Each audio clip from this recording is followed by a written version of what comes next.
Hmm.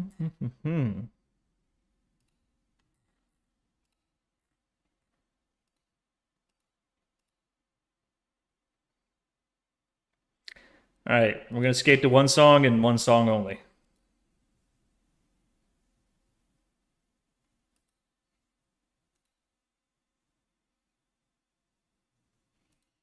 Hmm.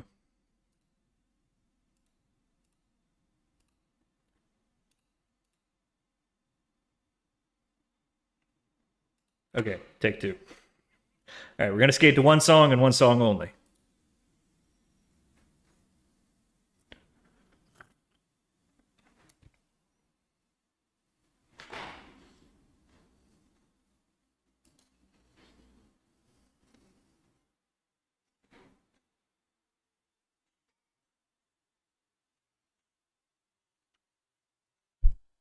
It's his den thing, man. You wouldn't understand.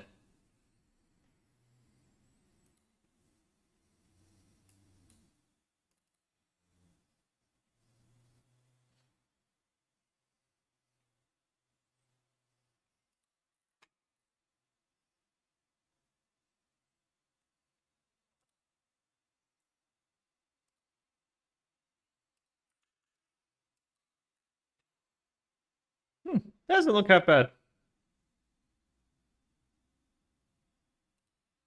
I gotta make the code more visible.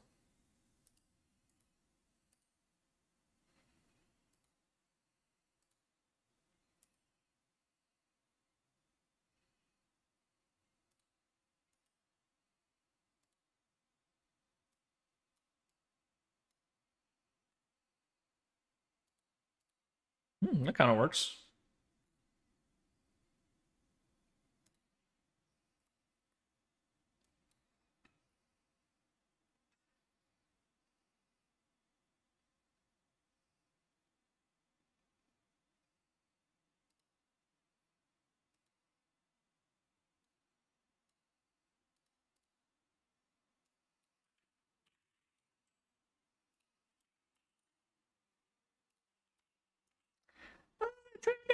Ah.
Ooh, I can have a template repository. Oh yeah, I heard just before I went live. Trudeau's out. I'm sure everybody's talking about it. Oh man, so long, fucker! Don't let the door hit you on the ass on the way out. And by the way, you might want to lawyer up, buddy, because we ain't done with you by a damn sight.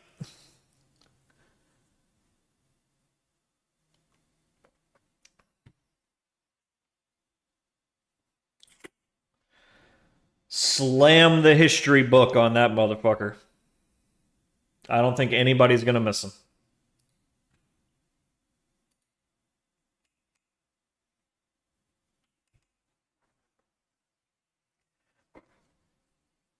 So, all right, bold prediction. He runs away to New Zealand. He's running away. He's not. He's not gonna stick around. He's gonna bail. He's gonna be gonzo. He's out of there. He's just gone, man. He's just gonna disappear for a couple of years, come back with like a podcast or something.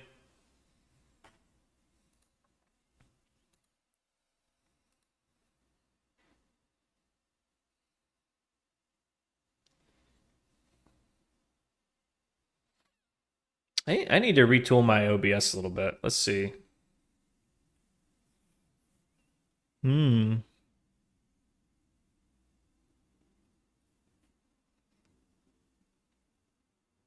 Eh.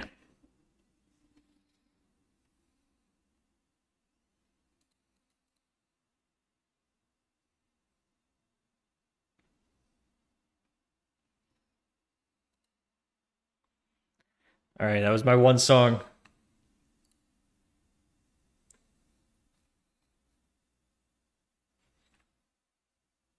I was just feeling it this morning, you know.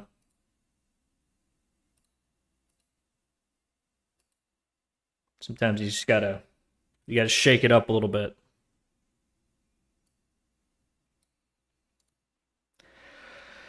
All right.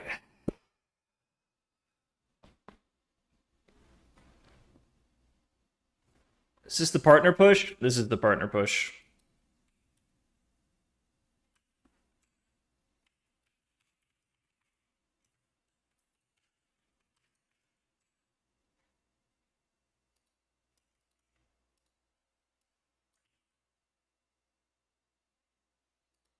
How do I appropriately signal this? Whatever. They saw the tweet. Don't need RAM. Let's see. Oh, that's right. Y'all can't hear that. Partner push. Okay, let's do this.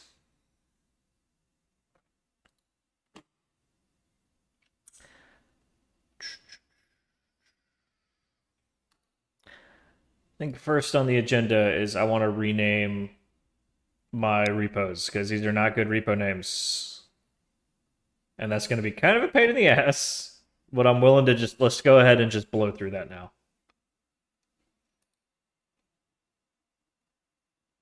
So let's see. So today we're yeah. Yeah. Let's just see if we can do this quickly. I know the non-sexy stuff is just not fun. All right, so let's write it up real quick.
Okay, so we got to change the names. I don't think we have to change anything here because these are all artifact names. Okay, so we don't have to worry about that. Good. What's up, Does? What's up, cutie?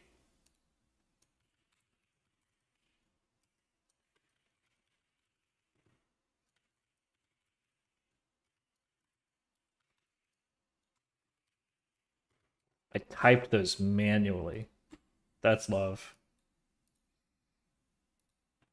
Okay, so we don't have to worry about these. Good. That's one of the things I was kind of paranoid about. So, all right. I should just be able to change the repo names, and according to the documentation that I read, GitHub should automatically forward, and then I can just go into the projects and change the repo names there, and everything should be groovy. Even if I don't do that last step, everything should still work. All right, so let's get the really obvious stuff out of the way.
a step in the right direction, you know.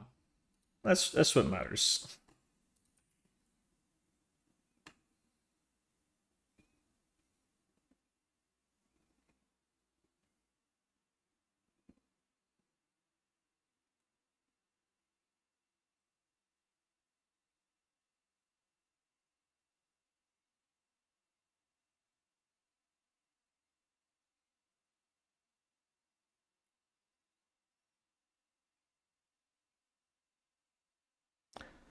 Morning Wired.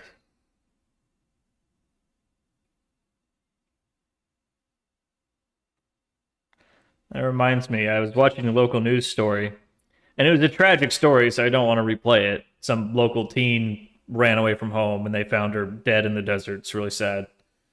Um, anyhow, the reporter telling the story was named like Susan Kimbrough, Kimbro, and I was like, my long lost sister, Kimbrough. It's so good to see. Finally, we are reunited. Sad story though. Okay, so for signals, I'm thinking they should just be like signal dash. So then I can do like give me all the signals. Dash 52-week extremes.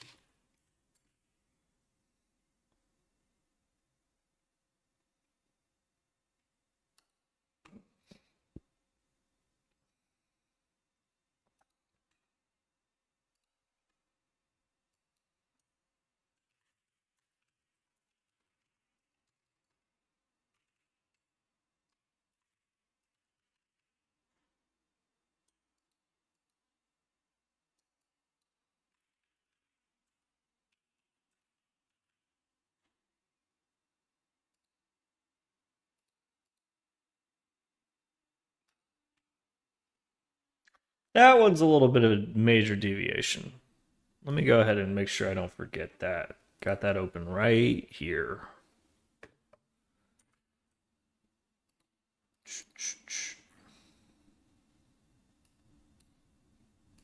All right, so how's this gonna react if I do like a get thing? Like the palm's not gonna update, right? Like he doesn't know that. Okay.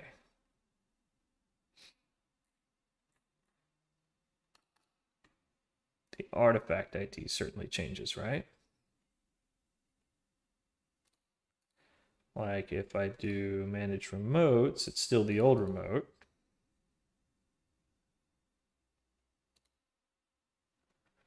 Let's see here.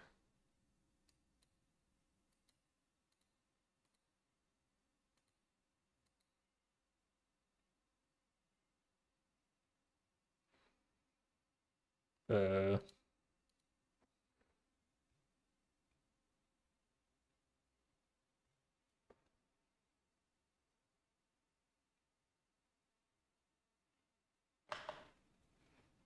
Weird. All the audio on my machine muted. I think my stream deck needs to be reset. I'll worry about that later. It's getting a little wonky. Any stream deck enjoyers out there? Been having any stream deck technical issues after about a year? Am I the only one?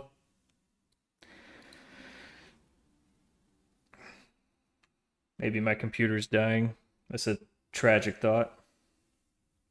Okay, so yeah, the remote has changed, right? So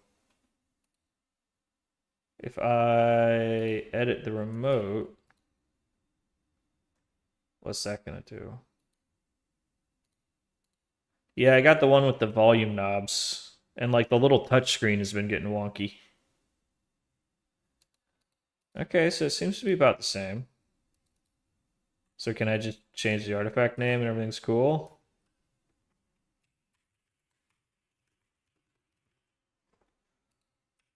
Is that just gonna be like okay? Is that how that works? I'm confused.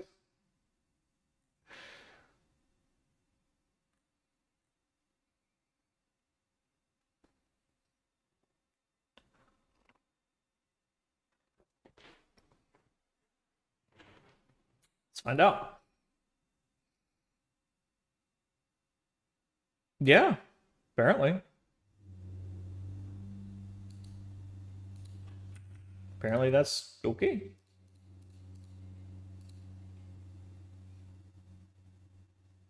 All right, sweet.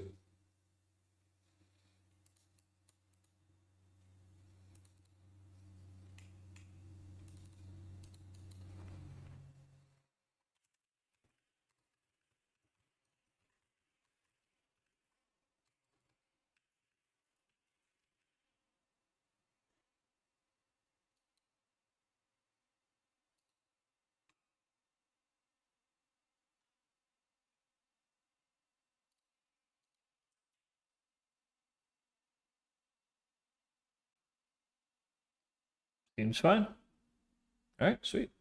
I'm a little worried about the ones that have packages, but I'm pretty sure separate naming schemes should prevent that from being too much of a problem. Uh, okay.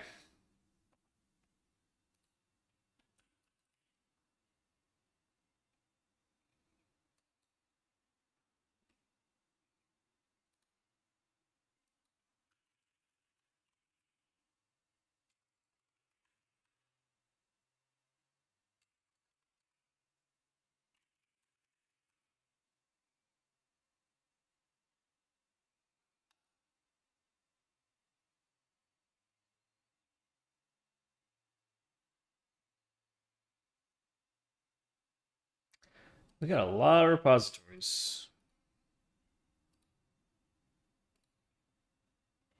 Okay. DDD. Well, I read this article about DDD and I took it pretty seriously. And I mean, it really led me into a nightmare of like building things that were too big for one person. So, yeah, if you're doing like enterprise architecture and you're going to have a high turnover of contractors working on like one giant behemoth of a project, like yeah, okay, probably use DDD. And you would probably want to spend like a lot of time building the core domain stuff before anybody ever touches like the first sprint planning at all, right? Like you want to really make sure you've got a unified domain. But yeah, otherwise, if you're just working on one thing by yourself, man, you want to use the principles of domain driven design, not necessarily that kind of microservice hexagonal architecture. It's like it's good to know, right? But in the real world, you want to start small and scale fast, right? You don't want something that takes like a year to build. I learned that the hard way. It took me a long time to learn that the hard way.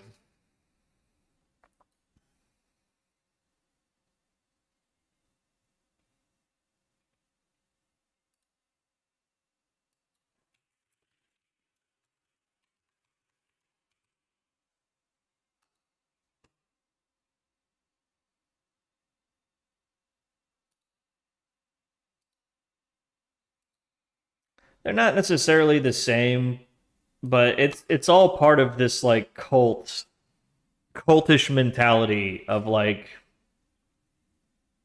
it's like the way business managers think about code.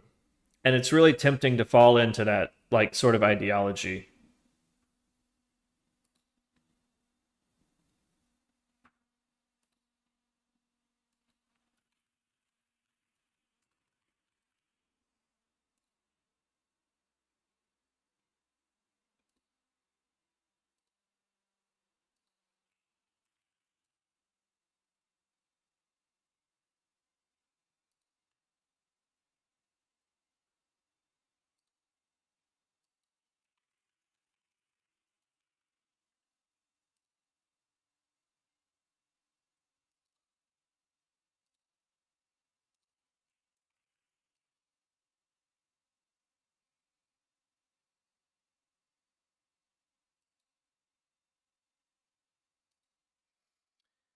Yeah, no, I was following that architecture religiously, and I was wasting so much of my time working on all this shit that was not the thing I wanted to work on because that architecture demands so much. It really does. It's great to know. It's good to have an idea of like the separation of layers, right? But yeah, it becomes an ideology that poisons the work. Vincat Samramian said something once, which I really related to, where he was like, design patterns and these like architecture ideologies, they're like the ideal form, but that's not what software looks like. That's like once we sort of have what we're trying to do and we notice that it starts taking on these kinds of patterns, that gives us an ideal to trend towards. But that's not like how software is made. You don't make software with design patterns. You make it more with business logic than anything else, is kind of my philosophy. What would we do if we didn't have computers? Okay, let's code that.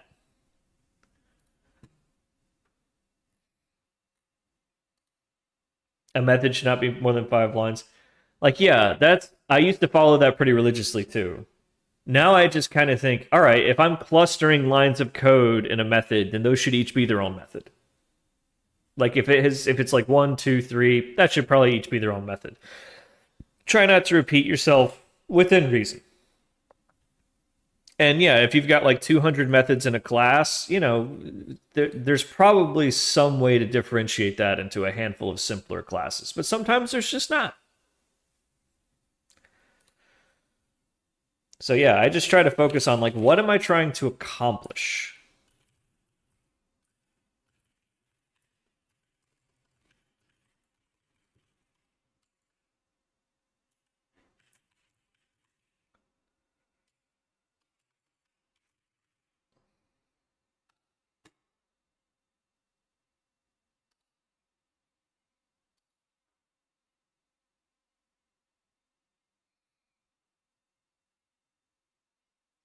And remember,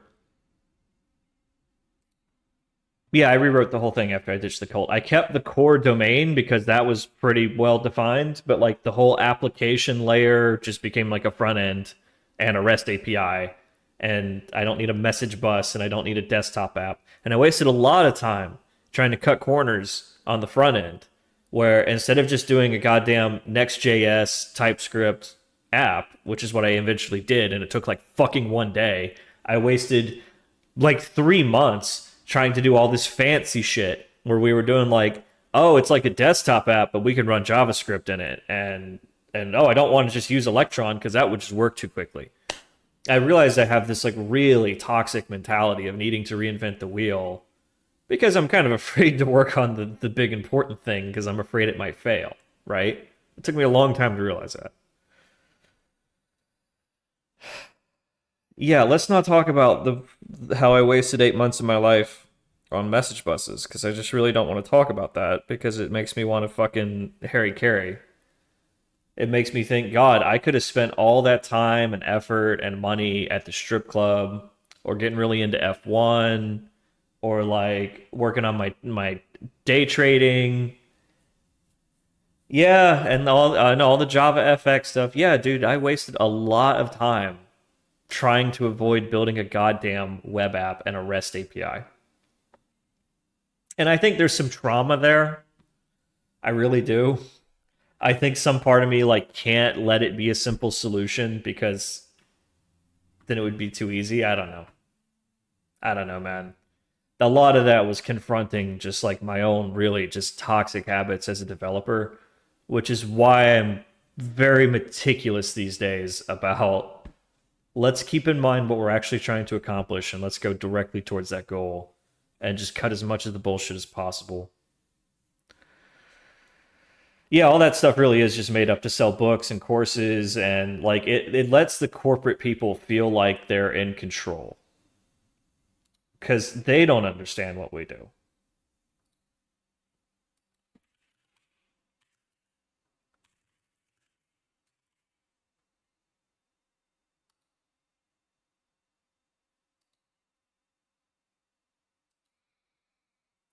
And another thing was that I wasn't doing my homework. I was just sort of asking chat or asking GPT, like, what should I do to solve problem X, and then running with it, not really knowing what I'm doing, getting up to my neck in complexity, and then just like a constant rotation of cooks coming through the kitchen with chat would lead me to just complete frustration and burnout. And we just waste weeks and weeks and weeks doing stupid shit like that. So, yeah. It was a really, really painful lesson. I'm just determined to never repeat that mistake. And I like to think that everybody who's building something from nothing has to learn their own shortcomings when it comes to building something complicated. And I certainly have a few. Anyhow, humility! Humility! I don't know what to call you. Prototype. We'll just call all of our Python scripts prototype.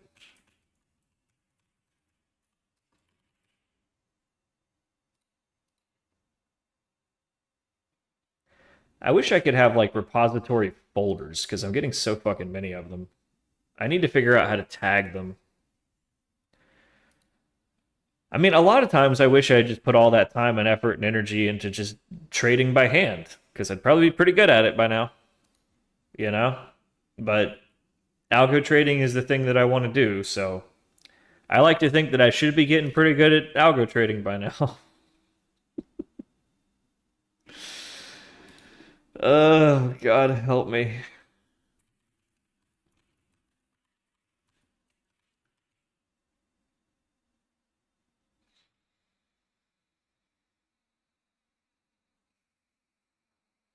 God help me.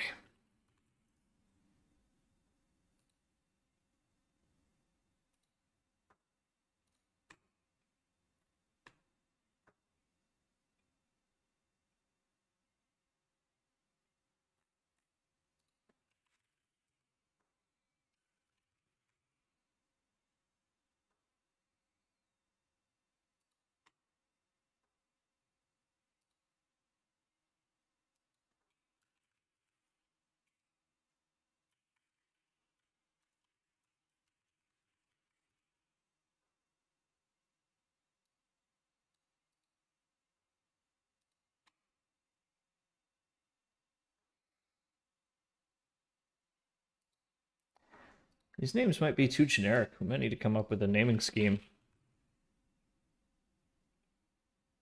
But that's kind of what I wanted to do. Is just get the components universal.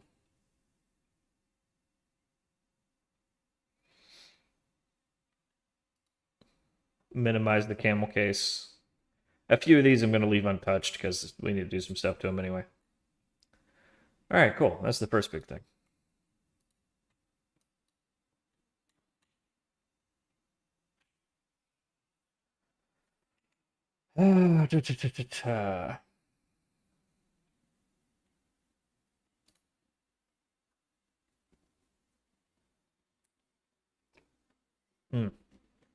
Warm up my coffee.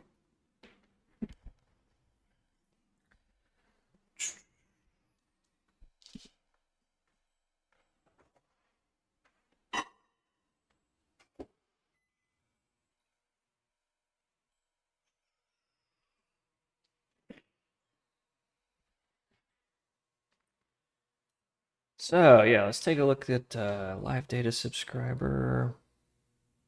I kind of want to do some component planning to make sure that we're focusing in the right direction here towards like scalping strategies. Because I think we just kind of made a list of stuff that would be easy and didn't really think too much about stuff that would actually help scalping. And I think our tactic sucks.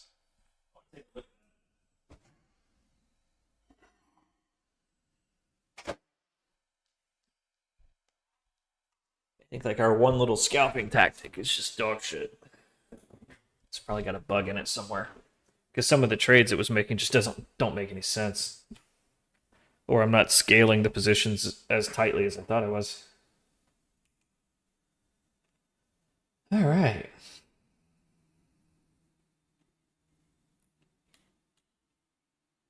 Let's just take a quick look at that tactic.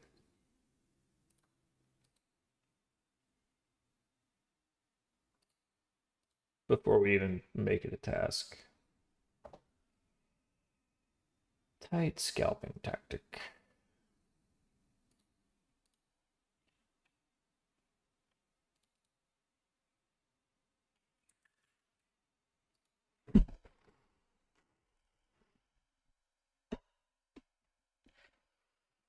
So chat, what are your flaws as a programmer, as an engineer? What's something that you've had to painstakingly admit to yourself?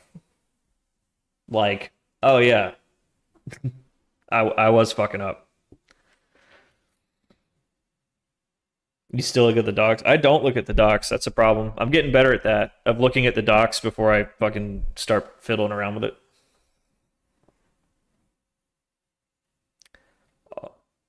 Are those tactics watching all stocks or watch lists? They each have a watch list. It all starts with a universe. Let me boot up Discovery. I can show you. It's nice that we got Disco a lot more functional now.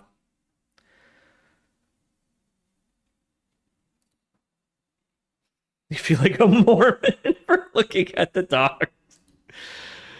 Oh, nerd. Nerd.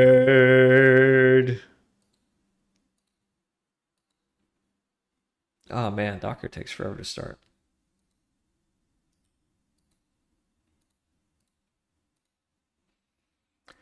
Boot, damn you.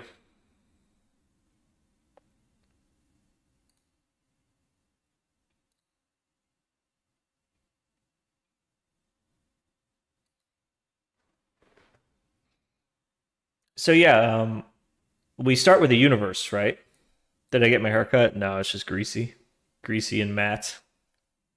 You usually see it fresh. I just kind of woke up and was like, you know what? Steak and eggs, coffee. Let's get to streaming. Let's get to streaming because I have been in a just abysmal mood. I don't know why. I've just been wrecked with depression. Nothing's wrong. I'm fine. Everything's cool. I was miserable all weekend. I don't know why. I tried all this stuff to shake myself out of it. You know, whatever.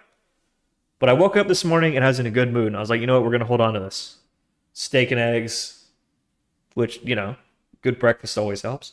Let's get right to work. Let's get on this. Let's get some traction. Let's get some momentum. Let's get up. Let's feel the energy. And then let's sit down and stare at a monitor and get some shit done. Miss the family. What family? Sorry, that sounded harsh. I'm on the other side of the country as my family. We don't vibe that well. We don't search everything. We search universes. So the root of every strategy tree, and I know the strategy tree is like abysmal right now. It's the word of the day, abysmal. The root of the strategy tree is the universe, right? So this universe only has 2 stocks in it. So all the signal models are only looking for their signals in that universe of 2 stocks, right? Grug like iPhone, Grug like Tesla. So that's just a tidy little universe of 2 for testing our stuff on.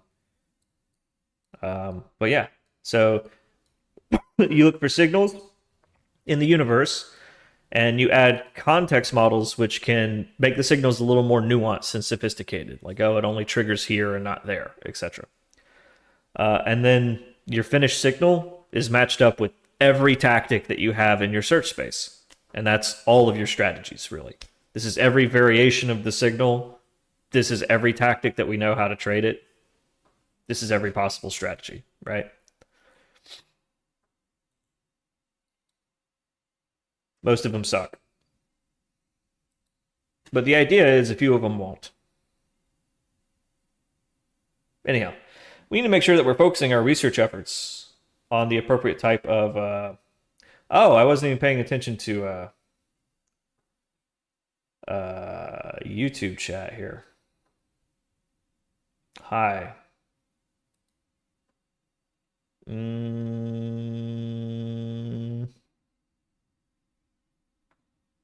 Is this the button? No. Where's the ban this person? Hide user on this channel? Is that what I'm looking for? No. Yep, there we go.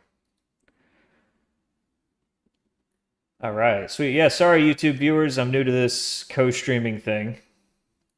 If you're still here, feel free to re-ask your questions. Sorry for that one guy who's spamming. I got to get like a blended chat because having two different chat boxes is confusing.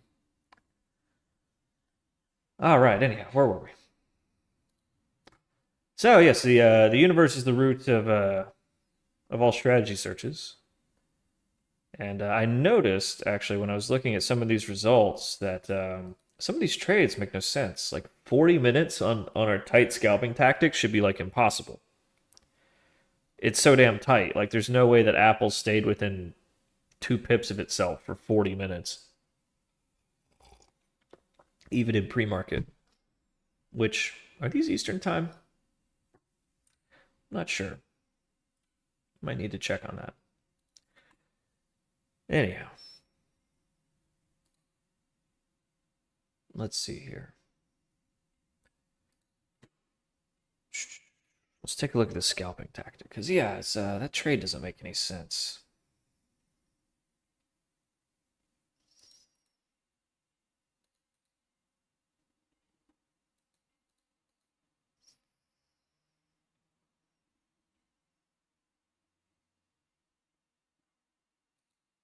Mm-hmm.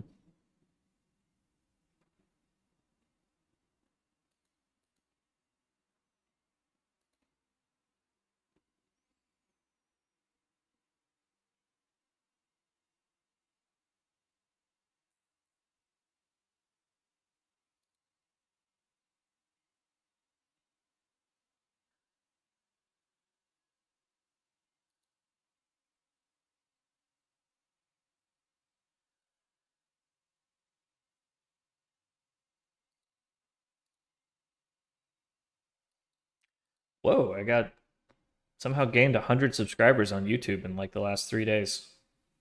That's kind of creepy. All right, let's see.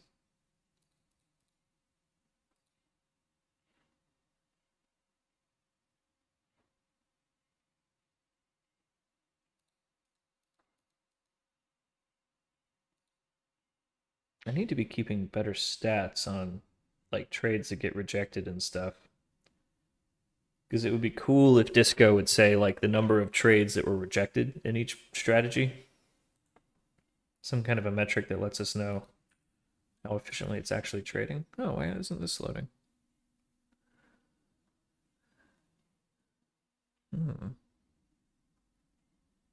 Something's going wrong with the JSON conversion. I'm betting that there's a negative infinity or something in there. Yeah, take a look at that too. Okay, so we got a couple bucks on the front end.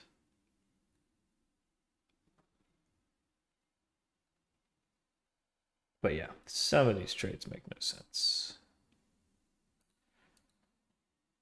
All right, let's see here.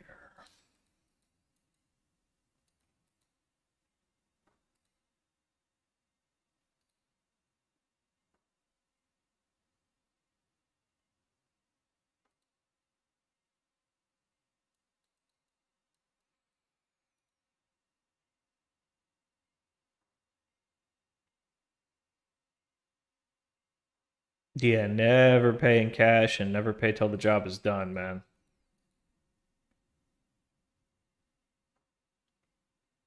Yes, Billion. I don't stream on weekends, bro. Gotta take some time off. Otherwise, I'll just be one of those like just bitter, angry streamers. That's just not fun to watch, you know. We all know at least one streamer that's like And I don't mean anybody in specific. I'm just thinking of streamers that I've followed over the years. So it's like, eventually they just hit this point where you can tell that they're just not enjoying streaming anymore. And they're doing it because they feel like they have to. And they're like a slave to a community. And so they just get like really bitter and resentful. I don't want to become one of those streamers. Yeah, like, and they stream nonstop because it becomes their full-time job, and then it becomes this like death spiral of like their negative attitude drives away the audience, and like that gets them more and more desperate and more bitter, and then down and down and down it goes. They start doing like self-abuse and like desperate stuff to maintain viewership numbers, like, and that's when it starts getting really sad.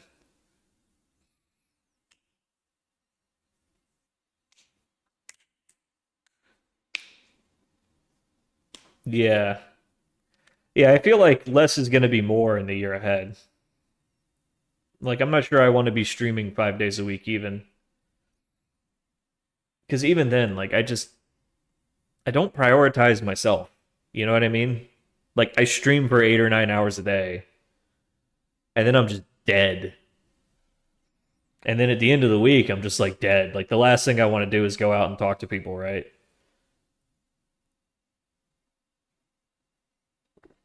It takes a lot out of you.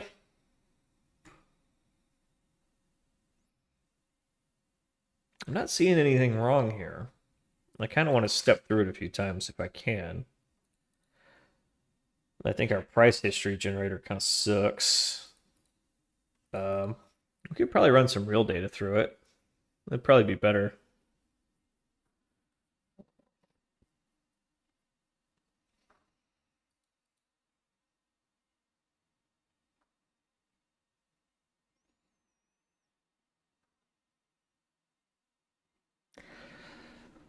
Well, I'm not that financially secure. I think if I go back to a full time job, then I'm probably going to put streaming away for a while and do something like that because, I'm 35, I'm looking at 36. My health is not as good as it should be. And streaming just isn't paying the bills. I do it because I love it. I really do. I do it because it helps me focus on work. Otherwise, I'd just be sitting here watching YouTube trash and like losing concentration every few seconds. I think this would be better if we used real data.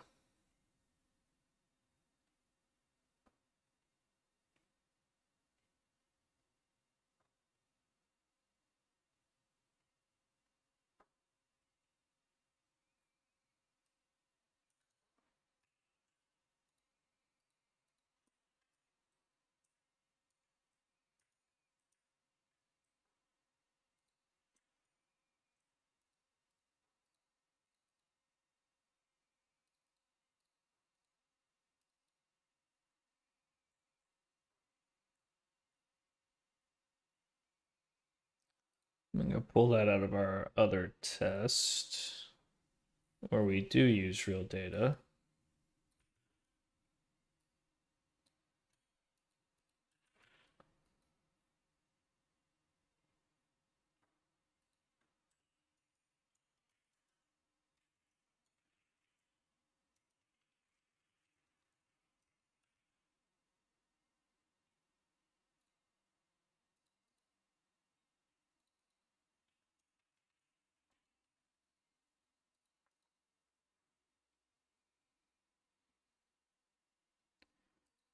That needs a data source manager.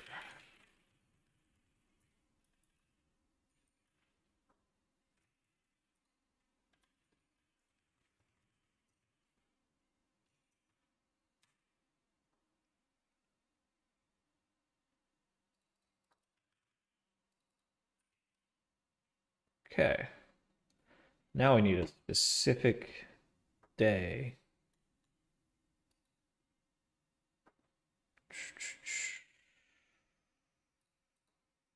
How about, well, the market's open. Now's a good time as any. Well, it's historical data, so let's see. The archive goes up to yesterday. Or well, it goes up to Friday, so how about Wednesday the 1st?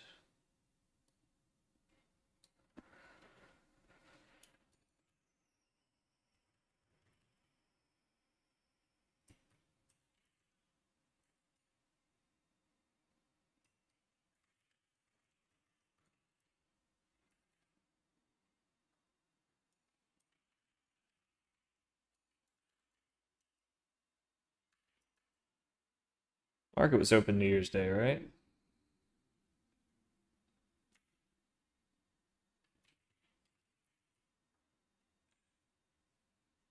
What are you doing? Don't do that.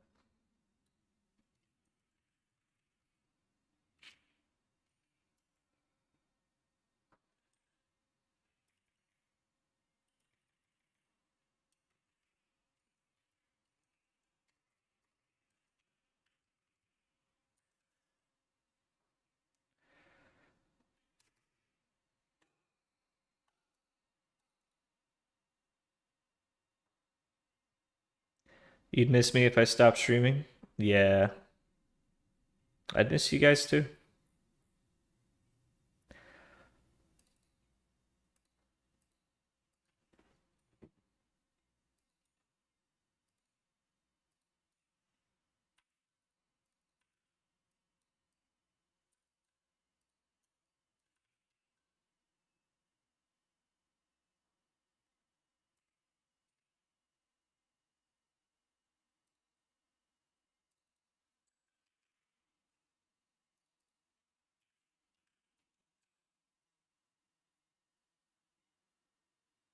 Okay.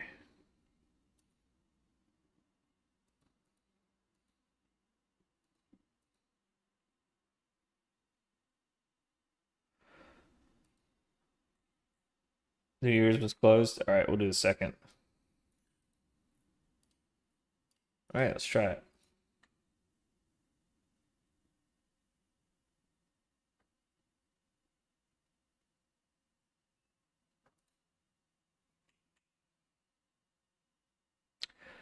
Oh, that's right. It has to be within data lake coverage. All right, so that's 2023 6 2.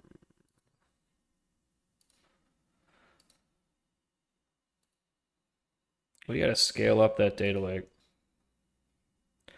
The 3rd was the Monday.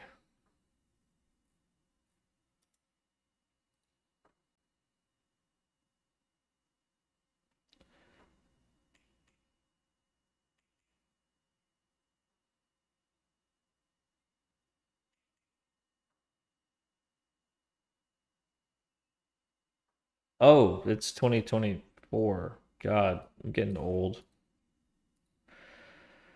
I'm getting old. What's up, YouTube? All right. So what happened? Bracket order submitted. Position not entered after 1 minute. Canceling orders and abandoning trade. Okay.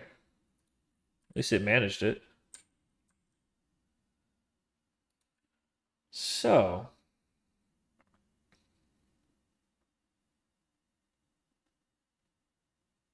yeah, the simulator advised us that the order that we're submitting will never fill.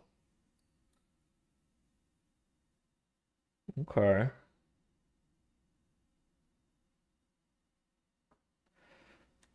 So what was that the lowest?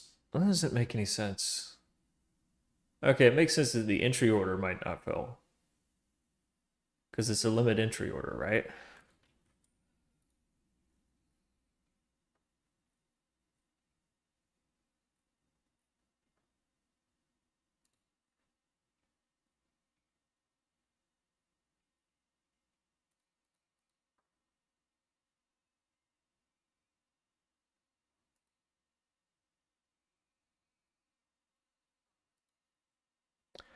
Okay.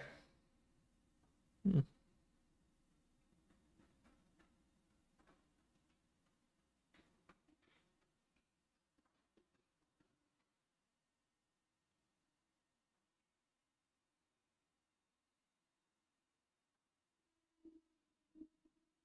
One thing I'd like to achieve, though, if, you know, regardless of what happens to me as a streamer, I'd like to achieve Twitch partner.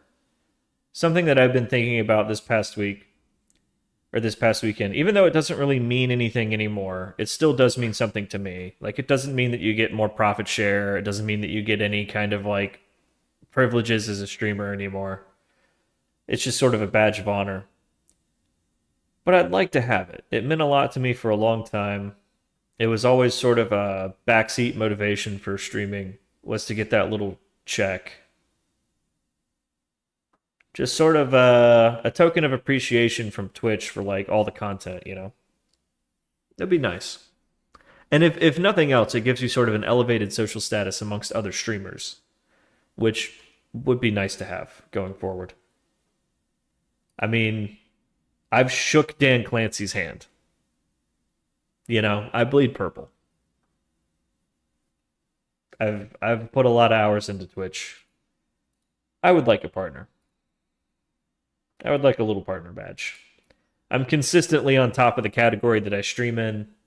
You know, I'm the only one of my peers in the category that's not a partner. You know, on game night, I'm the only one that's not a partner. I would like to change that. So, do leave a tab open. I would appreciate it. This is going to be the big push. I only have to keep the numbers that I have for like another week to qualify. The Twitch name is Twitch TV/Algo, bro. Is that not listed on my YouTube page? Wow.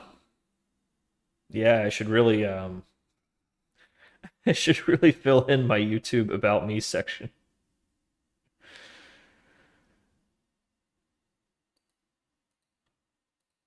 Yeah, somebody on YouTube was like, "Well, if you tell me your damn Twitch name, yeah, I might want to throw that in."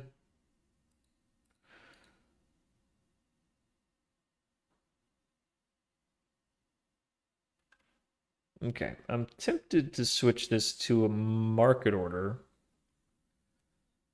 I'm curious how that would affect performance.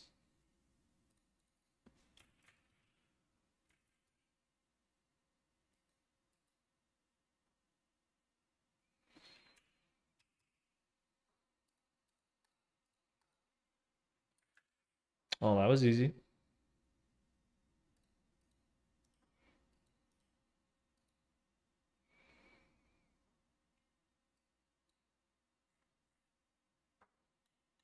Hmm.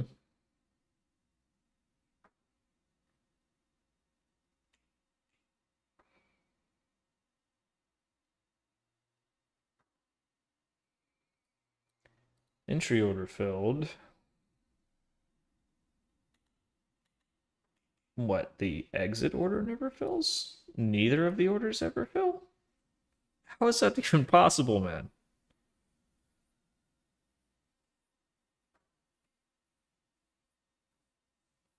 Maybe something's wrong with the simulator. What prices are we submitting these legs at? Because that doesn't make sense that nothing ever fills.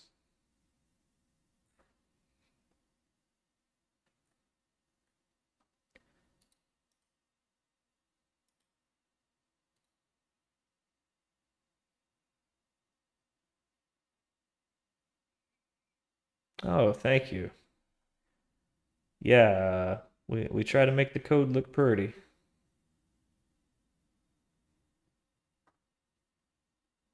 Okay, let's see. Wait, did we stop? Did anything happen here? What's going on? Trying to run this in debug mode. Nothing's happening. It's because the test is disabled, so debug doesn't run on it. Or I have to explicitly say run that one test. What's the IDE? This is IntelliJ. I've just got it in distraction-free mode. All right, let's see. So the asking price is 197,650. Target entry price is 197,650. Stop loss is 197.59 and the take profit is 197.67. Okay, and the order size is 505 shares. So you're telling me that we get the position and we never, ever, ever cross either one of these prices ever? Or is it just that one of our order types is not filling? How do I make it look fancy? Well, you put it in distraction-free mode, and the moving background I do with a little bit of OBS magic. So that's sort of like a post-production effect for the stream. But you can put a wallpaper on it. IntelliJ lets you have a custom wallpaper if you want. And I do have the still image of that. I should make that available. Okay, so that's very interesting, man. Let's see what's going on.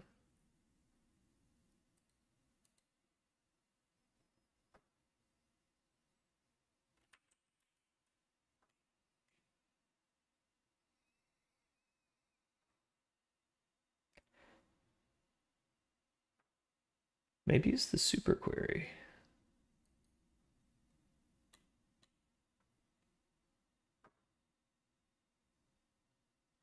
Okay, let's try another day. Let's try the 4th.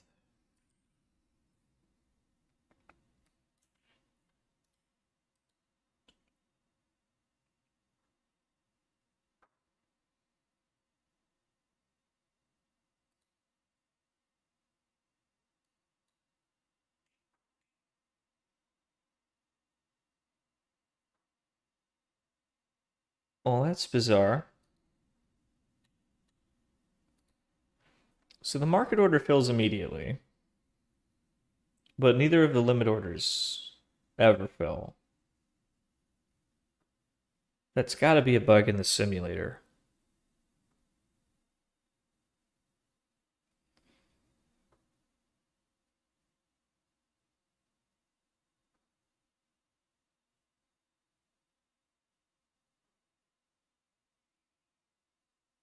That's got to be.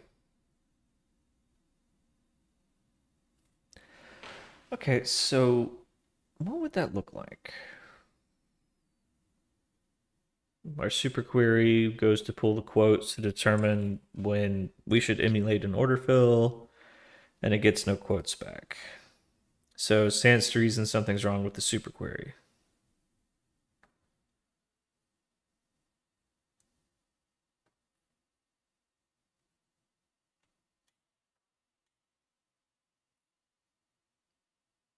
Switch the stock.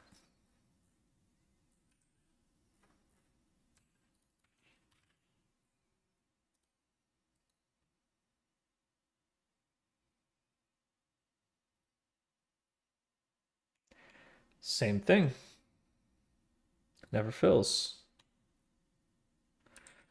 Okay. The plot thickens. I'd be willing to bet that the entry limit order never fills either. I think we're narrowing down a bug in the market simulator.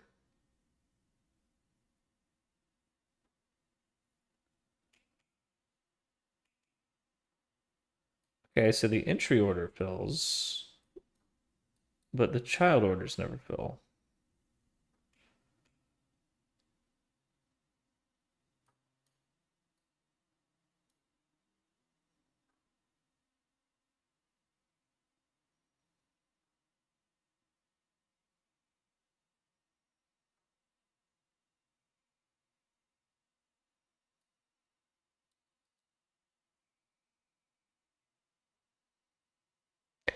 Oh, it looks like they never get switched over to working orders.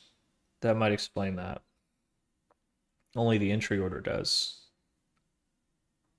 But still, it looks like it makes an attempt to figure out when they're going to be filled. I guess that happens before it goes into working order. Let's go take a peek at the simulator.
I mean, yeah, that looks clean.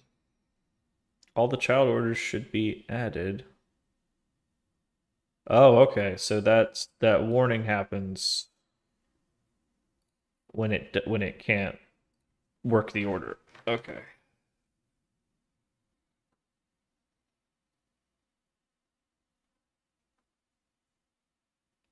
So the simulator is getting the child orders submitted. It just thinks that they never fill.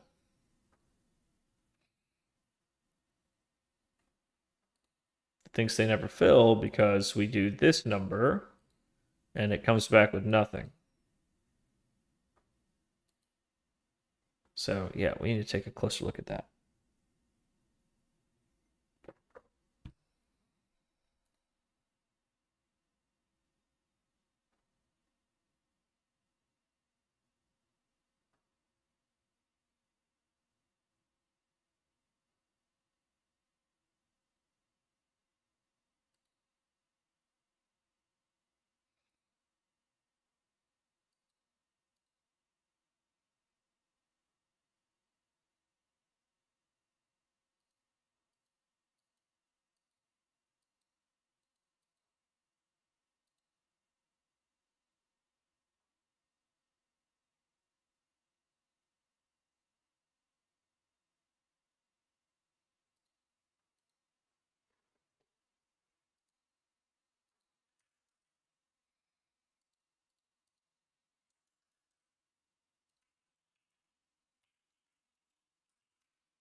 That might be the bug right there.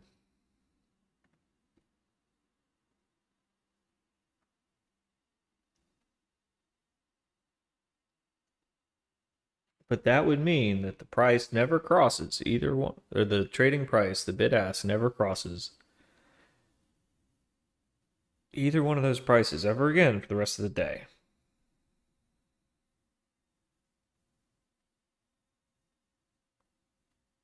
Which doesn't make any sense because if it went higher than the entry, that's a limit. That's a limit order. It will just fill. And if it went lower, well, that's a stop market order. So it should trigger and then fill.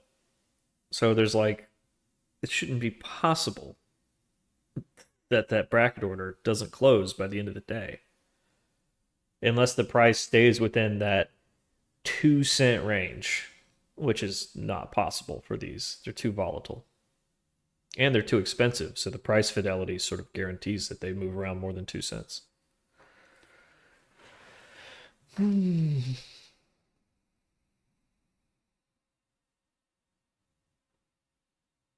Okay. So then it's your query.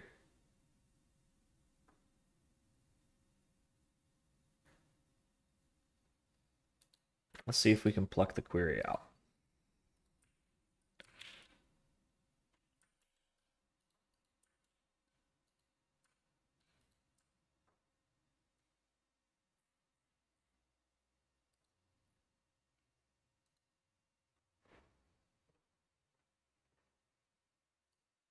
We're going to have to go deep for this one.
Maybe it's the cell query that's fucked. That would explain it. Let's take a look.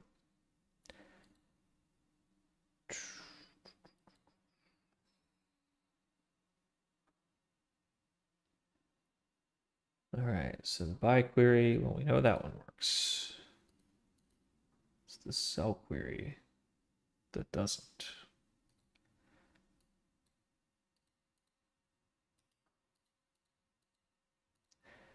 Well, gosh, that kind of makes it hard to extract the query.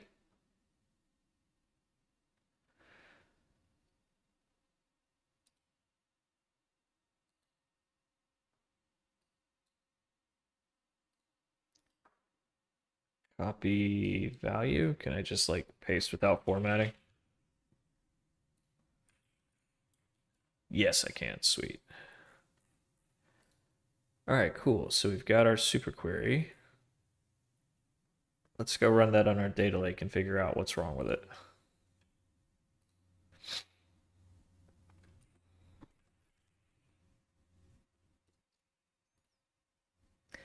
To do that, I need to shut down Discovery and boot up our... Actually, I don't think I need to shut down Discovery. I just need to boot up the data lake playground. And that should be fine. Sweet.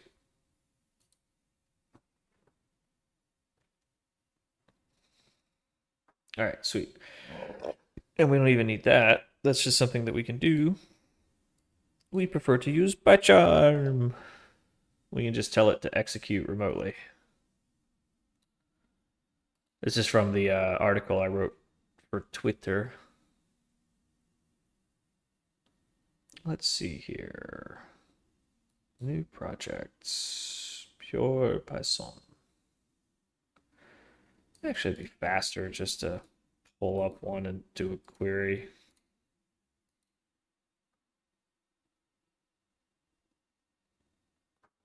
Here, let's do... This is the actual one.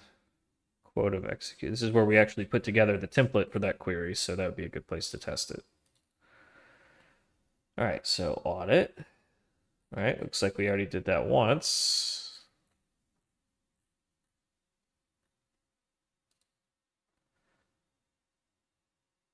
Let's create a new notebook. Query debugger.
Yep.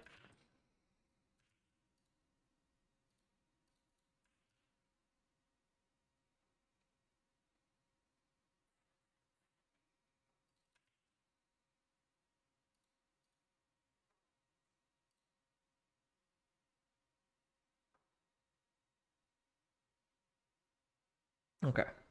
So now let's get our query and plug it in.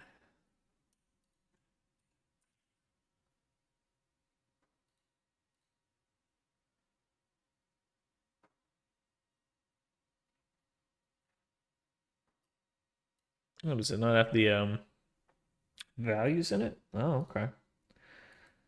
Well, let's go run our test again and get the proper query. Looks like we pulled it before it was properly compiled. No problem. We just repeat the test, pull out the query. Okay, so first one fires just fine. It's the second one that breaks. Copy value. And yep, looks like that's got all the right stuff in it. So we can tap the brakes on that. Go back over here. Plug in our compiled query. And fire.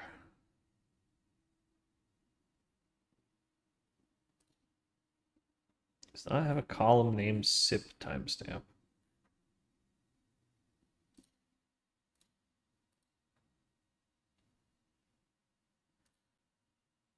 Is that right? So what, the query's just broken? Is that what's happening? All right, let's do the by query. Let's try that again. The by query works out the gate and this one doesn't. Then we found our problem.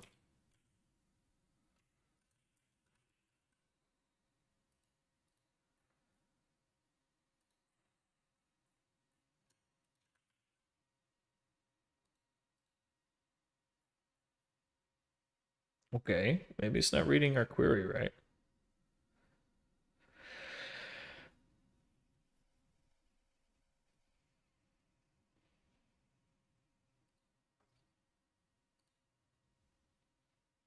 Let's see here.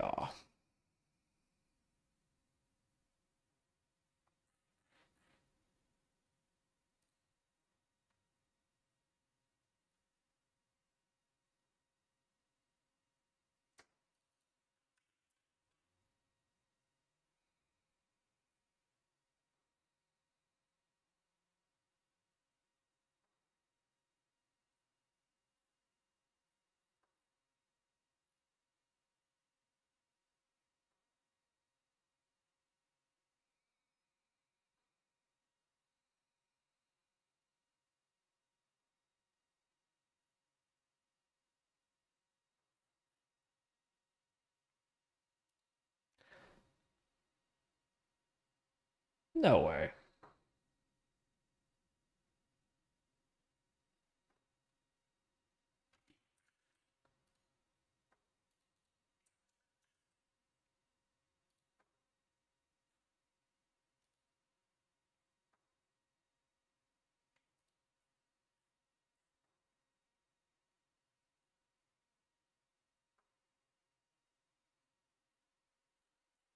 Hold on, show me the damn query.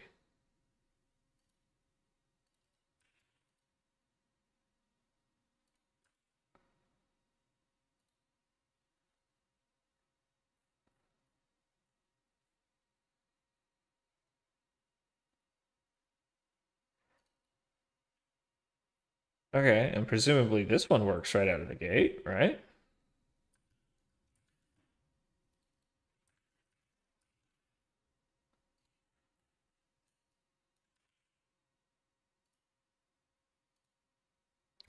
Am I running this on the wrong table or something?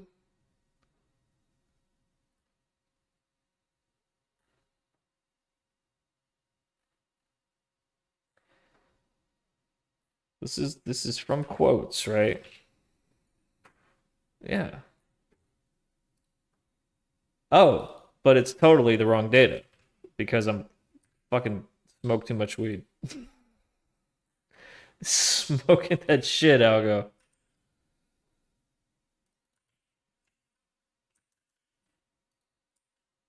Yeah, everybody's watching a Twitch TV / Algo bro. We gotta get these numbers up. God damn it, I shook Dan Clancy's hand. I snuck into the partner's lounge to shake the man's hand, and he wasn't a partner either at the time. So it was the only two affiliates in the partners lounge. And there's a code amongst guys who are the only affiliates in the partners lounge, man. I feel like Dan's disrespecting me right now. You know? That just, I'm throwing that out there. I shook Dan Clancy's hand. There's a code amongst guys that shook Dan Clancy's hand, all right?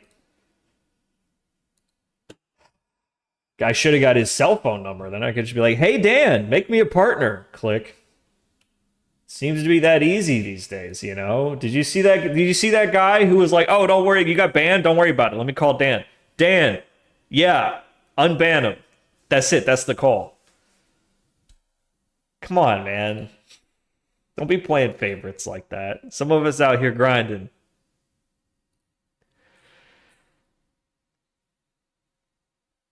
All right, is this good? We're good? Sweet. Okay, so yeah, that was the wrong table. That's why that was freaking out. Let's go back to what we were doing here. Let's get this query. All right, so this is the by query. Let's paste this in there.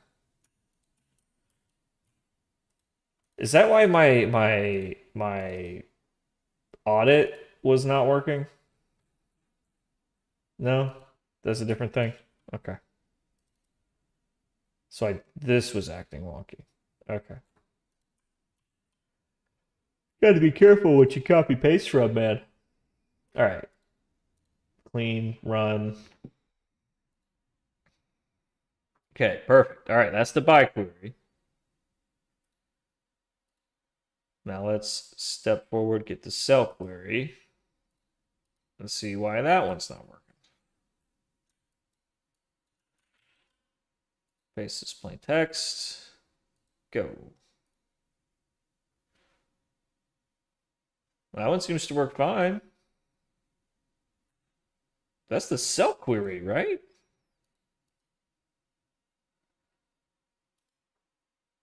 Okay, so the query seems to be working fine. Oh, no, wrong query. This is the cell query.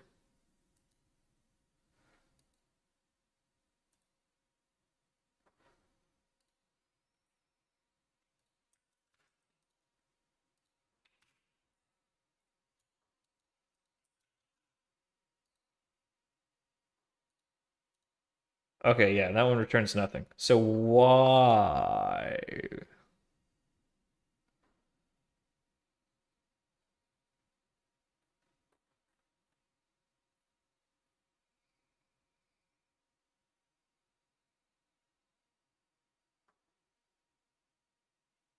Have we made any trades yet? No, unfortunately not. But we are all cylinders focused on strategy components, and strategy components create strategies. And we should know by Valentine's Day if this paradigm is bunk or not. And if it is, then we're just going to go straight for the other thing, which is, yeah, building market simulators, agent-based simulators, and then building strategies for those, which is like monotonous as fuck. Actually, I think if by Valentine's Day it hasn't worked out, I'm just gonna go get a job and then just put my time and effort and energy into day trading for a while. But you know, it is what it is. All right, so is this a date thing?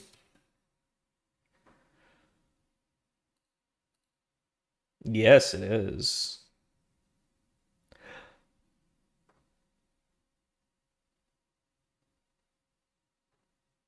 Bullshit. On the 28th? Okay, yeah, maybe that's a good idea. So let's take a closer look at this logic.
Okay.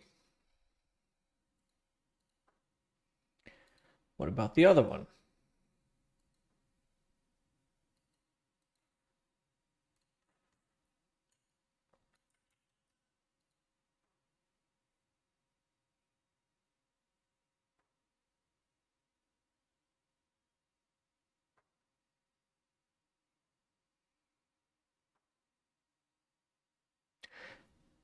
Maybe we're not properly simulating the stop market order.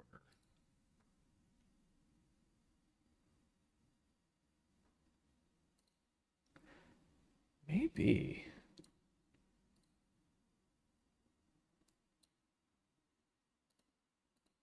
That would explain that, I think.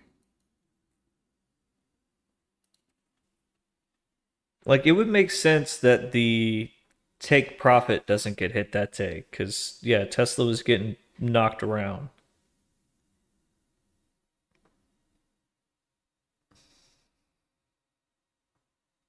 But yeah, this one of those two orders should be triggered.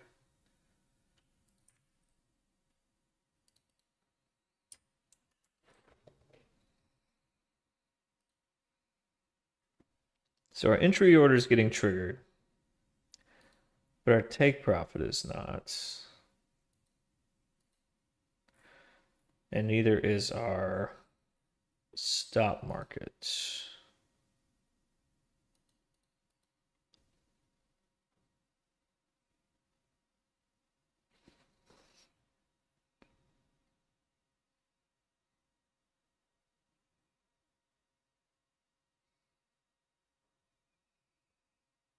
Yeah, the stop market is not being properly simulated. It's getting confused. Well, I got confused when I wrote it because it's simulating it like a sell order, but it shouldn't do that. It should simulate the stop market sell as a buy order, and that triggers the sell order.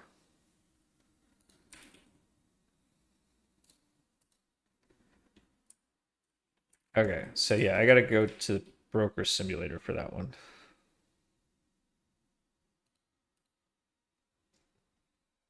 I'm pretty sure that's what's happening.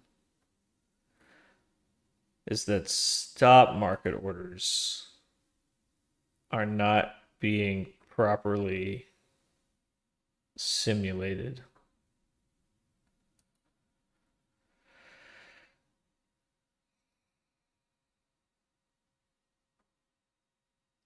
Because, yeah, the transaction type flip.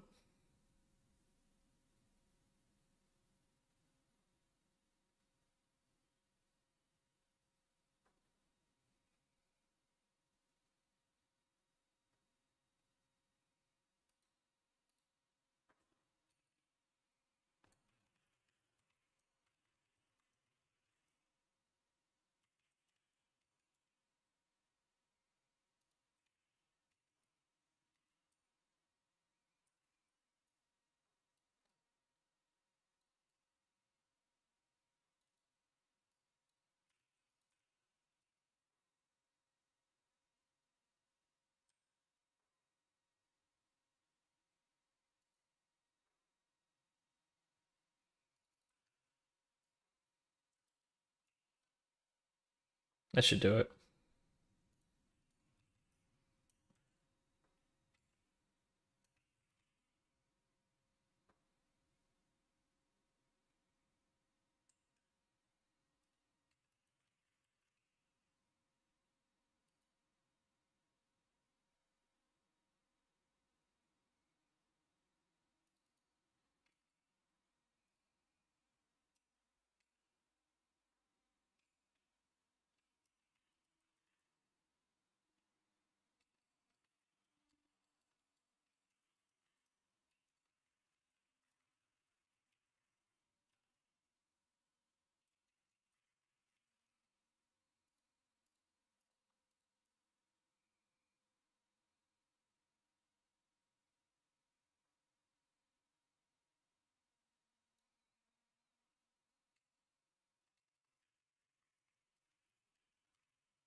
Which one did we just publish? 251. So let's make this 252. Sure.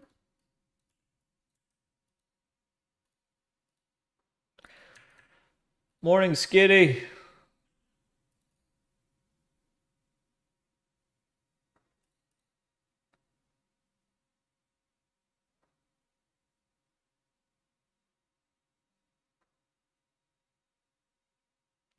Now, wait a minute. That says what the... Fuck. That just says what the triggering would be. Like, are we adequately triggering it? Like, when the executing quote comes back, and we're simulating the order, and it's a stop market or a stop limit order. Triggered. Triggered. Triggered.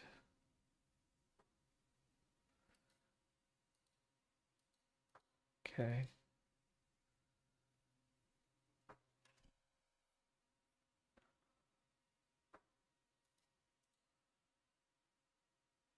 Okay, gets the transaction type back from the order. Okay.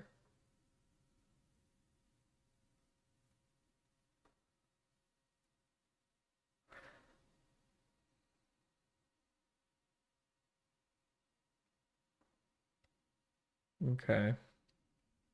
Yeah, it should be right. I'm not crazy about it, but it should be right.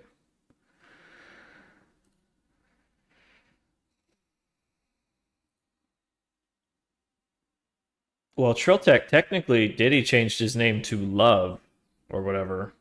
So Diddy is free reign. Plus there's also Skibbity, which is what all the Zoomers are into. God help them. All right, so this is 252 snapshot. Let's go over here and roll up our test 252 core.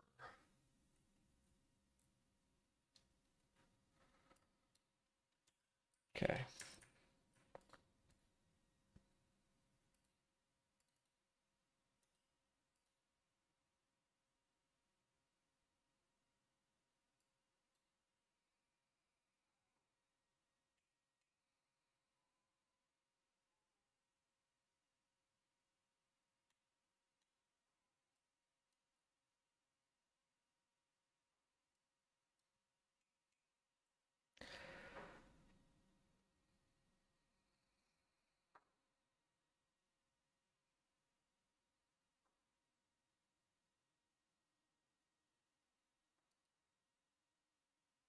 Hmm.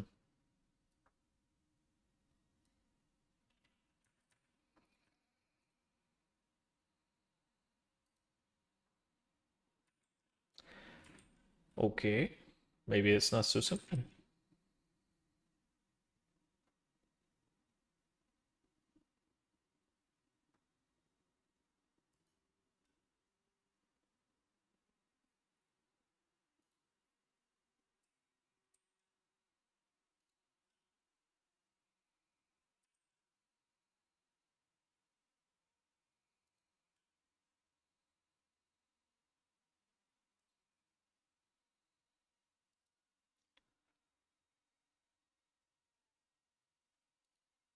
Hey, you finally graduated. All right.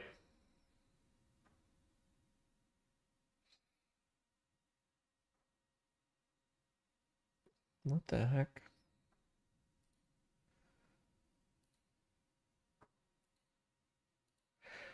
So how do we handle tactic loading? Yeah, so they go through the production pipeline, right? You know, when they're ready for production or whatever. And yeah, they basically just get dropped into a folder somewhere.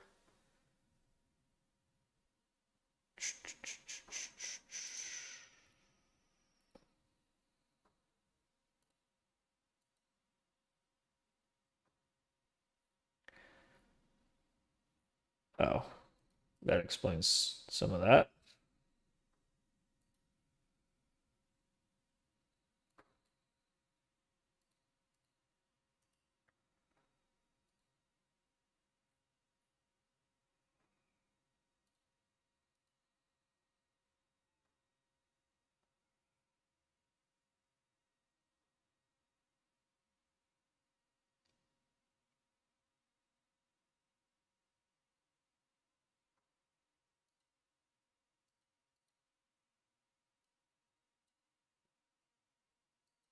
Well, that's not good.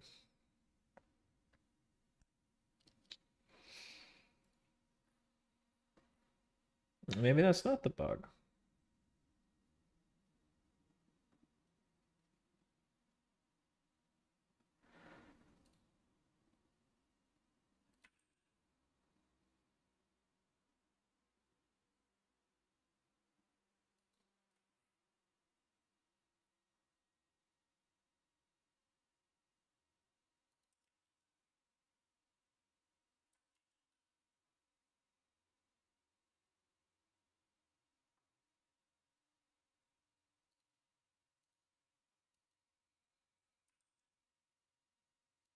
I need to get into the broker simulator.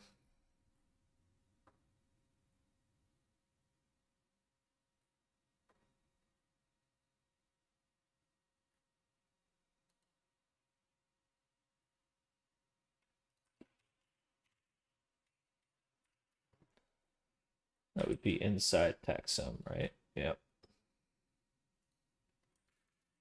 Wait, where is it?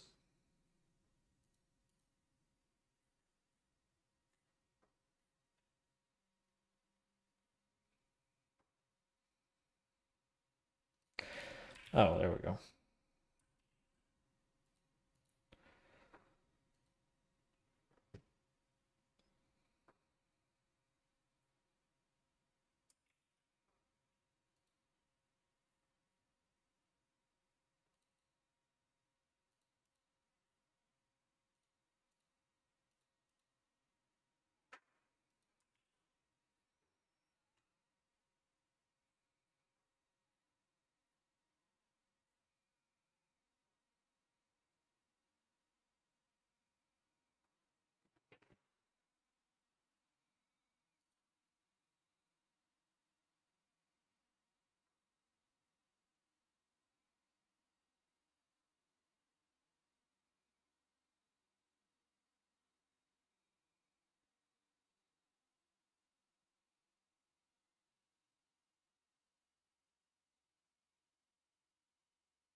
Yeah, I think the stop market doesn't get properly activated.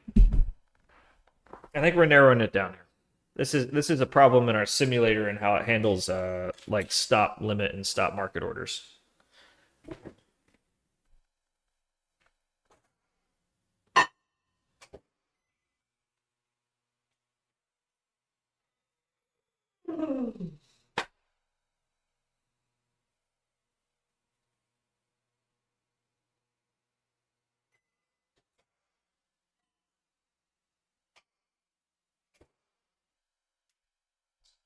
Explains why our uh, like we didn't find any good strategies. It's because the trades aren't properly executing. All right, let's see if we can figure out exactly what's going on here. Because it looks like we can trigger the order, but once it's triggered, it's not properly working.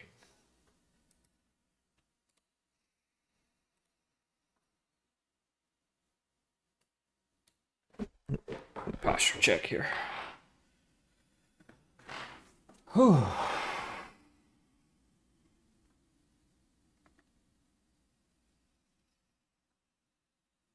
I tell you, chat.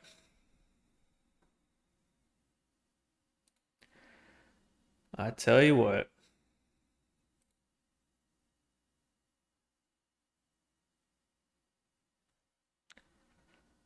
Some folks were born made to wave the flag. Ooh, that red, white, and blue.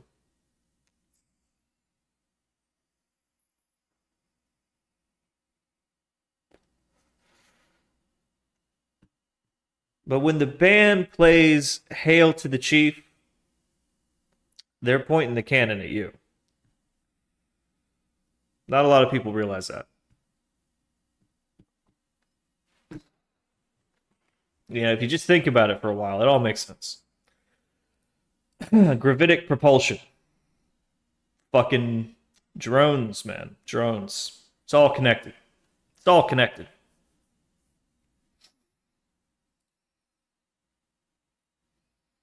I am, in fact, an LLM represented by a human.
I see. I see.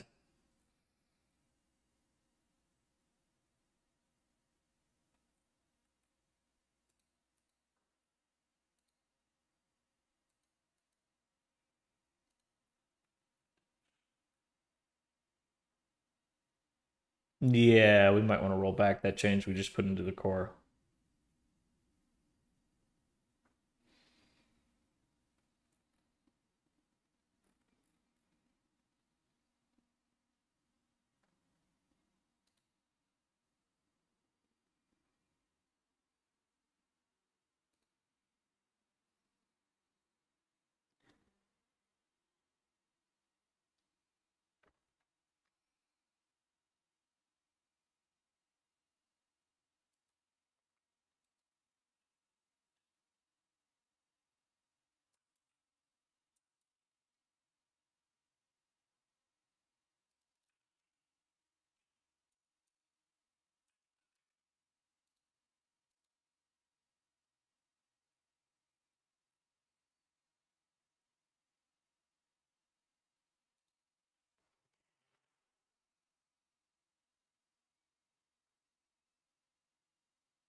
Yeah, our simulator just is not built for doing these stops. It seems to be built for doing limits.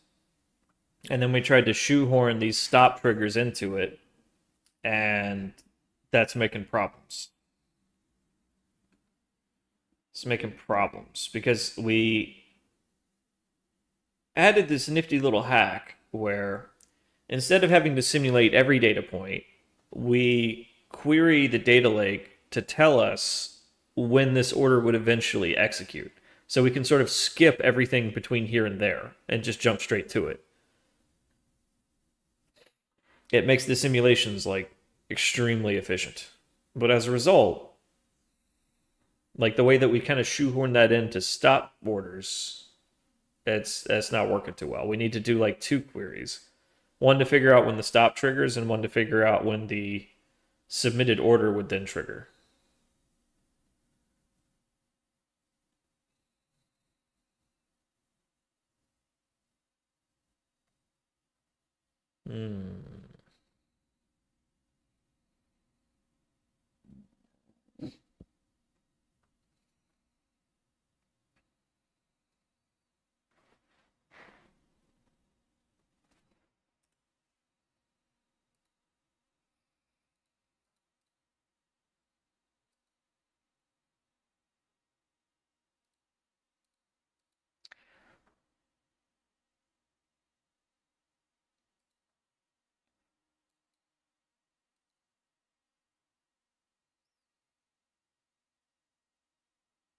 I see.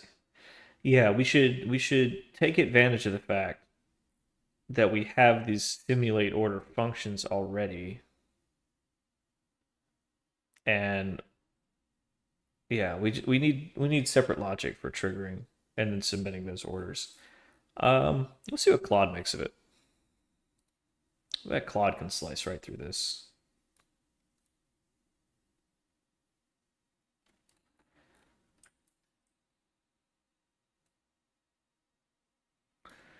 Let's see, Claude.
Yo, memo to Claude. If it's always concise mode, just make that the default, man.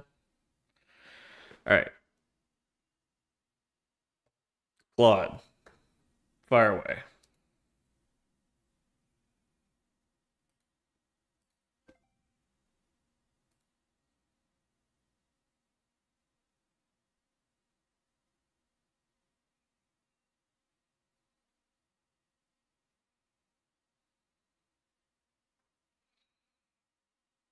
Excellent work. Excellent work. Probably. I don't know. Let's take a look. It just always feels cool to see it doing the thing. All right, so Claude, there's a bug in this broker simulator. Stop limit and stop market orders are not being simulated properly. We think the trigger price isn't being properly simulated. Investigate and propose how we should simulate virtual order types like stop limit and stop market.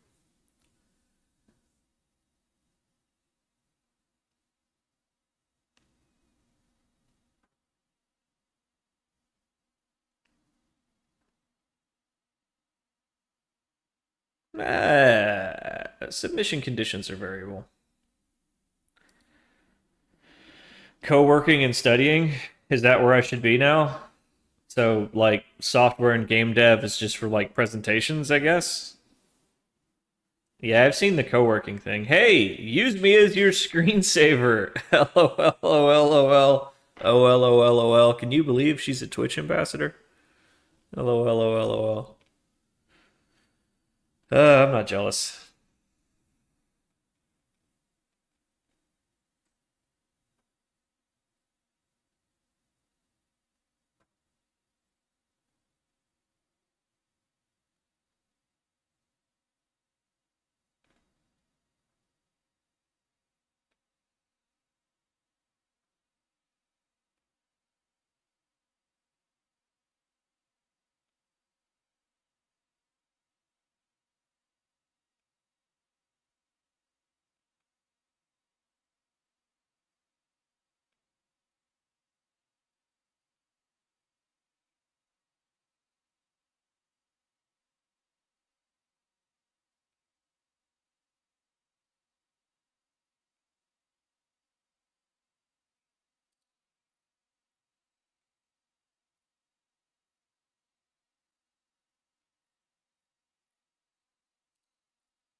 Nah, that's not gonna work.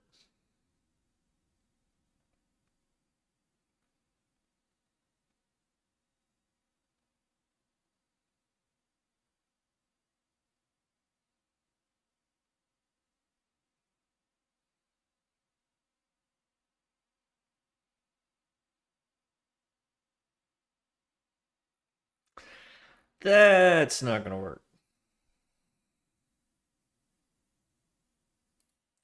80% of the page is just no comment. No comment. I'm trying to get partner. I don't want to instigate rat beef. Ah.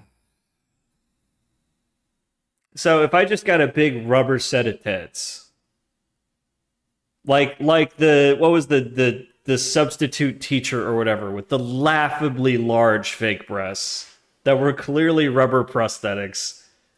It was all some freedom of speech thing, right? If I just did that on Twitch, would that be against terms of service? I can't see how.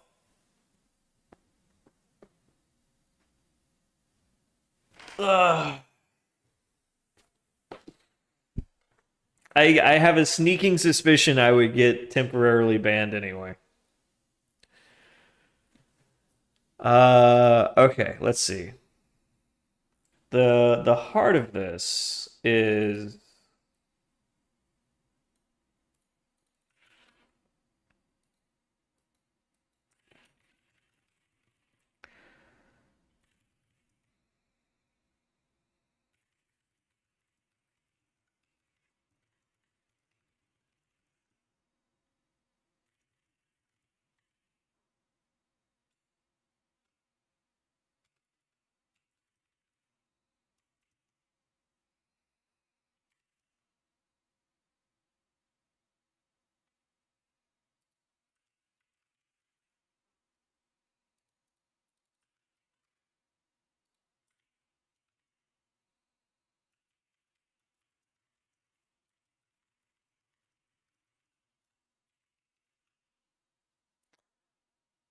ah, it really does depend on the trading logic. But I mean, I would think that for now, we're going to assume that stop market and stop limits are triggered by the bid ask spread and not the trade. But oh man, that could backfire so bad.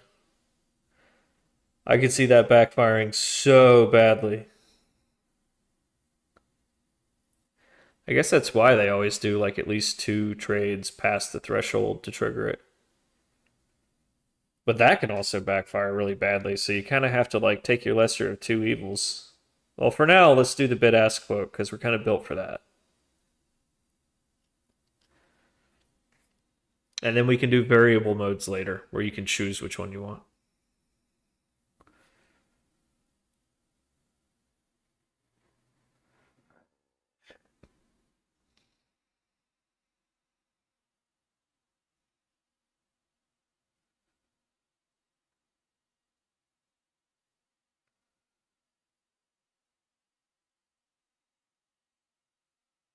Hmm.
Something like that.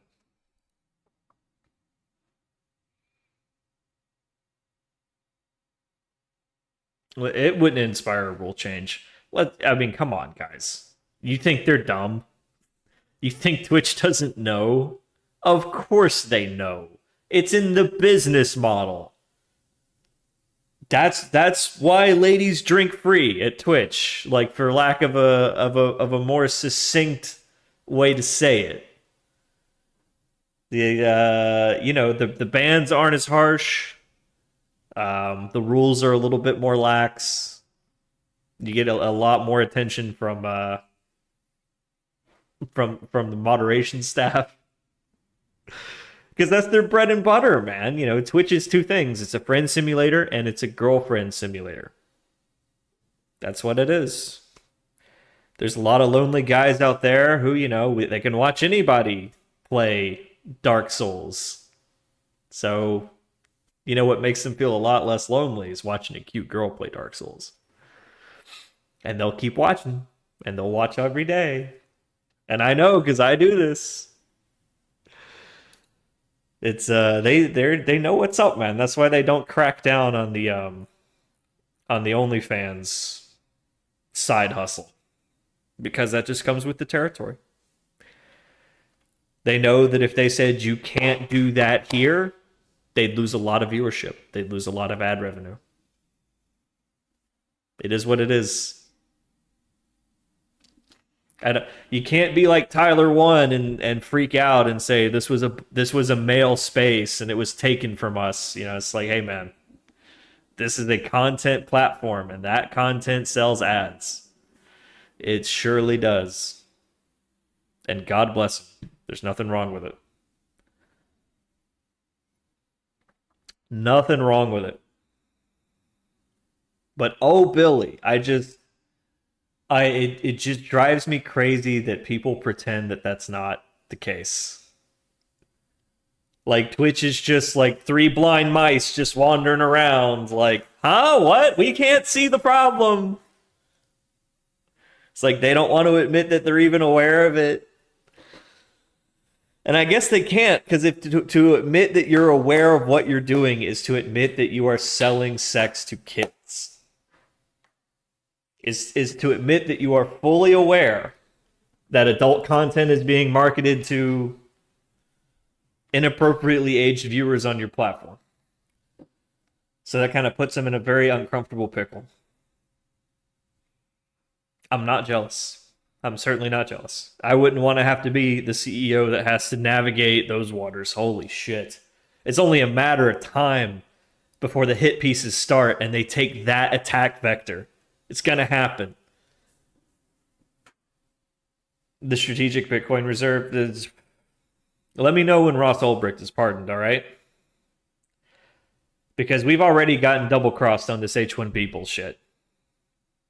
All right, I'll play the clip of Trump saying that H-1Bs are a tool to be abused. I know, I abuse them, and that has to stop because that's screwing over the American worker. I'll play you that clip. That's what he said verbatim. And now it's a full 360 because Daddy Elon's in there, and Elon likes cheap labor that doesn't talk back. Labor that's afraid to get deported. Labor that can't go work for the competition because the H-1Bs don't support that. You can just get deported. So they can't demand fair treatment. They can't demand fair wages. They can't make any demands. So they don't. And they don't talk back because they're slaves. And that's fucked up, Elon. That's fucked up. They won't even start it where it starts and say, this is getting abused. Isn't Trump and Elon and Vivek's point that American workers are just dumb and they just don't work hard enough? And yeah, so okay, fuck them. Leave them behind the side of the road. You know what? Fuck them. Fuck them. Let them starve. And we'll just import cheap workers that work hard and don't ask questions and don't vote for unions and don't do things that we don't like it when the labor does it. No, we don't do that. That's not how things go. So if they feel that way, then they can go take their businesses to those parts of the world, I guess. It's like, okay. But if you want to do business in America, you gotta play the game. That means you gotta hire here, man. That really, really upset me. That like as soon as they had our votes, it was turn around and screw us all. That's not right, man. I'm really hoping that that they see the light on this one.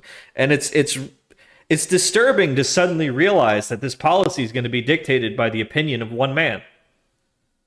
That it doesn't matter what any of us think. Elon decides what the H-1B policy is going to be for this country. Like, it didn't really sink in until recently, like, oh, Trump's going to do whatever Elon tells him to do. And Elon's going to do what's in his own best interest, which is not in the best interest of people like me. You know, software engineers in America who are looking for good work at good companies that have good benefits, you know? They're just going to import slaves from now on.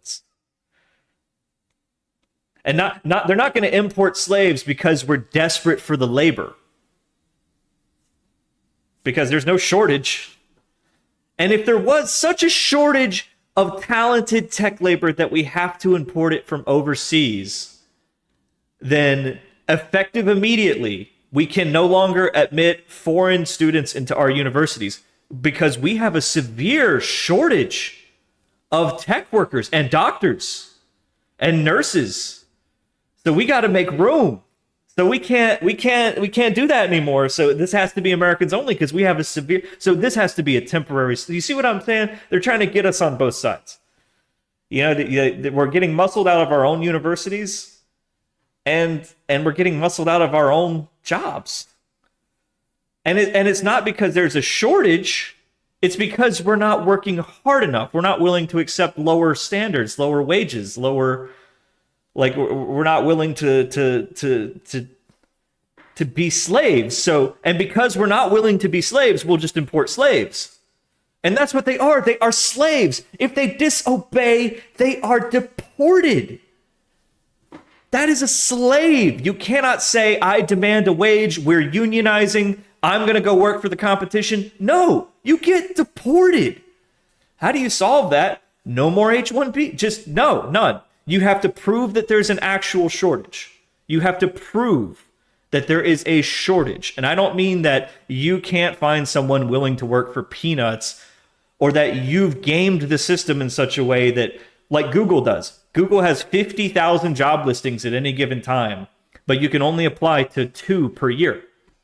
So I can't go to Google and apply for jobs until I find one because they have all of these job listings. They make it so that this limited labor pool can only apply to 2 jobs a year. Whether or not you get an interview, you can only apply to 2. This creates an artificial demand for jobs that, oh, there's a severe shortage. You see what I'm saying? I should be able to sue Google for doing that. You know what I mean? Like the federal government should be suing Google for that kind of stuff. Like it's gaming the system intentionally to screw over the American worker and import slaves. Like it's very disturbing. I've seen it my whole career, and it just gets worse and worse and worse, man. And now it feels like they're going to go full throttle on that. I pray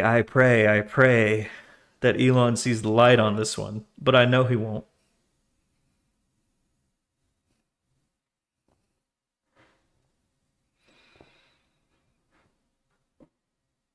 And it's like, I thought we won.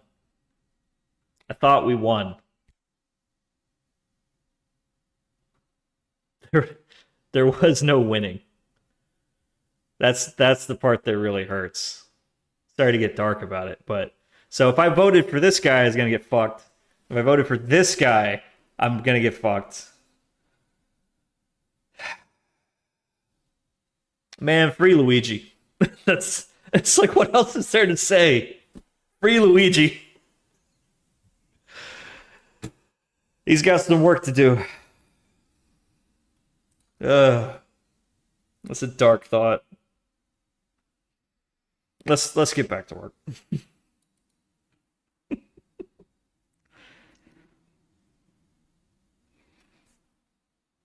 Sweet. If China's got so many engineers, then yeah, I tell you what, just I don't even want to go there. I don't even want to go there.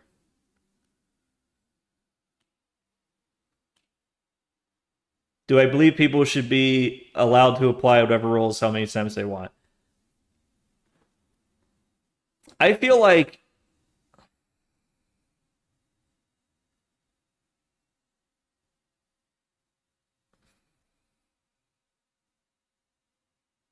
how Google does their hiring is their own business. But how they do their hiring is set up by design to game the H-1B system. And I feel like that is defrauding the federal government and betraying the public trust. And there should be something done about that. There should be a penalty for that. For example, Apple was found guilty of doing exactly this, of discriminating against hiring Americans. They were found guilty. They were fined like $25 million, which is like nothing. That should have been $25 billion. And even that wouldn't have hurt, but it would have made a dent. Like it would have made them think, okay, there is a negative expected value in gaming the system. We might not get caught the first time. We might not get caught the second year. But when we do get caught, it's going to hurt a lot more than we save money. And our shareholders will thereby demand that we never do that again. Like that's what I'm feeling like. When you actually catch them red-handed, guilty, it's got to hurt. But that went away with the Eric Holder Justice Department. They just decided, no, we're not gonna severely penalize the shareholders for the wrongdoings of a few bad apples on the board of directors. So everything's these like minuscule pissant who gives a fuck fines. I gotta stop thinking about this. It's gonna upset my day. Anyhow. It just hurts, man. It just hurts.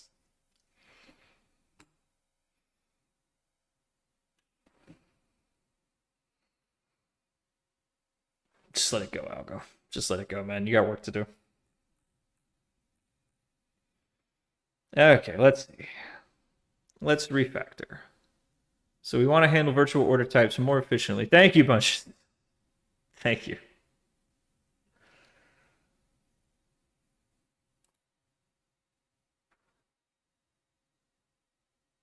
Sometimes I just think, you know what, I should just go like full Rush Limbaugh.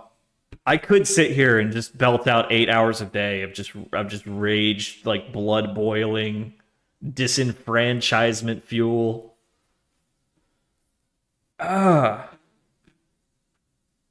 but I think there's a reason why Rush Limbaugh drowned to death in tumors. Like when you just carry that much hatred, that much negativity for that long, it eats you alive, literally. Ah, you have to laugh in the face of your helplessness, or you're just gonna go insane. All right, let's see. So remove the triggered orders list since now we convert stop orders to limit orders upon triggering. Okay. Created a new simulate stop order method that will use get next quotes to find when the stop price will be triggered.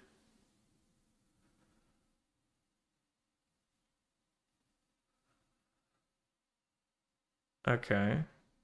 Well, because there's stop market orders too.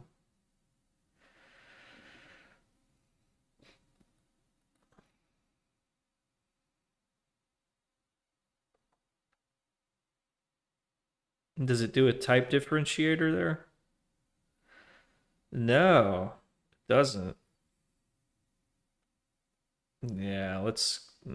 This is gonna be like a third shot.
Is it worth reading books about programming? Sure.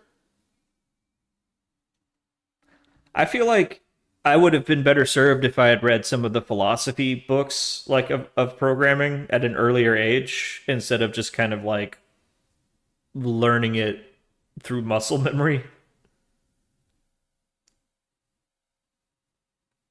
Like I kind of learned computer programming and then sort of inferred computer science from the end results. And I don't think that's a great way to do it. It's sort of like a cargo cult of programmers where we know how to program, but we don't really understand computer science that well.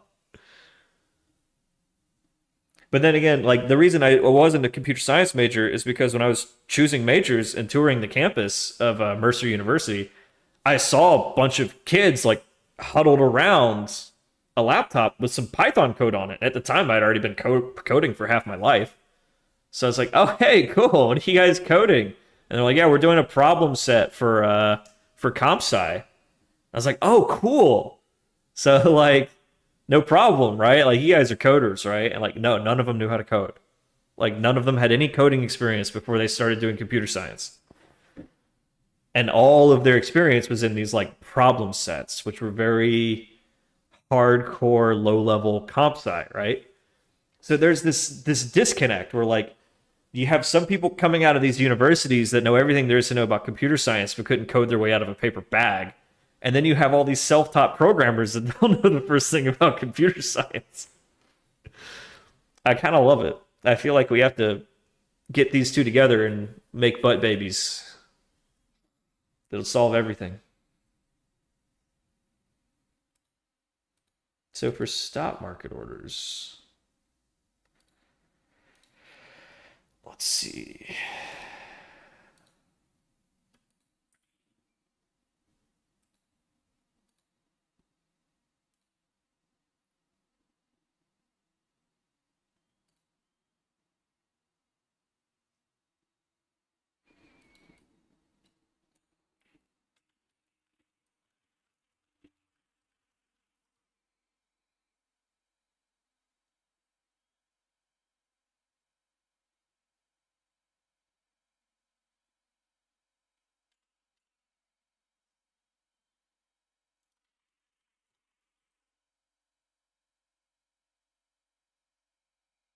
So wait, is our tactic using a stop limit order?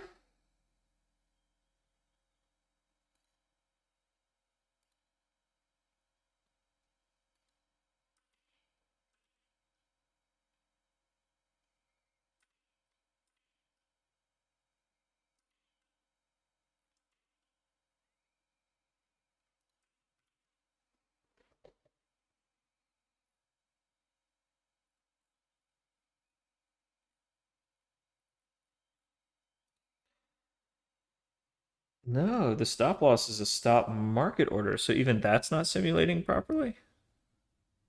Oh, the trigger wasn't simulating properly. Okay.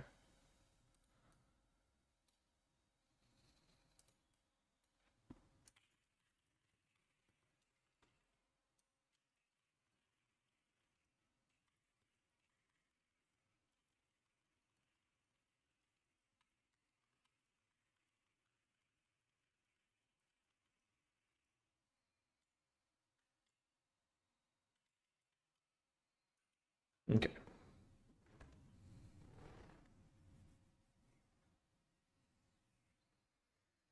Sorry for my rant, everybody. I have trust issues. I have authority issues, and when I perceive that an authority figure has betrayed my trust, it it like cuts straight to childhood trauma. So I get apoplectic. This has cost me jobs, or I just start freaking out about how dare you gaslight me kind of stuff, which doesn't play well in the boardroom.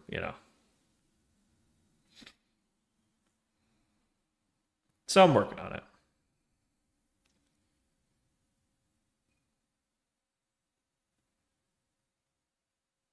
All right, so separated order processing. That's good.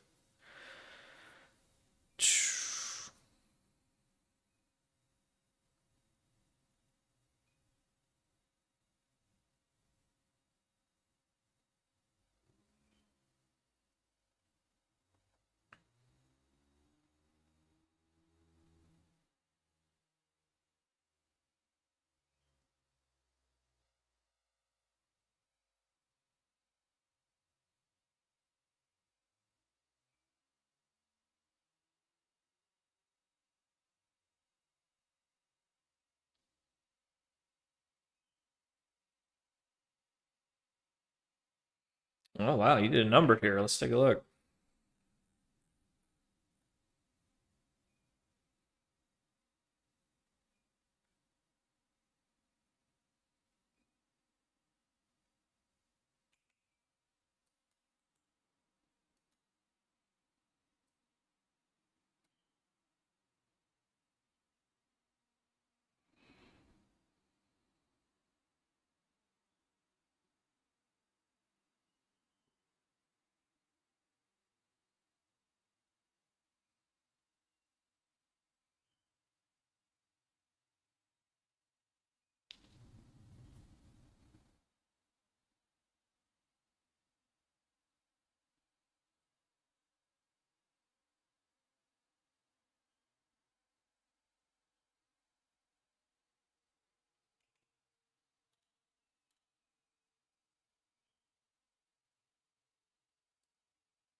These are good.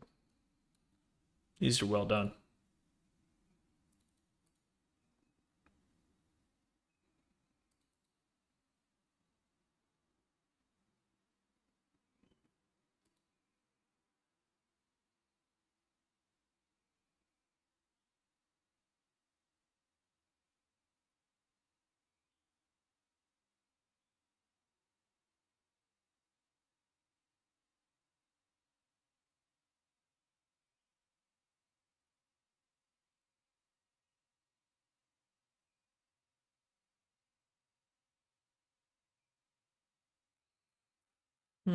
Okay. This is getting pretty close. I think the solution is somewhere between this and what we got.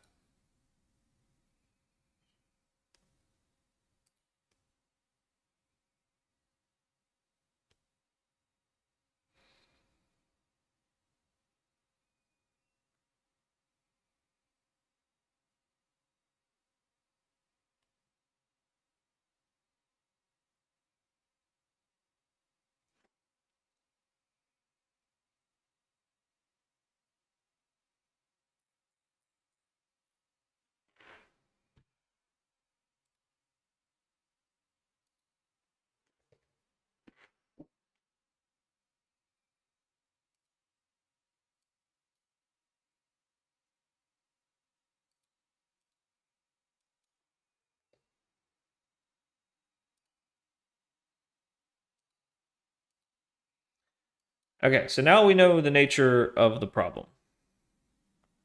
Let's make a ticket so that we're not drifting.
Thanks, Bunches. I appreciate that, man.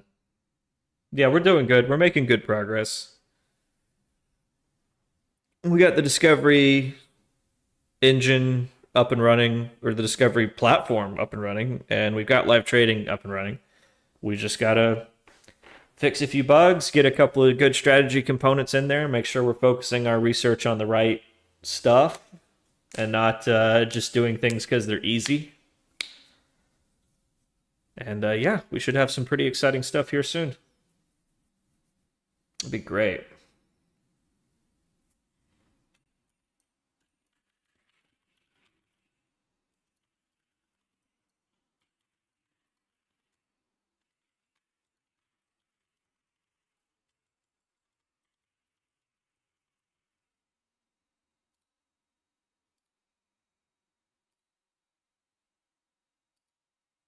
Okay. Coffee. Coffee. And a snacky. Then we crush it. It's a nice coffee coffee break here. You know, I need one of these that says coffee. Let me do that now. Copy, paste, duplicate.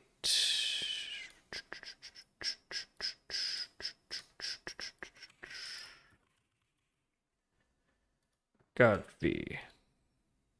That works.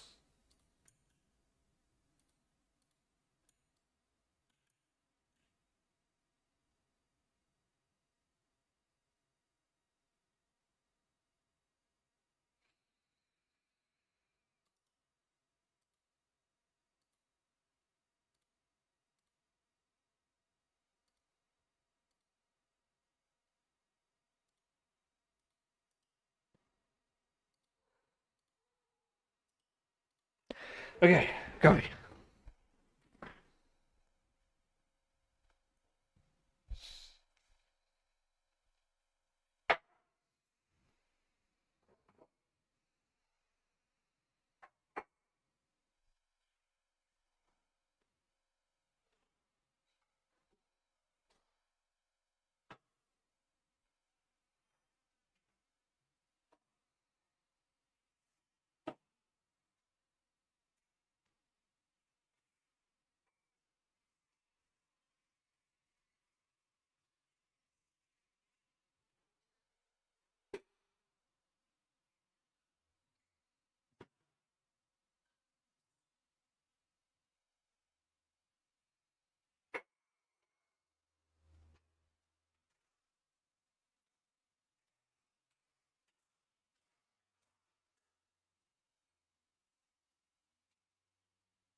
We should be able to put on the stop orders a property that determines how their stops are filled or are triggered by quotes or ticks.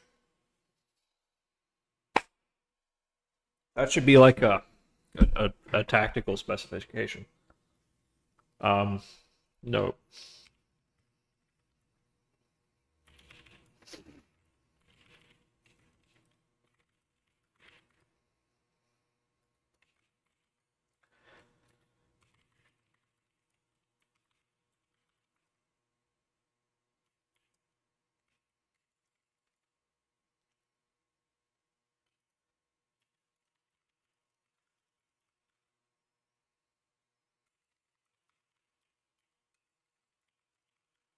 That's like a upgrade that can come later.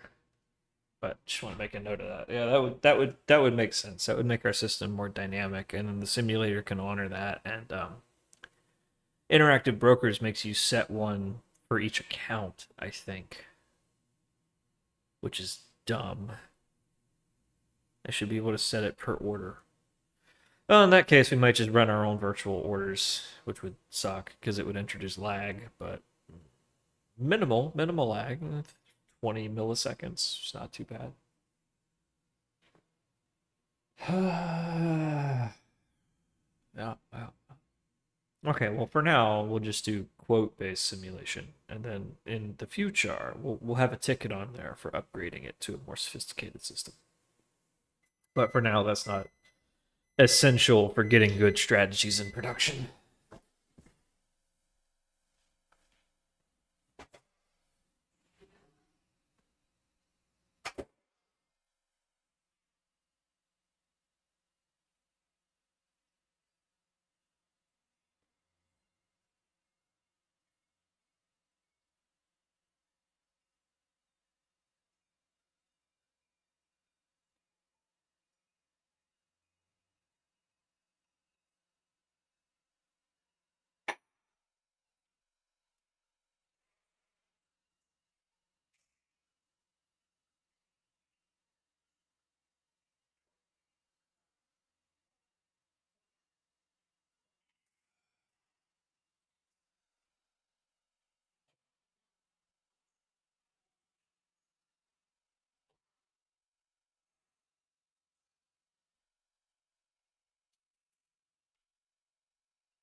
mean, I could just play Path of Exile for like 5 minutes. So I would get the GPU cooking, you know?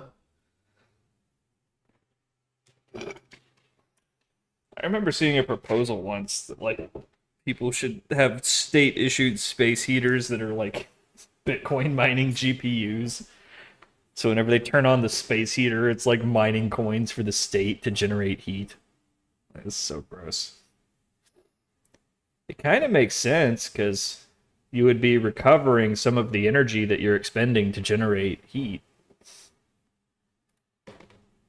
God, everybody loves Path of Exile except me. I fucking hate that game. I think it's boring. When I start thinking about the mechanics, right? It's like wow, it seems like some mathematicians sat down and thought of a way to waste my time. They said, how can we make this take an arbitrary amount of time? It's like, okay, well, there's a 1 in 200 chance that it drops for clearing each map, and it takes 5 minutes to clear each map. So, like, you have to invest a minimum of 30 minutes to get the item, and it's like, okay, you're wasting my fucking time. Repetition is not content. I don't like it that every time I create a character, I have to repeat the same boring shit. Like, that's why I don't play World of Warcraft. It's like fucking boring and repetitive. And if you like it, I'm sorry, it's just not for me. Yeah, I generally speaking, I hate dungeon crawlers. I never got into Diablo or any of those. I liked Neverwinter Nights. I loved that game.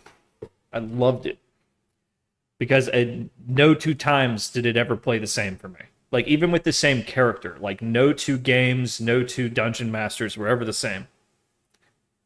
And it was always sort of fun and unique and interesting and creative. And even if it was like the same models being recycled, like, it didn't feel the same, you know? I don't know. I've been thinking a lot about like how I should take my philosophy of what makes a good game and try to make like an indie title. Something that would take less than a month, soup to nuts, you know? But because I really like simple mechanics, like it wouldn't be hard. It wouldn't be a spreadsheet game. I wouldn't be sitting out there figuring out dice rolls. Um, Something like Lethal Company or like Among Us, where it's like an incredibly simple mechanic that drives like an emergent social experience. Because I feel like if you're playing games with your friends, you should be playing games with your friends, not playing the same game in parallel, right? Yeah, I probably will participate in the next game jam because I don't feel so like pressed against the wall anymore.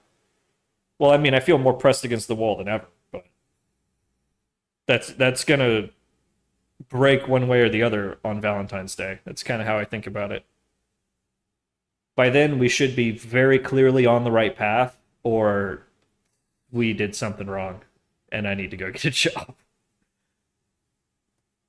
Uh, but yeah, I've been thinking a lot about that. I've been wanting to play around with this kind of game engine stuff, and especially since I got a Quest, because I'm like, oh wow, you know, an Oculus Quest, because the potential is unbelievable. But only a handful of studios are producing content for those things. There's not like a very large total addressable market, but I think it is the birth of the platform, and as long as Mark Zuckerberg doesn't abandon it, then they're gonna keep making them.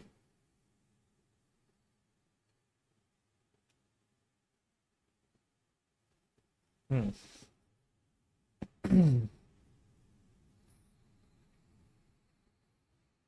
All right, kind of writing the code in my head here.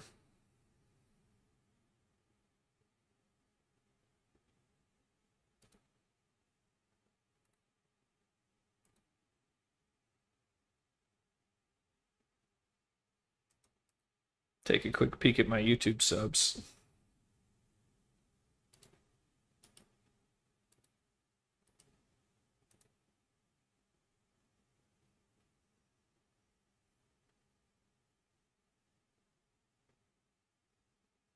I'm starting to get like organic comments too on YouTube, which is cool.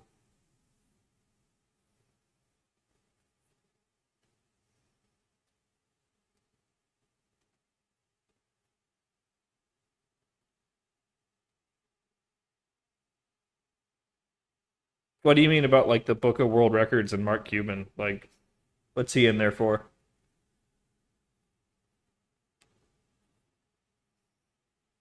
I mean, if you really dig into it, Mark Cuban made his money like screwing over the guy that invented what was it called? Real radio, real player. Anybody remember that? Oh, he bought the most expensive plane. Whatever.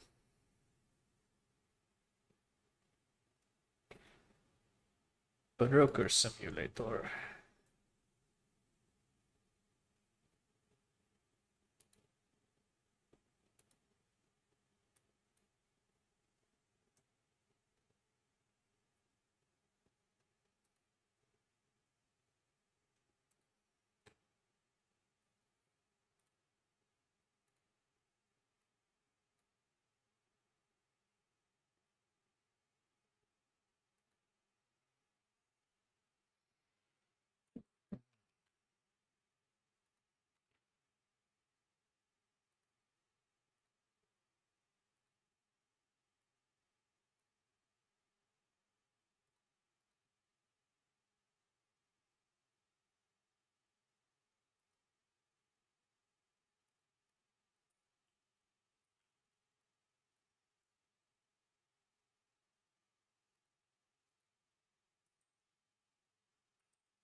I need to get an animation between those two scenes.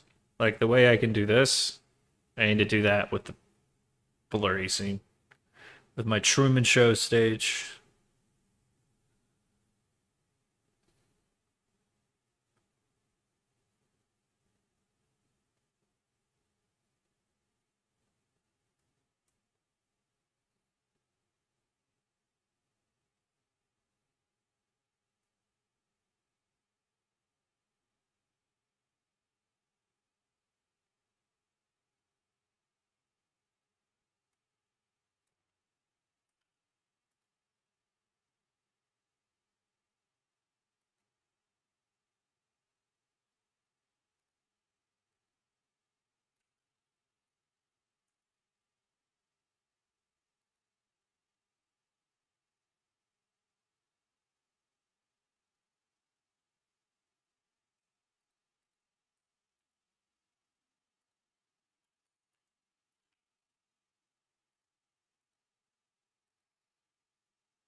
It's good coffee.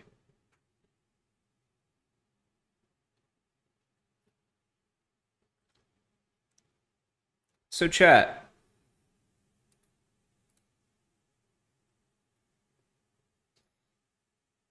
what's up?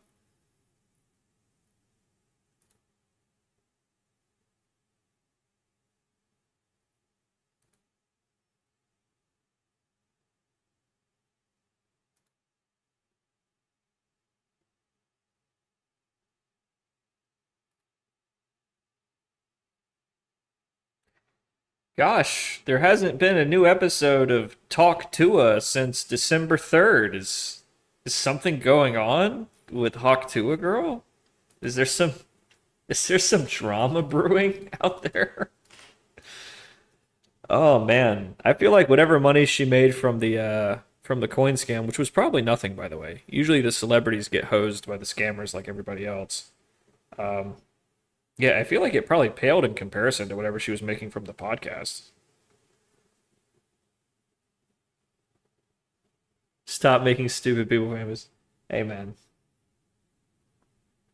you know, it's just the way of the world. Just the way it's always going to be.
Your mate's asking to split the referral bonus? No, absolutely not.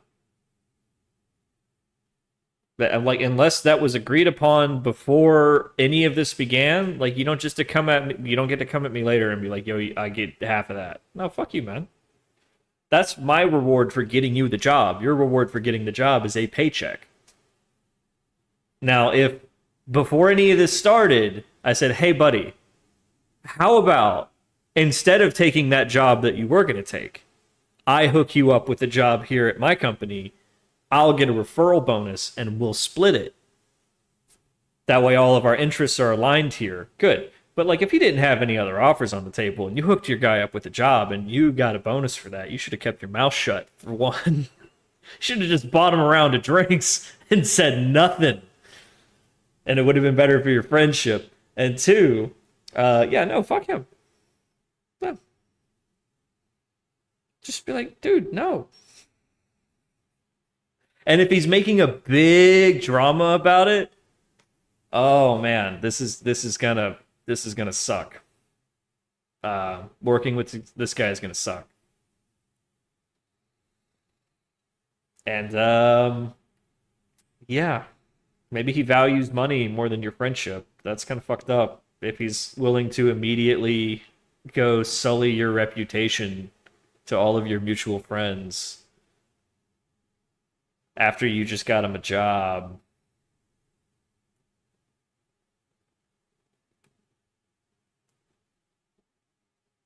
Your friend might be a sociopath.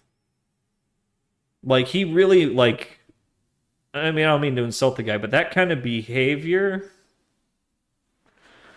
Okay, I'm misreading the situation then. But if someone is doing something like that to you, they are a sociopath. They literally don't value your friendship. They are using you for their own advantage, and the second that they are not getting the upper hand on you, they start destroying your reputation. Not the kind of people you want in your life.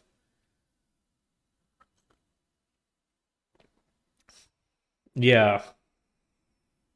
I mean, at 50K, that's like what, half a paycheck or one paycheck? No, it's not that he's. No, it's just the behavior. If someone is attacking your reputation publicly, they are not your friend, and that's also something that a psychopath does or a sociopath. Take your pick, but somebody that is trying to feel more powerful than you in a dominance hierarchy through nefarious and cynical means, not the kind of person you want in your orbit. I don't know. I've met people like that before.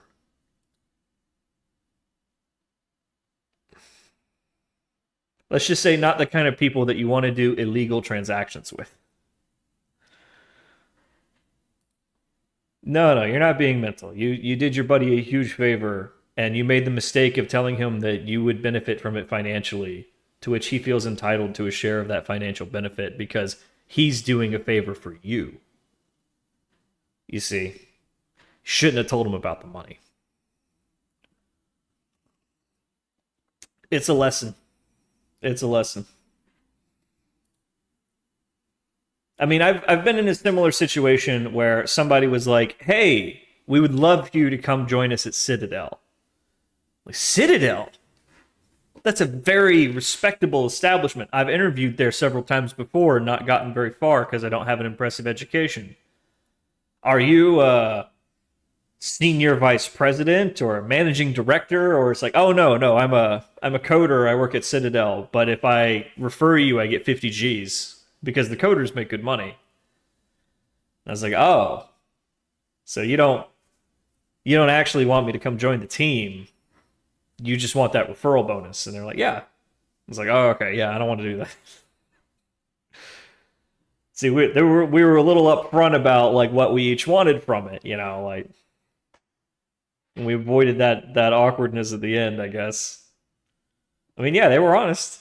I was like, oh, okay, yeah, I really don't want to jump through hoops just so that you can get a referral. It's like, but if you were going to give me that fast track in and you get a referral, like that's cool. Like, because then I'm getting something. Our interests are aligned. Like, I don't have to jump through the hoops. I can go straight to just like, hey, if the managing director likes me, I get like a probationary period or something cool. Uh, Enjoy your 50 G's, bro. I'm just grateful for the opportunity. But if it's, you go do all of this for my benefit, I could get the job on my own. Like, if you don't actually have the pull, what are you getting paid for? Yeah. Hey, it's your money, it's your benefit, it's your reward from the company for finding them an employee who passed the tests. And if he wants to sour the relationship over half of it, which would be what, a couple $100,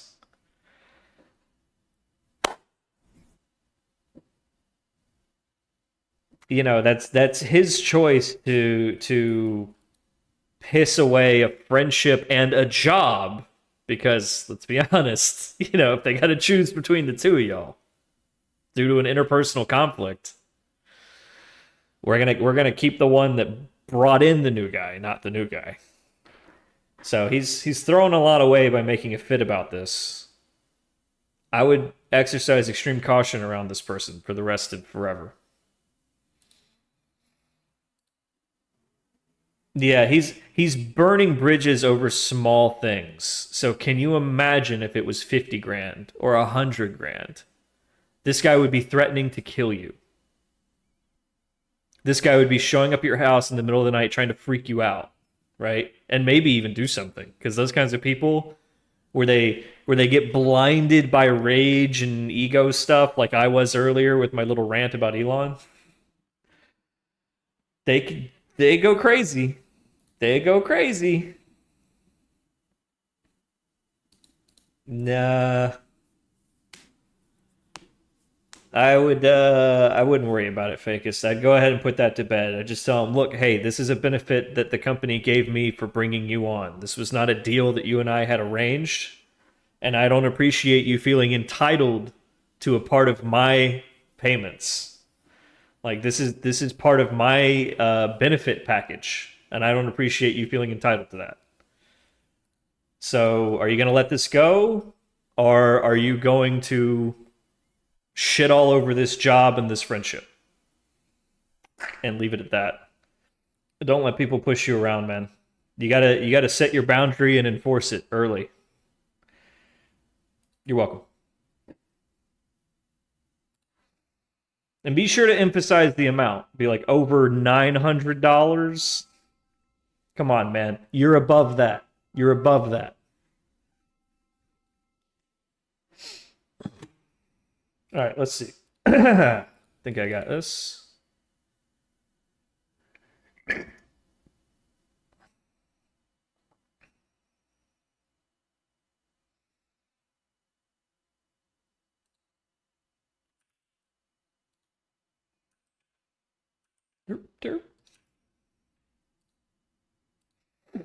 Ooh, gosh. Eat that banana too fast. Would I share tips at the restaurant? If it was an agreed upon policy when I got there, like I'm being brought in, hi everybody, this is Algo bro. Hey Algo bro, we pull tips here. Oh, okay, yeah, got it. Now we all get an even share, right? And if it's anything but yes, I quit right then. Because if I get $1,000 tip and I get the sucker share on my first night, I'm going to feel a certain kind of way about that. So that's a boundary that I want to make sure is established and enforced early. You know, you don't want to agree to unacceptable terms and then try to renegotiate later, because that just never works. Once they've got you, they've got you.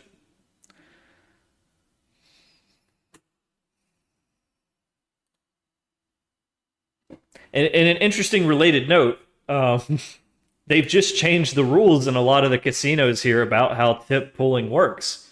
So now the dealers no longer pool tips, but the service staff does. So, you know, the people serving the drinks, they pool tips, but the dealers dealing the cards, who get like $1,000 and $10,000 tips sometimes, they're not pulling tips no more. It's like, hey, I got the $10,000 tip. I sat there with the hardcore alcoholic, screaming maniac millionaire who I'm not even allowed to make eye contact with. I earned that fucking tip in the high stakes dealing room. You don't want to know what kind of abuse that guy was throwing at me when he was losing, you know?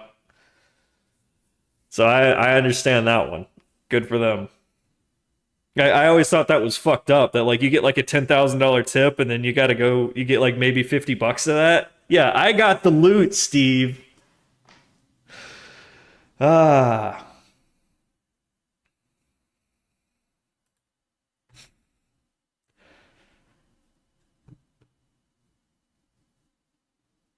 One of my biggest regrets in my professional life, and we talked about this the other day, is I didn't clarify the terms of my bonuses at my previous employer.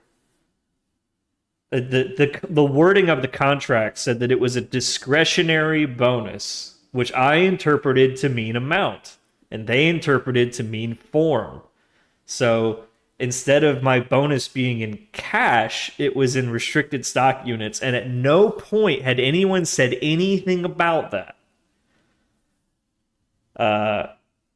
And I regret not making sure we were all absolutely clear about that up front. Like, okay, I get a bonus. In what form does that bonus come in? So I learned you gotta ask that question. I also learned, don't sign an employment contract until after you have agreed in writing on your relocation package. That's another thing that at the same job that I regret not being more clear about up front. It was like, hey, we're going to offer you this job Monday. The offer expires, or we're offering you this job Friday. The offer expires Monday morning at 9 a.m. So, do you want this job, yes or no? And I was like, yes, I want the job. All right, sign it. And we'll figure the rest out later. That's what they said. And it's like, okay, Monday morning, let's talk about my relocation package. Oh, you failed to negotiate one. So you need to move from Colorado to Las Vegas in the next 2 weeks at your own expense.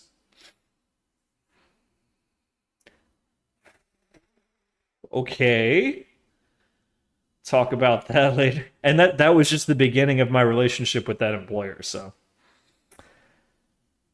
you gotta I hate to say it, but you gotta think like a snake and you gotta see these things coming. And you gotta get ahead of them. When you gotta make sure. Now we all understand, right? My bonus is in cash. I'm getting this much for relocation. Right? Okay, then we sign. Did I reject? No, I immediately demanded a $20,000 raise. I was like, oh, okay. So that 180 we talked about, now it's 200. It's 200 or nothing. And I got a call an hour later that said, okay, yeah, we did it. You got your 200, but you need to. And that's when I began my counter operation to get work from home, which I got. And yeah, and my whole relationship with that employer was them screwing me and me screwing them and us just on this chessboard back and forth until the relationship didn't work anymore. And yeah, that's no way to have an employment relationship. So yeah. Did I go into the office before I got work from home? No. On my first day, they put me in a cubicle, and I had a sincere meltdown. I was like, nobody said anything about cubicles. I'm not working in a cubicle. No cubicles. I'm not standing in this cubicle. Not for a second. I marched right into the guy who hired me's office. And I closed the door and I said, we're not doing cubicles. Not cubicles. So you either have an office for me or I work from home right here, right now. And because at the time I had the advantage, letting me go in that minute means they had to go find somebody else and they didn't have time. They had to get me trained that day because the contractor was leaving that day. So it was like everything falls apart if we don't give him work from home right now. So I got it. And it was just back and forth for the next 15 months. Until finally it was like, hey, I'm like, this is a toxic work environment. I'm tired of the name calling and being harassed. Like, this has to stop. Fired. I had no leverage at that point. So, anyhow, yeah, that's the art of the deal. But that only goes so far when it's adversarial. Like, the art of the deal is that everybody is happy. Which is why Trump's base God move is that he will create a massive problem for you. And you won't even know he's doing it. And then he shows up, and as part of the deal that he wants, that problem goes away. Whatever it is. He always has some magic way to make it go away if you do this deal. And then afterwards, everyone's happy. The problem has gone away. The deal is signed. Everyone's happy. That's the thing. You got to leave them happy at the end of the deal. Because if they're not happy, then that happens. It just poisons it, and it doesn't matter how good that one deal was. You'll never deal with this person ever again. And they'll tell other people not to deal with you. Small world. That's why, like, Deutsche Bank came into Trump's trial for fraud and was like, he didn't defraud us. No, we ran our own valuation models. We made our own decision. We gave him the loan. He paid it back in full with profit on time.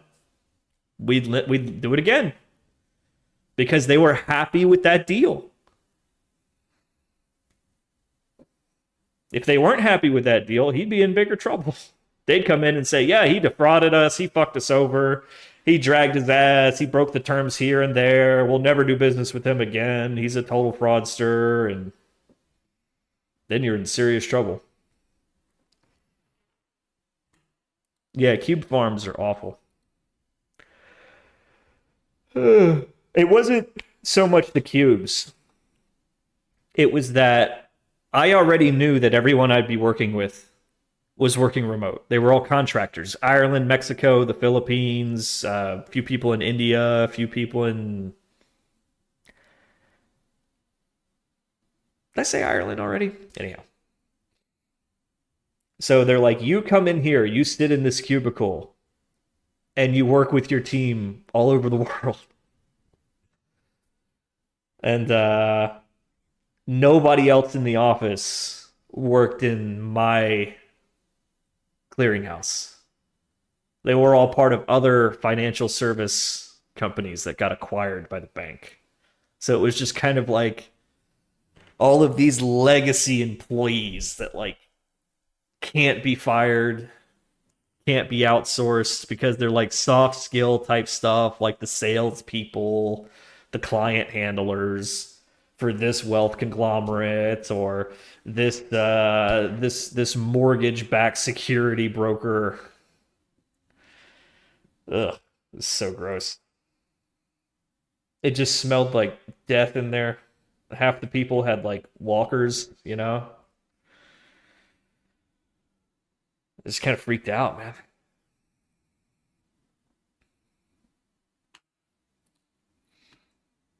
Well, if you're ever in an environment where you have people to collaborate with, then it's definitely worth going into the office, I would say. But I think in that particular case, I made the right move. Anyhow, I'll never work in a bank again. That was the nightmare. Oh my God. No, this was post-COVID. So they were still kind of coming out of the work from home thing. That's how I managed to get my things switched over. All right, so set up trigger infrastructure. Seems pretty straightforward.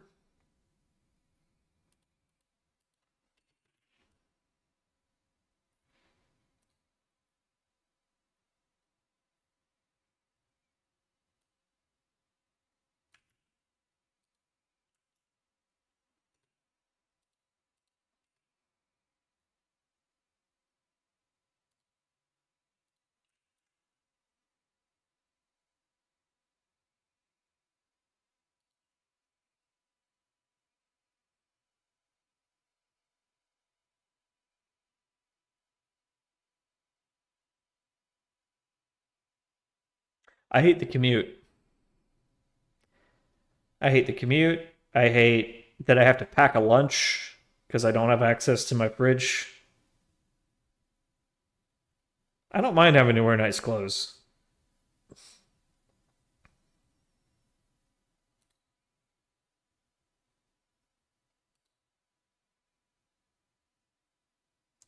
Since me and the other engineers were basically always in meetings, and we were also expected to code.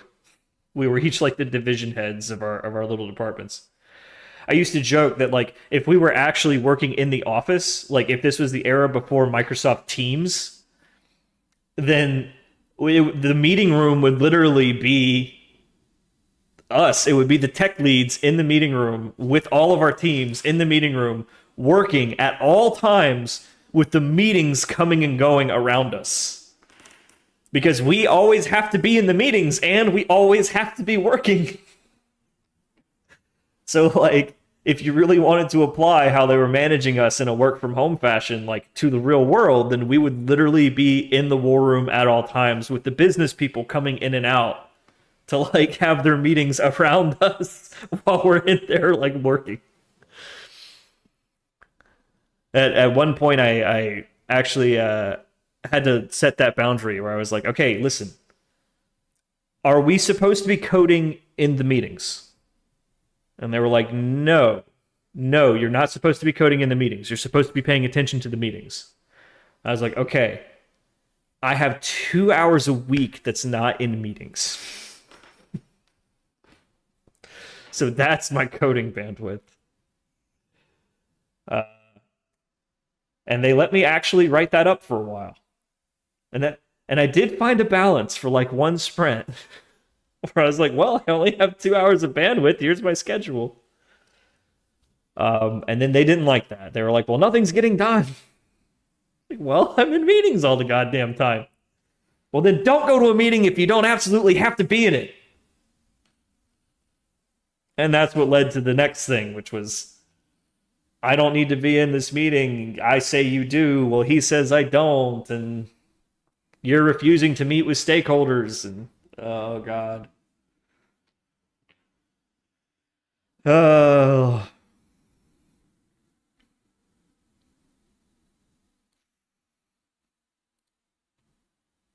They had a pizza party one time. The whole time I worked there, I got an email inviting me to a pizza party, which I was frankly insulted by. I was like, this is a meme, right? Like a corporate pizza party. This is a meme, right?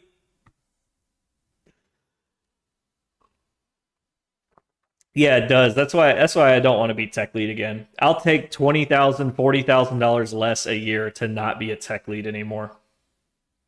Yeah, they think it's a genuine gesture because they think like kindergarten teachers, man. That's how they teach you to think. Interchangeable economic units.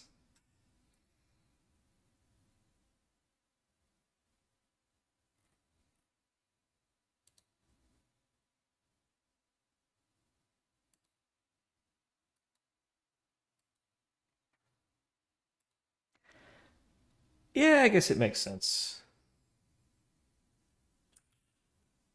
Yeah, I guess that makes sense. I was like, do we need it just for the one? It's like, yeah, it makes the code a lot cleaner.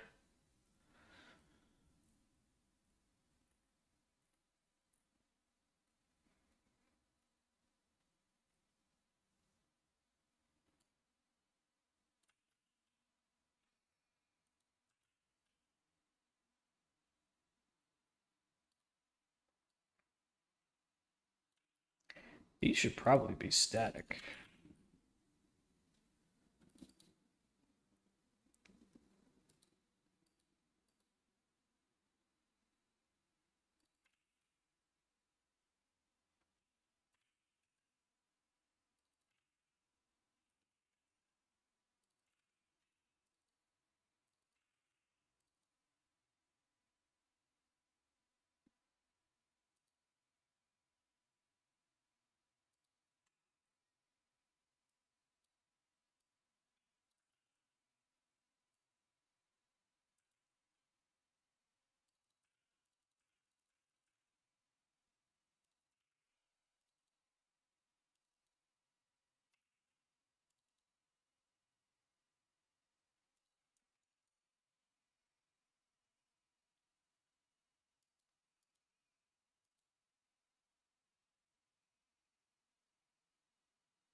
Yeah. Yeah, and they know that raises boost morale, but doesn't look good on the spreadsheet. You know what looks good on the spreadsheet? Pizza party. One time minimal expense.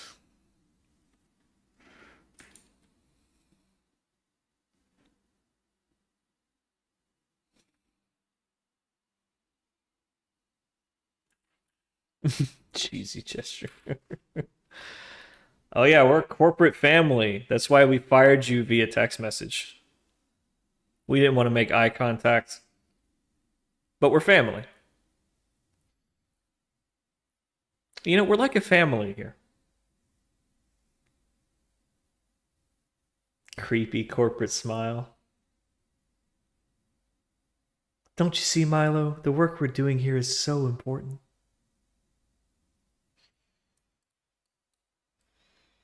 I'm glad I saw Antitrust at an early age. God, I still have nightmares about that movie.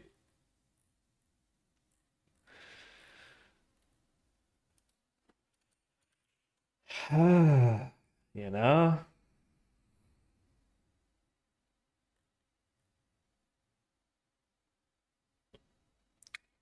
We're like a family. That's why we do the layoffs right before Christmas. Because we're like family.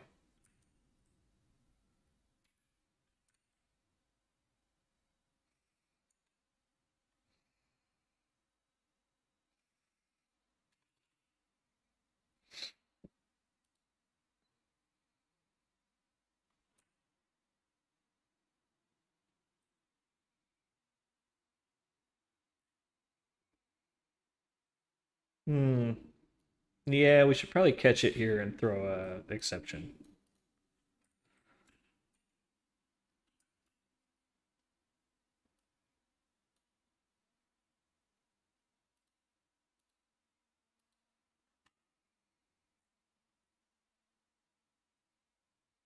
Yeah.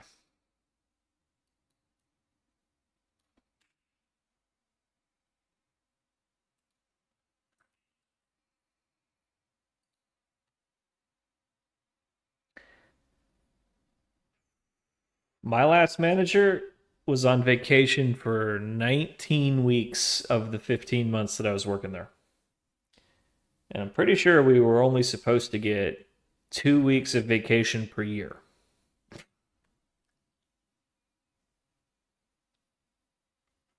Like, literally, he was on vacation the whole time.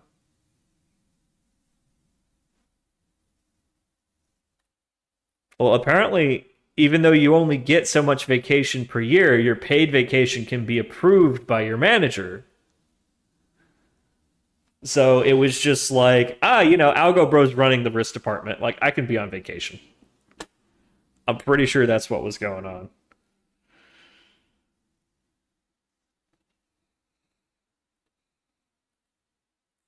It's like, see, I brought in this young, brilliant dude. Look how hard he's working. Anyhow, so I'm gonna, it's parent week at college, so I'm gonna go off for the whole week. It's like, oh, it's the GPA tour. I gotta follow that.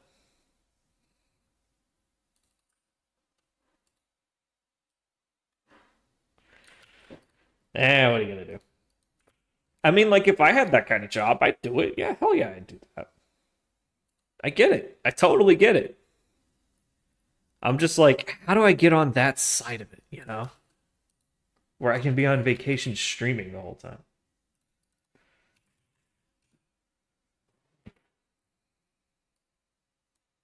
Okay, so this can all go now.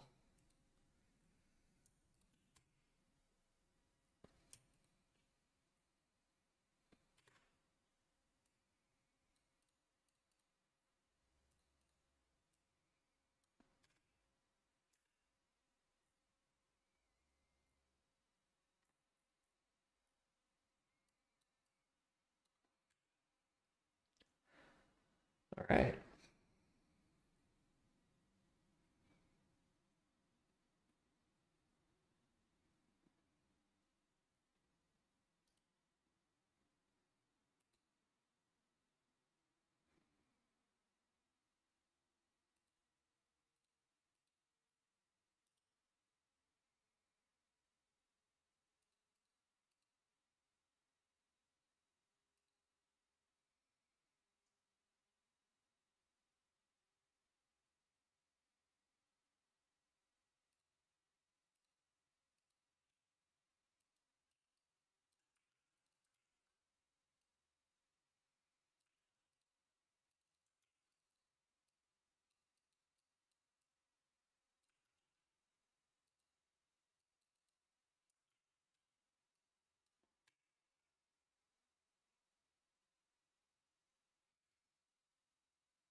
Could be getting something here. Let me use the restroom real quick.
The guy telling you to follow your dreams made his fortune screwing over those that did.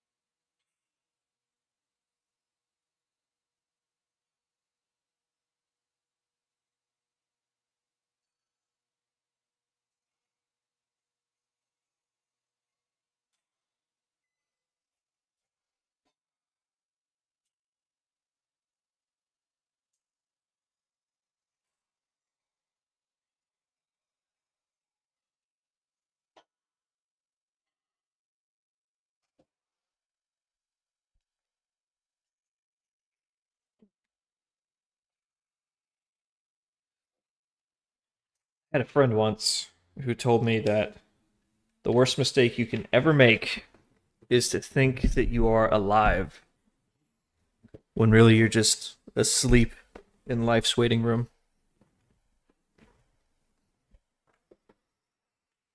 He was a weird guy. But god damn it, that one stuck with me.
The market was open on September the 4th, or on January the 4th, right?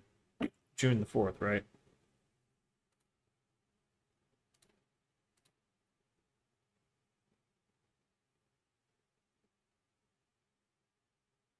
Okay, whatever, fuck it, let's try the 12th. Sorry. The market was open on June 4th, 2024, right? Because my results aren't making any sense.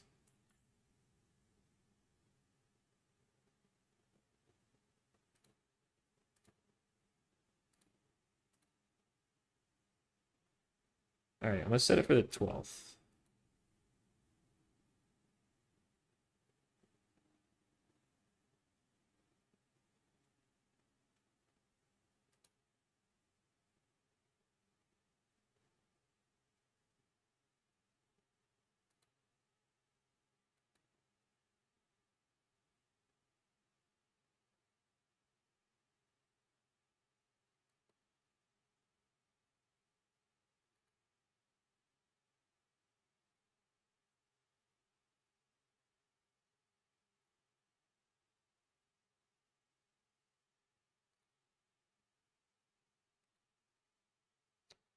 Weird.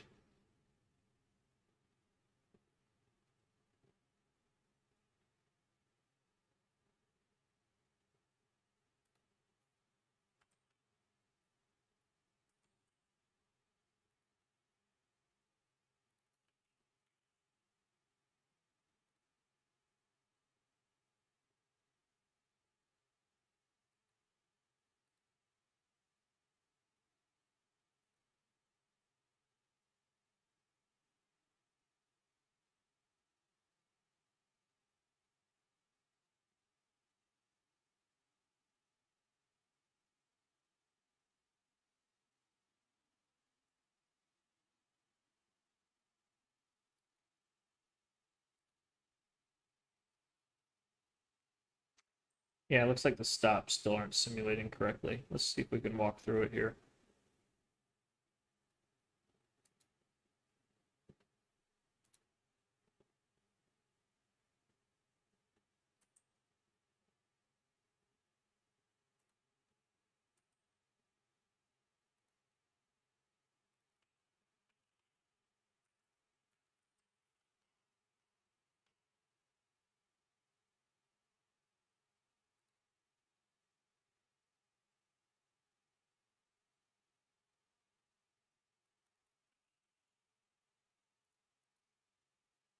What's up, Zach?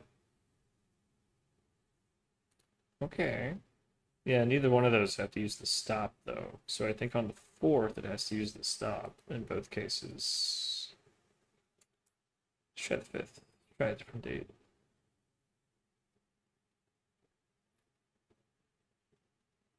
Okay. Yeah, it's not properly simulating that stop.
No fucking way. No. No. No, it's not that fucking stupid. It can't be that fucking stupid. I need a minute. I need a minute.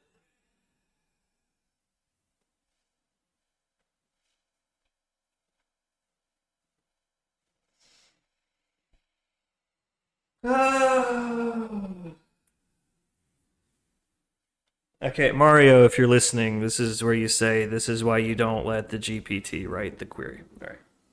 Go ahead. Come on. Let's hear it.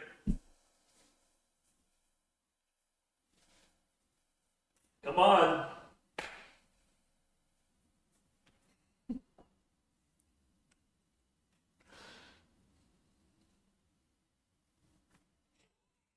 I'll explain in a second.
Okay.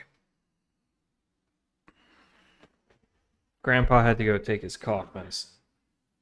Grandpa, why do you call it your cough medicine? Because the good shit makes you cough.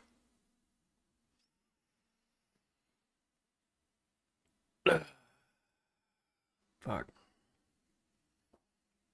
So, we have this nifty little feature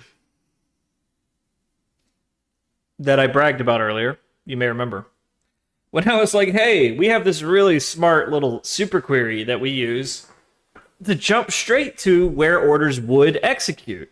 And it's so smart that it only returns the rows that would satisfy the size of the order.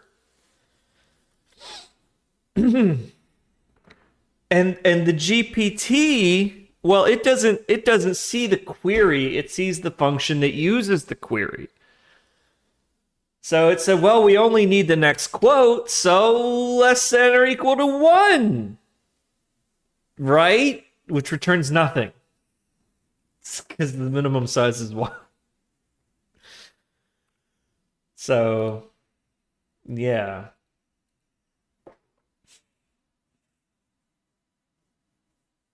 So yeah, it's supposed to only return the quotes that would fill the order. So by saying only give me one quote, it's like, well, I don't know how to handle 1. I can't give you the square root of 1. You know, like that scene in Charlie and the Chocolate Factory. But you go bump it up to 10, and yeah, you get something. Okay, so this also creates like an edge case where for small orders we don't get any rows. So I need it to like give me up to and including 1. Oof. Yeah. So here's the query. Yeah, when we do up to and including the target volume, like we need to rethink that. Hmm. Ugh. Phlegm ball. Size of a quarter there. That was gross. Just pulled a straight up Hillary live on stream. All right. Moving on. We need it to give us up to and including going over the line. So if that's only one, that's only one. So be it.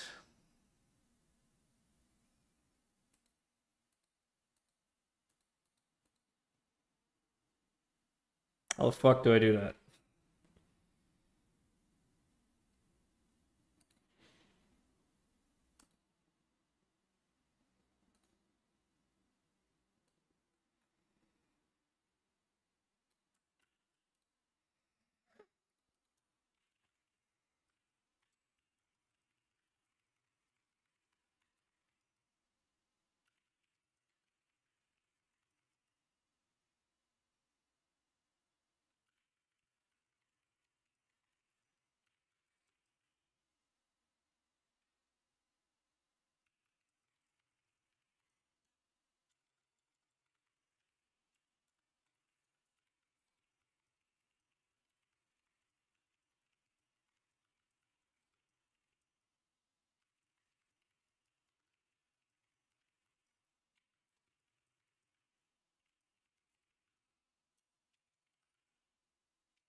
Let's see what Claude makes of that.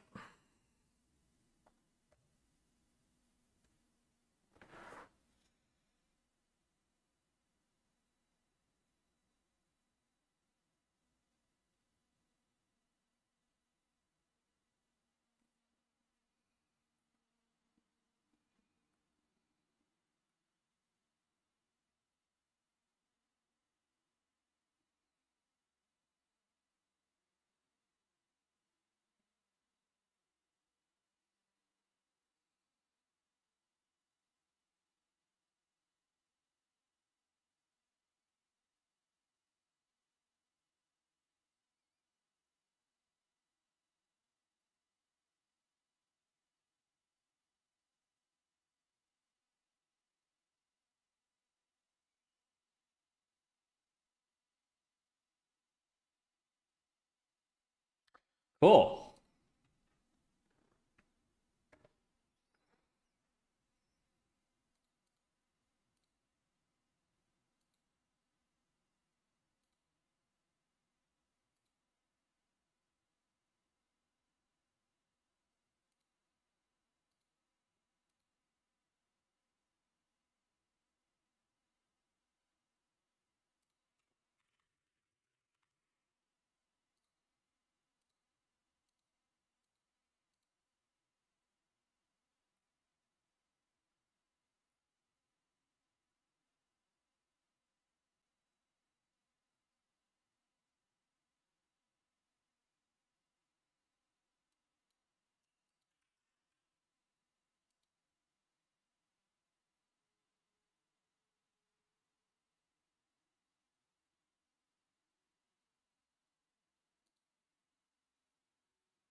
Sorry. I have the emotional maturity of a 12-year-old.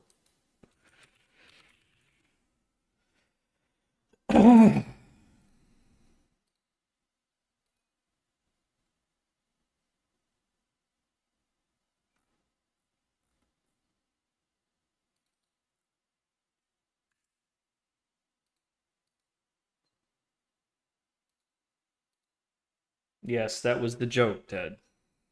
But it works just fine.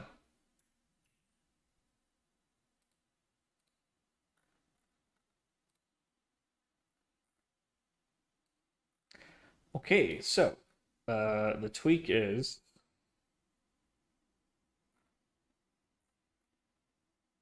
well, it's pretty sophisticated actually.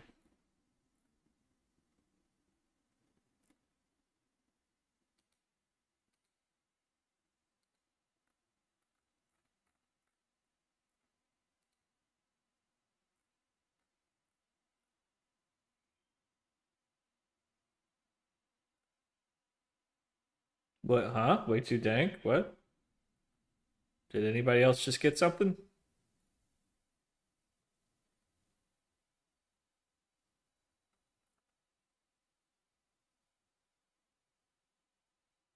I'm not seeing the change here. Oh, there it is. Cumulative volume and then filter.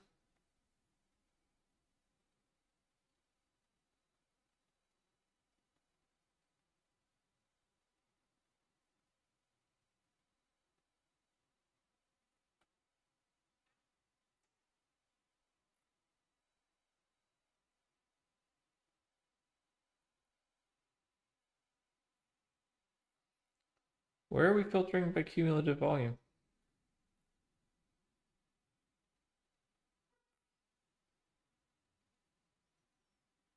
Am I missing something here?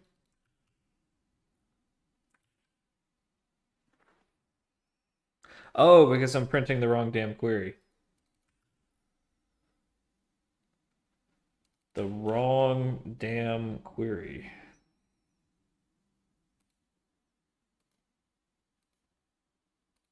There we go.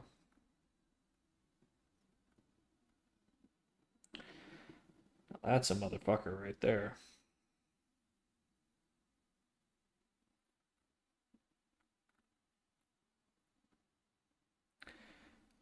Okay, so this is our bug.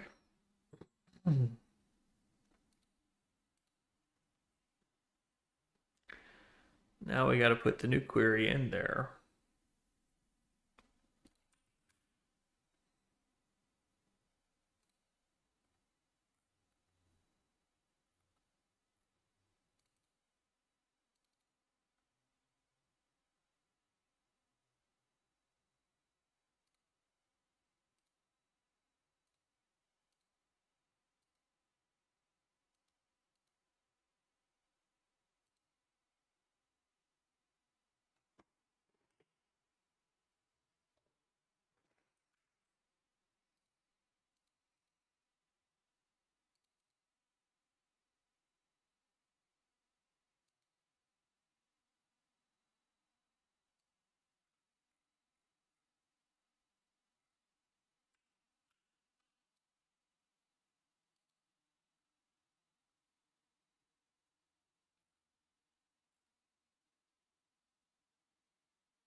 Oh, wait, actually, this would be buying. Yeah.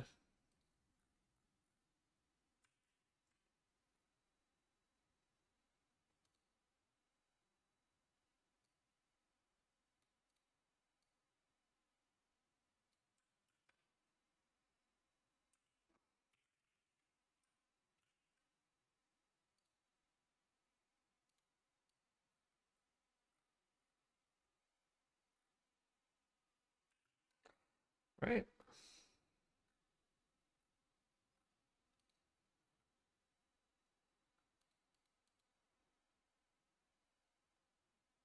No, this would be selling. Yeah.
Okay, so same as before, but 3 times instead of 2.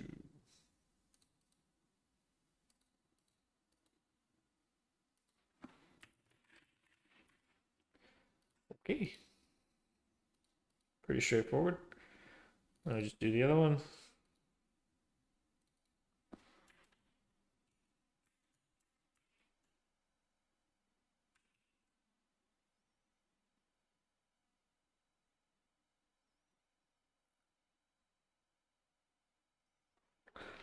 Go over here, make a few quick changes. Basically, just flip the bid ask here and fire away. Hmm. Did I miss something there?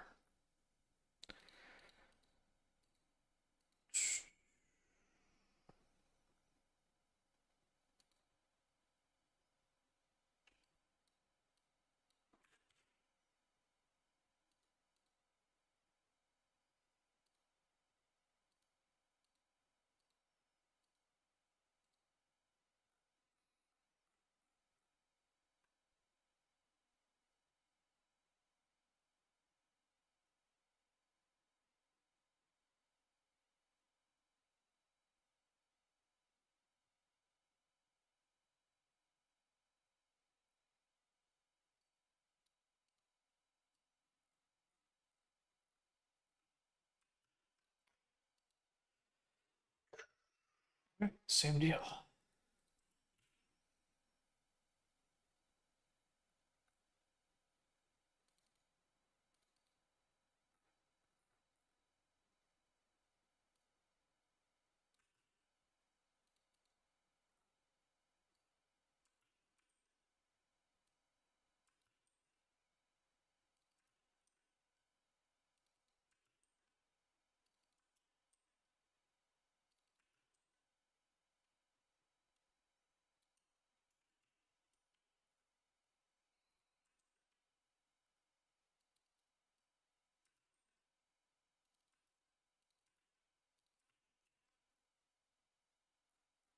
Okay.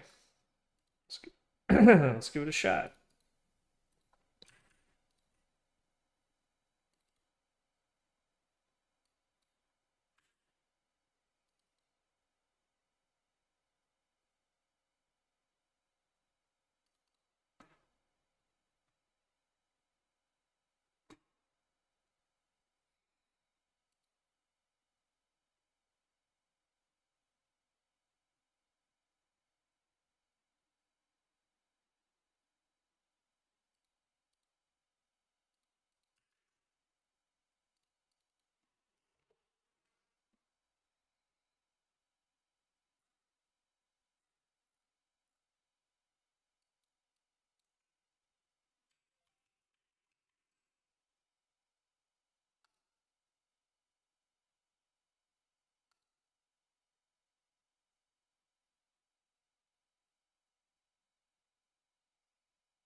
All right.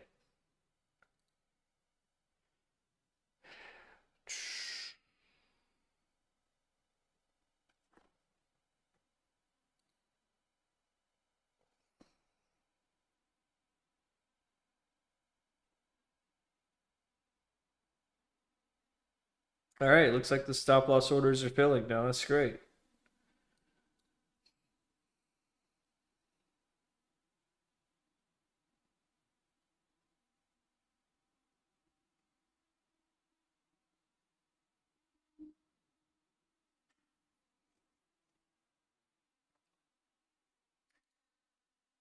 think we did it.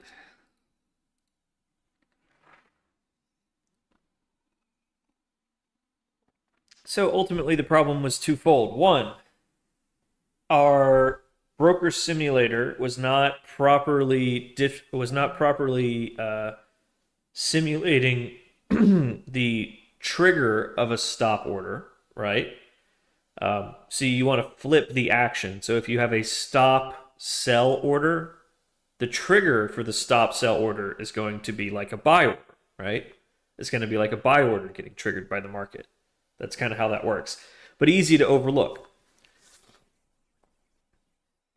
So anyhow, fix that, and then we immediately ran into another problem, which was that our super query, which goes to fetch the next quotes, had an edge case where if it was only attempting to fetch the next one quote, right, and the first quote that it found had a size greater than 1, it would return nothing. So that's a little bit of a problem. So we fixed that. Just a teeny tiny little oversight. And it's always when I try to be clever that kind of stuff happens. My little super query. But hey, it's worth it for the super fast back testing. All right, sweet. So let's throw a couple more dates at it. Make sure it keeps passing the test. And then we can lock it all down.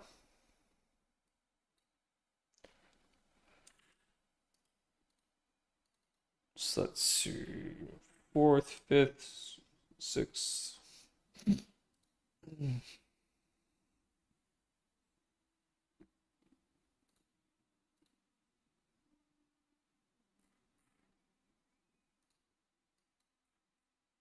The general idea is we should be able to throw any date at it and it should produce a trade. Win or lose.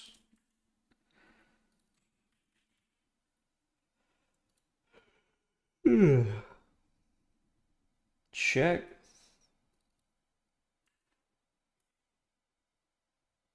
It's the 18th of trading day. Let's see, June. Yeah, 18, 19, 20. Hmm.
Well, that's a different thing.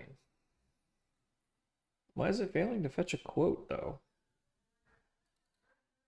Weird. All right, let's switch to stock. Is it just that day that's a problem?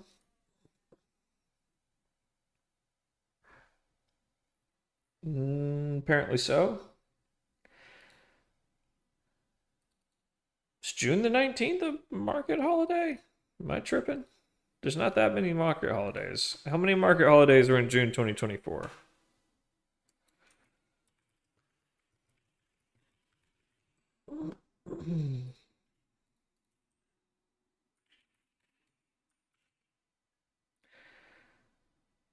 June 19th. Yes. It was Juneteenth. Fuck Juneteenth. Sorry. Don't quote me on that. Hey, Philippe, I'm glad to hear it, man. I'm glad to hear it.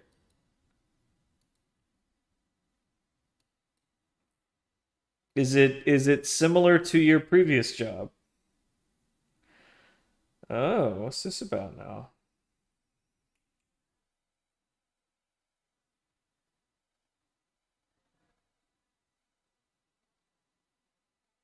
Oh no, what?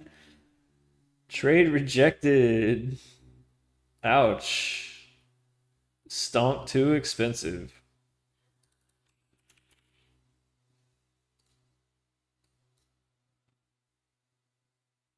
It's a hell of a way to fail a unit test. Okay, I think we're working fine. Ooh, Rust. Oh, neato. Yeah, it seems Rust is the lang to learn. I need to go at least pretend to know it for a while. I just want to just inject the Ozempic just right here.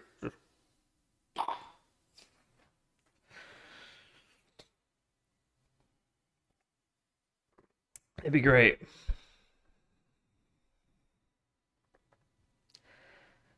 Yeah, man. Rust. So is it that like anybody out here do government contract work?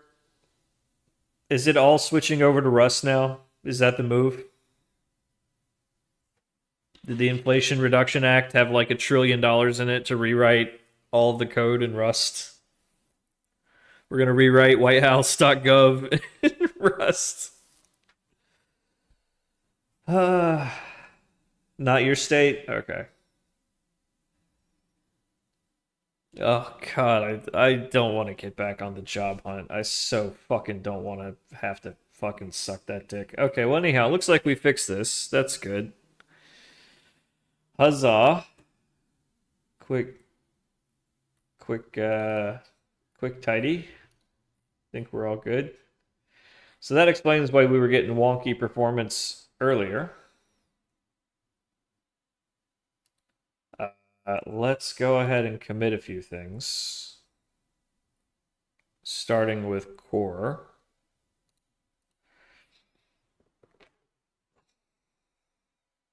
Scala. I like Scala. Scala's fun.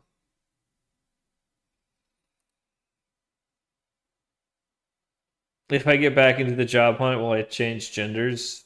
No comment. I reserve the right to. But it seems that the DEI edge is over. I would wager that would backfire on me.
Straight white Republican. No, I'm worse. I'm a daywalker. I'm a queer conservative. I want the government out of my bedroom, and I want low taxes, and I want my guns too. You know? These H-1Bs out of the workforce. The Turkish And I suck dick. And you know what? I'll do drag too. You should check out the Velma stream. They hate me more than they hate y'all. Cause I'm not like them, and I'm not like y'all either. I'm the Daywalker. That's what they call me. They hiss. They hiss when I come into the gay club. Daywalker. It's him, it's the Daywalker. Uh Listen, I love Dick and I love America. Is this okay? Is this a bad thing? Does this make me an enemy to everyone? Guess that makes me Comanche. Uh Sorry. Old movie reference. Uh You love American Dick? Yeah. Ironically, I myself have a European one.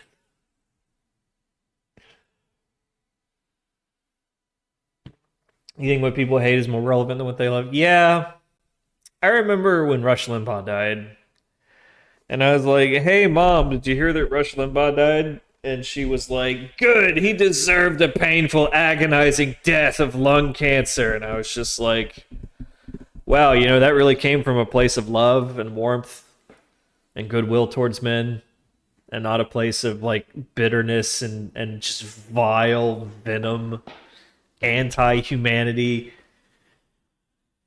You know, you gotta be careful when the hate starts to flow through you, because it corrupts you like that. You don't even realize that it corrupts you like that. You don't know my mother, so you don't get the juxtaposition. She's like a flower child. Botany, marine neurobiology, fish brains. She's a fish brain specialist, almost a doctor. She stopped short of a PhD. Um, so for her to say something like that is like, oh my god. And then one day, some 12-year-old girl was like marching up the little walkway to talk to us about whatever Republican candidate. It was so cute. And my mom chewed out this little girl till she started crying. Like, I had to step in and be like, Mama, get away from the door. I'm so sorry, little one. But she had already run off. Like, I had to sit my mother down and be like, you have become the crotchety old lady in the neighborhood that all the children are afraid of. Don't you see what's happening to you? This hatred for Donald Trump is poisoning you. Oh, that was a rough conversation. But it happens, it's so that kind of that addiction to that power fantasy, that hatred, that dark energy flowing through you of like, yeah, we're gonna crush these bugs. Like, it turns you into a bug crushing machine and not a human. Isn't that what Verhoeven said after Starship Troopers? He was like, I was trying to show people that yes, fascism works very well, but it's only good for killing bugs. It's like, yes, well done, well done. A lot of people miss that part of the movie. It's supposed to be seductive. It's supposed to be sexy. It's supposed to be like getting you invested in the propaganda. Like, we're gonna fight and we're gonna win. It's the beauty of Starship Troopers. What a genius movie. We should watch that on stream someday. All right, so that's core 252. Next, get MP data source 1.02 up.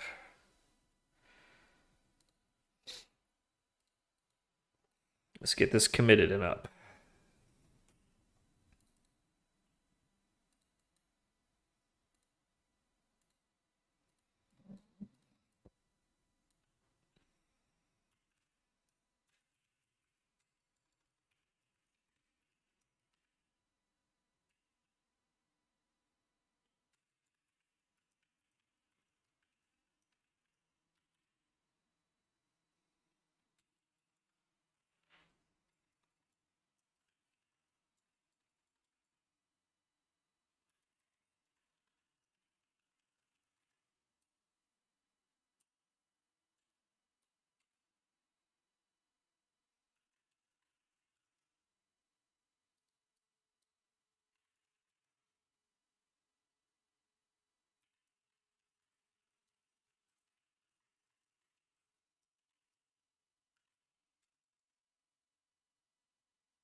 No, I knew it.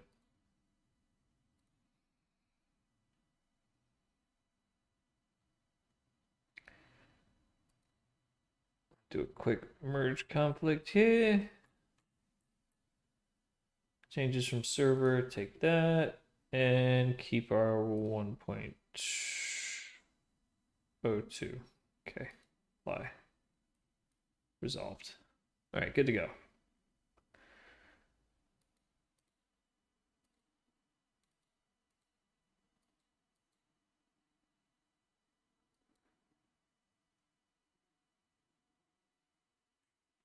All right, pushed.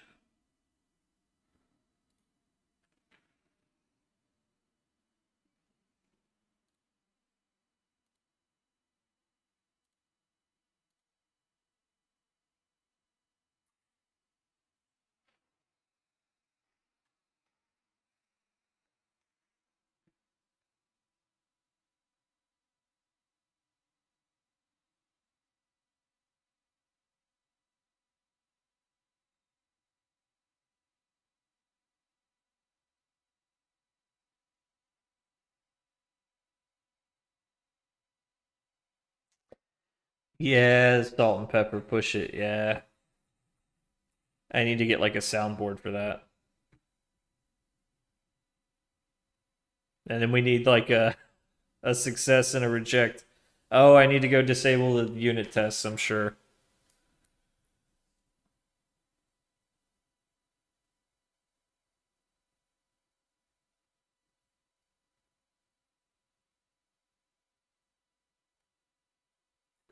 Uh-oh.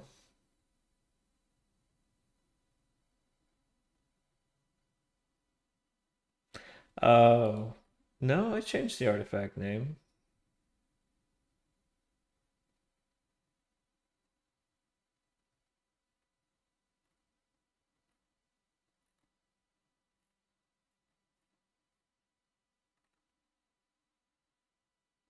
Hmm.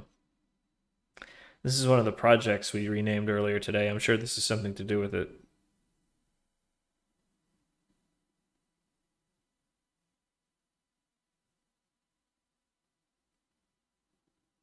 Okay, I think I know what this is. Hey, Scott, thanks for the subscription, fam.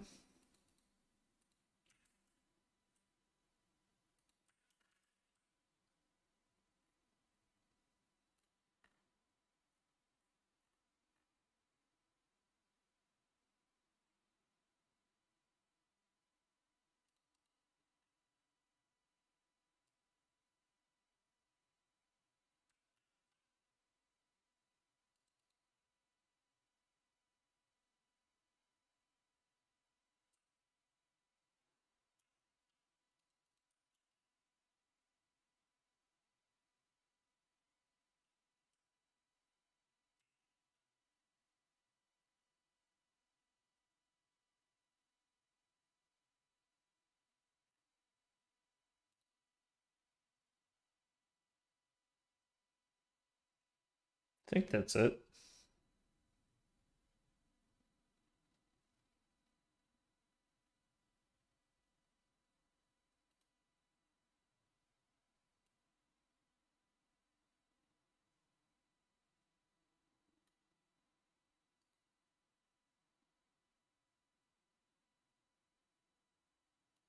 Looks like we're gonna have to roll another version, but that's okay.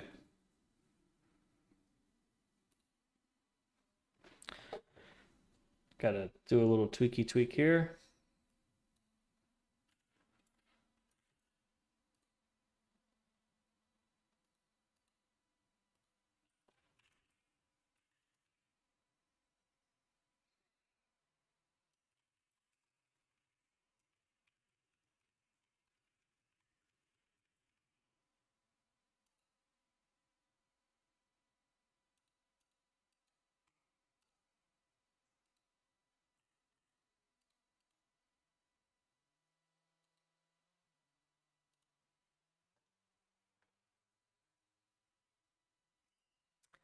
Pretty sure that'll fix it.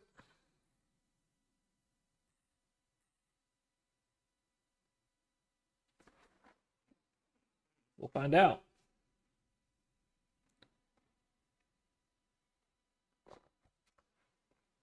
I kind of like that idea for the build. Makes it a little more gamified.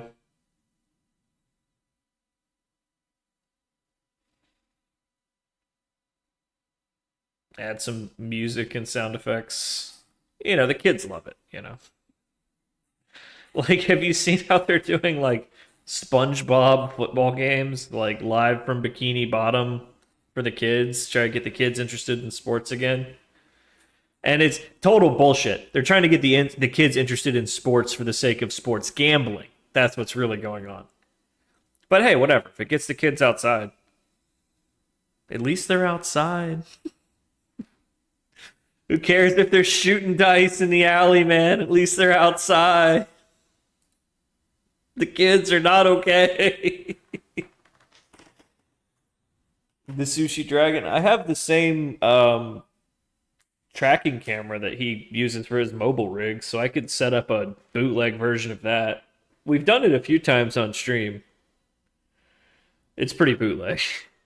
It's a really great camera, but it's just not built for broadcasting. Oh man. Yeah, the Sushi Dragon setup is extremely impressive these days. All right, sweet. So that should publish the next package. Package.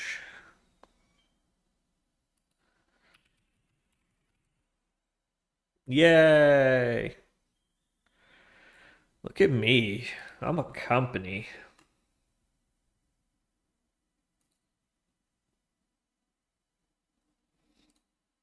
All right. So that's those two committed up. Sweet. Done. And now tight scalping tactic can soak up the goodness.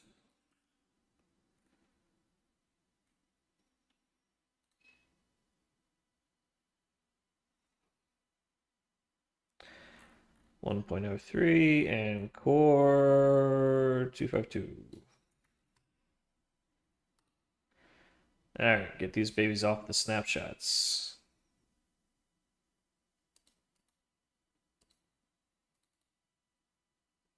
All right, so we don't need mock market data source anymore.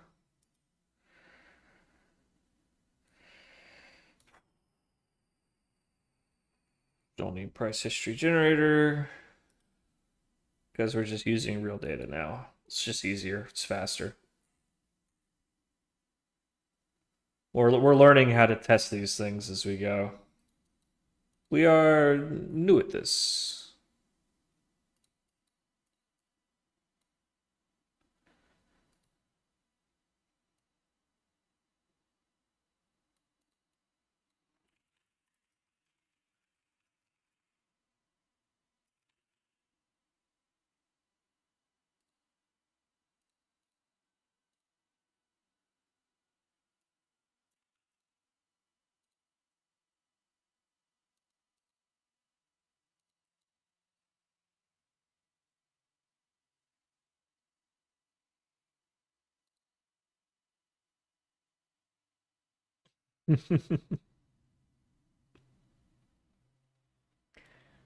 Yeah, Sushi Dragon really does grow on you. His stuff is really impressive.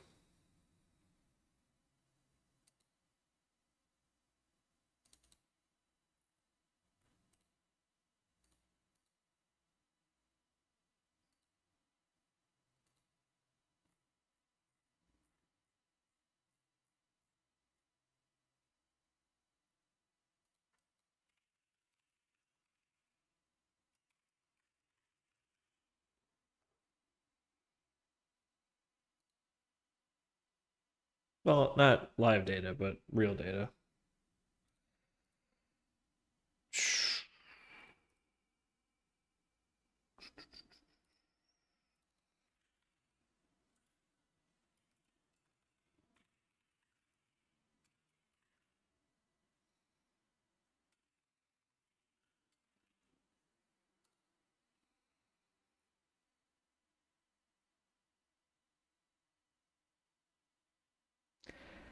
I had a I had kind of like a fucked up moment today. where I saw some like I'm a true crime geek, so I follow all that. And I saw some headline on the True Crime Wire about like, oh, teenager goes missing and like on a hike or something, and I was like, oh no, like what was she in like Southern California, right on the border or something? And then I see the details. It's like, oh, she was right here in the town that I'm in right now. Like, oh wow, fuck. Don't judge a story by its cover. Uh, but yeah, that was just kind of a moment where it's like, don't be so quick to judge, man. I had to check myself on that. So what are we pulling here? The next Palm version? Let's merge.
Yeah, okay.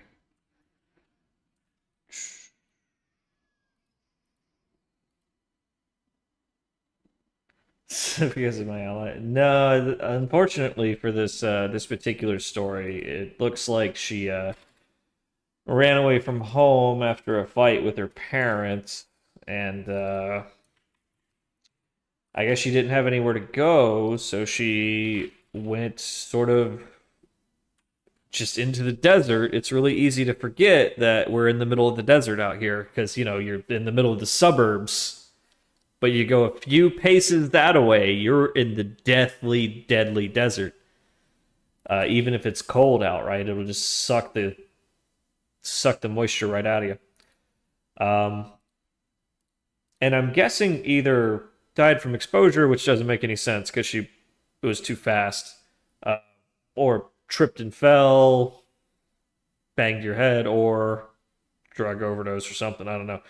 But they were saying it was no foul play, and that just makes it all the more heartbreaking, because that means either it was an accident or it was self-inflicted, right? Just breaks your heart, you know. Kids today. All right, are we good? Are we all synced up with the master there? I don't think we are. I think we got something to push here. Yep.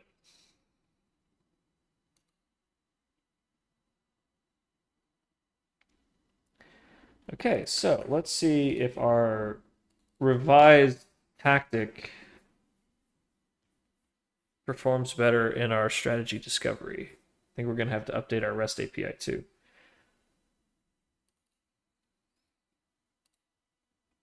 Perfect place for a serial killer? Depends on your taste. I mean, if you got a taste for billionaires, ain't nowhere safe for you. If you have a taste for vagrant meat, like there is no shortage of it here. If you were like a vampire and you couldn't live with yourself and you had to feed like a Dunpeel, then yeah, come to Vegas. There's no shortage of people who, you know, wouldn't be missed. Um, They say this is like a human trafficking capital, which I believe, just the sheer number of people coming through. Like for New Year's Eve, just New Year's Eve, 400,000 guests coming downtown to party for one night and then leave. Like, man, you could make a movie about like all the crazy shit that you could do. You could make a series of movies that all take place in that environment. Just that many people, that much chaos. I mean, it's like Christmas, man. You could steal City Hall. All right, sweet. Let's get our REST API up to snuff.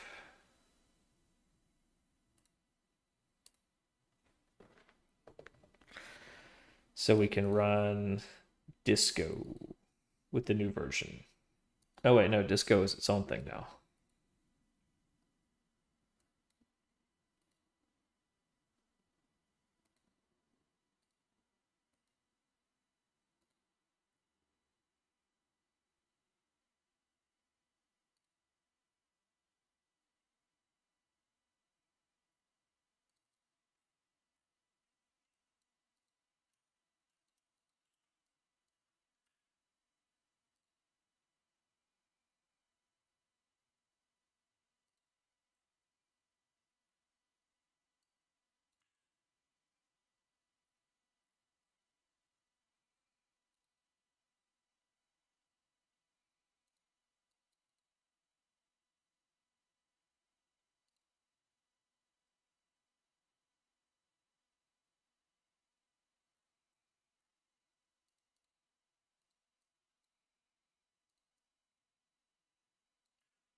Did anybody ever coin the phrase new woke order? Surely somebody trademarked that.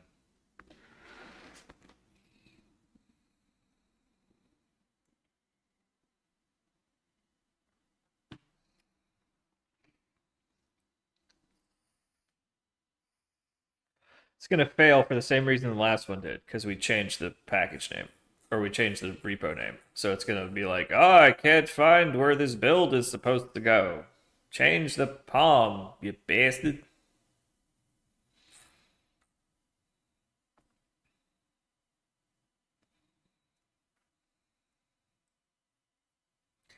I don't want to keep scrolling. Is it because my mouse is over it? It didn't break? Everything's cool? Like it's all good? Okay. I'll take it. I'm not complaining. Oh, that's right. We didn't change the name of Disco. We changed the REST API and building that one next.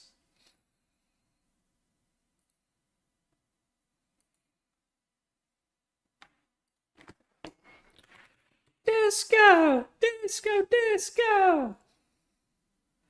152. Okay, so Disco's all built.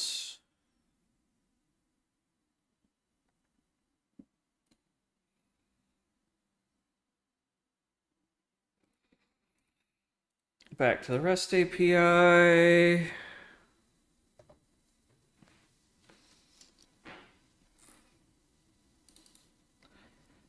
You want Disco. What version was it? 152.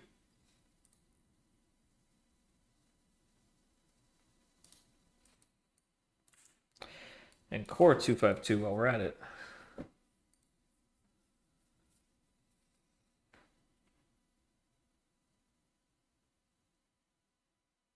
And didn't our MP data source manager also roll up? Or have we not committed that yet?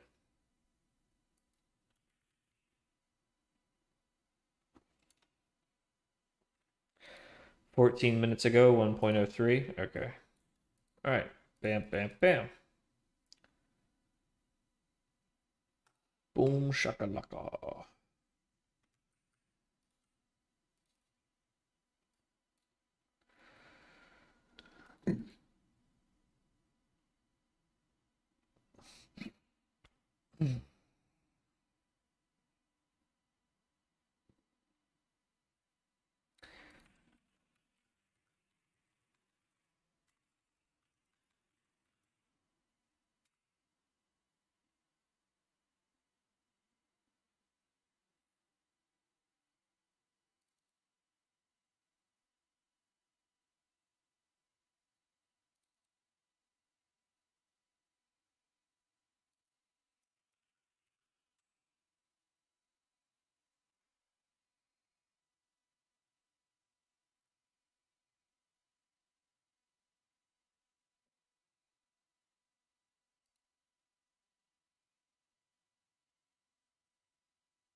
I left something running in debugger. I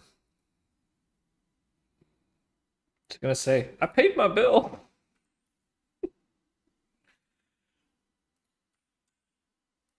What did I leave running? Nothing that I can tell. But it's acting like something's already connected to the polygon.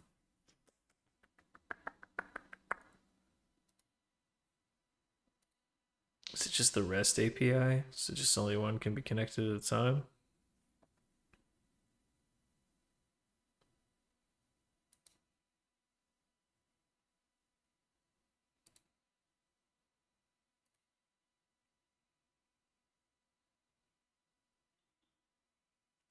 It doesn't connect to the live data.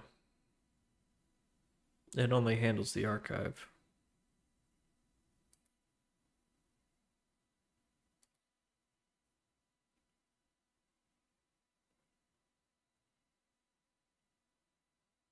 Hmm.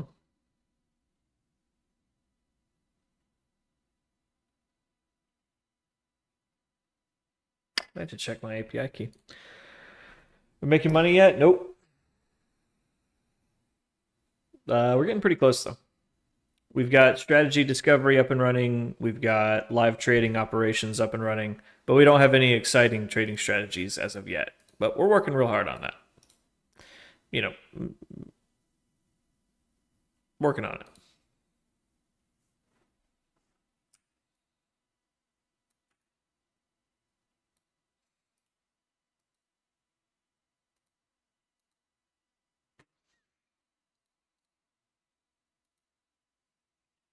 Thanks, man. Appreciate it. Okay, well, for whatever reason, it can't connect to the Polygon API. Says my authentication failed. Probably an API key rollover, or the bill didn't pay. We'll look into that. I synced everything off the S3 yesterday, so I don't think it's a bill pay thing. Okay, let's see.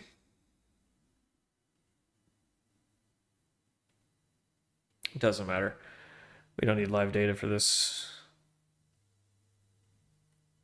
Everything else seems good? All right. Let's poke at the front end. Oh, we need to swap out the components first because the components are old and deprecated. All right. Let's put together the latest components.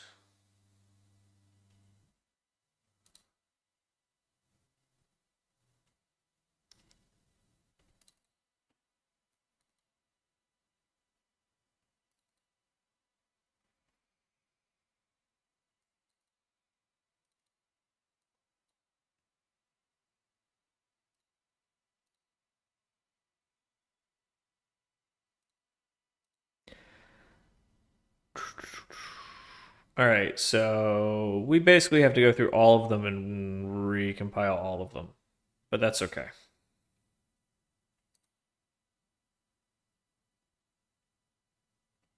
Because of the core rollup.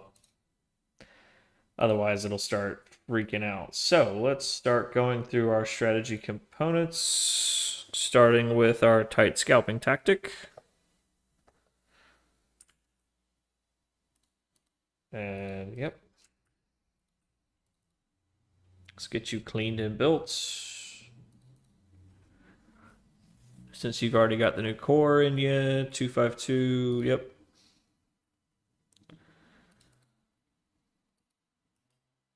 Okay, copy pasta. All right, go over to trading hours.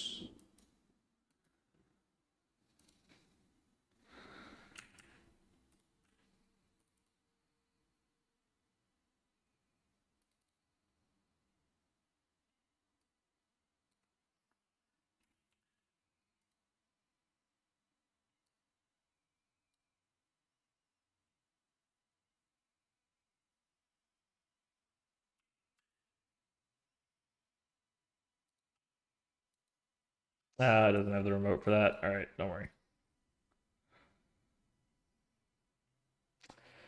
Okay.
Chat.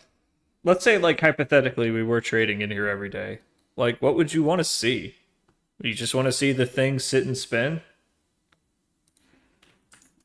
I mean, I figured I'd gamify the shit out of it and make it look like a goddamn slot machine with a bunch of bells and whistles. But, you know, there's plenty of algo trader streamers out there, and, you know, their stream is just their algo trading, and nobody watches it because it's boring as shit.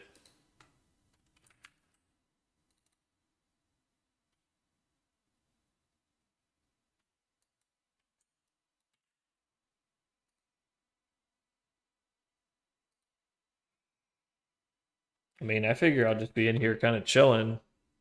I'll be sitting here watching it spin.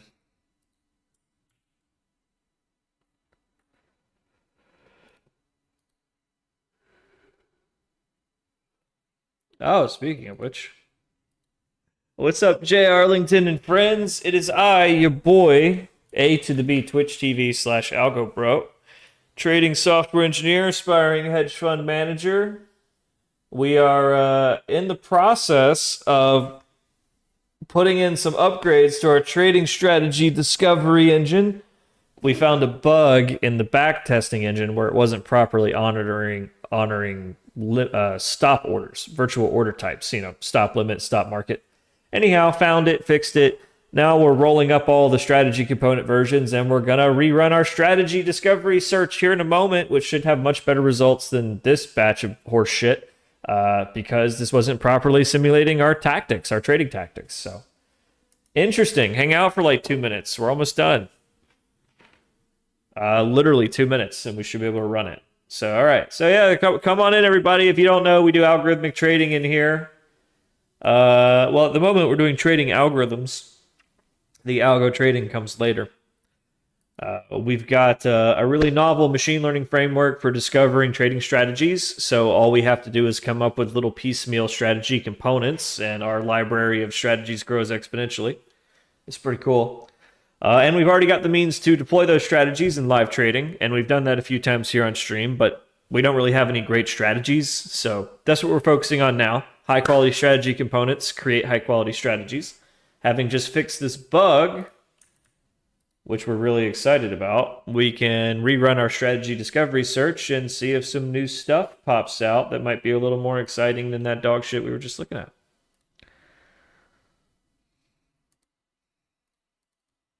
So, what's up, everybody? How's your day going? Everybody having an exciting new year thus far? Have you already given up on your New Year's resolution? That's okay. I forgive you. All right, I think we're good. Let me shove these biatches in there, and we'll run it. Over to Zadaka. Zadaka, boss. Zadaka. Quickly, before the Germans get here. Basically a Grafana panel, yeah. Yeah, I kind of want to have like a little widget above my head that shows, the strategies ticking away. And then I can spend most of the stream working on new components and doing research and writing my little articles. By the way, I wrote an article on Twitter. I actually rewrote it over the weekend. It's pretty cool. Let me show you. It's sort of how we think about risk around here. Articles. So yeah, I wrote an article about how even when you're flipping coins that have no edge, you can reduce the risk of ruin. You can create more predictable outcomes after, any number of coin flips. And then I explain how, like, all right, now let's actually introduce an edge and create expected value after n coin flips, right? And show how reducing that variation after n coin flips with edge reduces the probability of losing money after n coin flips with n coins, right? So before even getting into trading strategies, like just sitting here flipping coins, like we can learn everything there is to know about the marginal benefits of diversification and cool stuff like that. So in the next article, we're going to talk about what if the bets are correlated, right? And then in the article after that, we'll talk about, well, what if the correlations are shifting?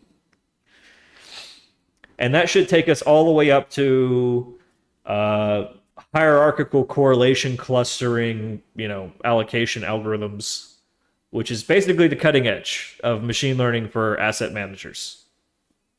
So from flipping a coin to hierarchical correlation clustering in like 500 words, 600 words should be pretty impressive. This is your first coin flip to, expected value, edge, variance, and volatility in 200 something words. So this is pretty good too. So the whole point is that, we don't want to look for one super strategy, right? We want a handful of marginally profitable strategies with as little correlation as possible. That's how we can properly hedge our risks, create expected value, and, leverage the shit out of it. That's implied. That comes later. That's a future article. Anyhow, like and subscribe.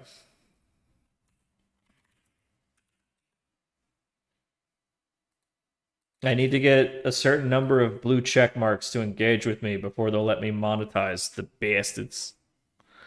All right, let's reboot the discovery stack and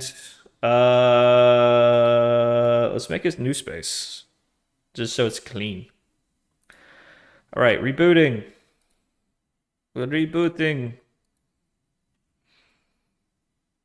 Did it reboot already? That was fast. Reboot again if you're so fast. Okay, yeah, it's pretty fast. All right, sweet. Check.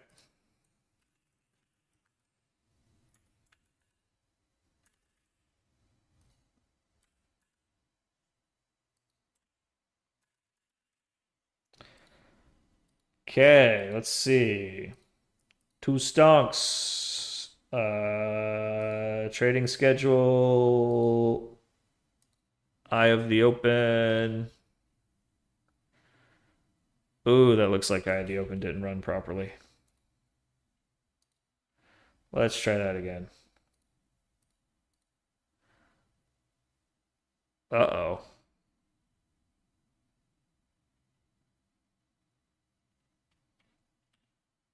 Uh-oh.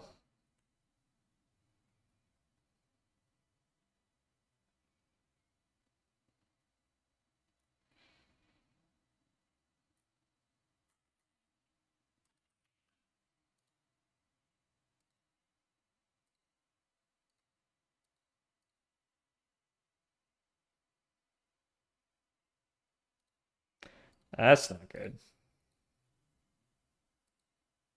Wait a minute. Why are these still here? Are these the old models? Those shouldn't be there.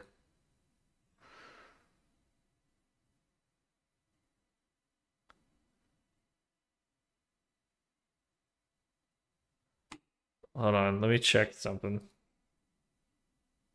Did it do that thing that it does where sometimes it undeletes stuff? Yeah, it did. But these are all the new ones. It just kept these in there for some reason.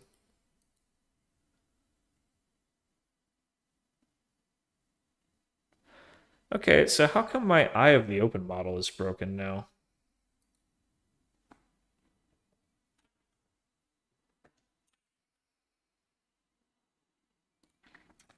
No, that's not a cache thing. It's like I'm watching it do nothing on the back end here.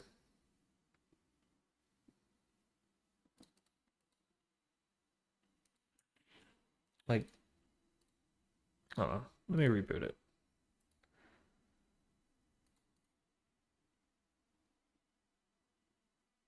Okay, it's rebooted.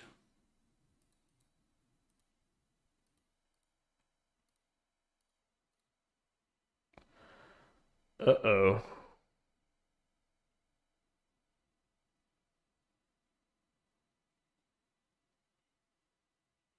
Huh.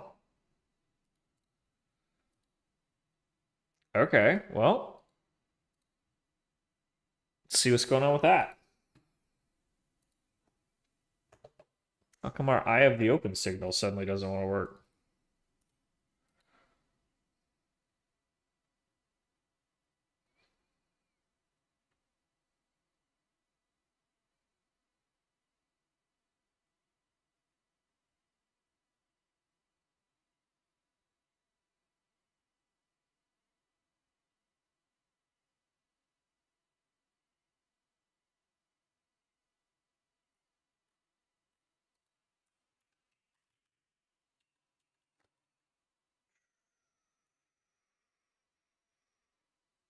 Hey, it's producing signals. Yeah, it should be producing signals for that time span.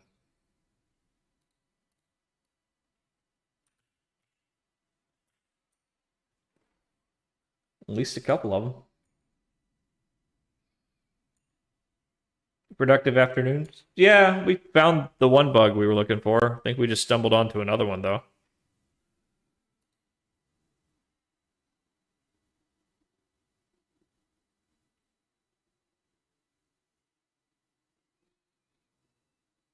Hmm.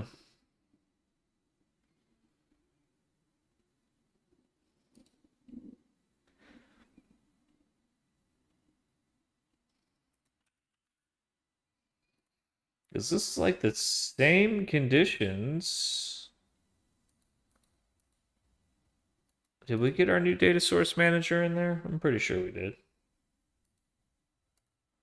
We might not have. That might be it.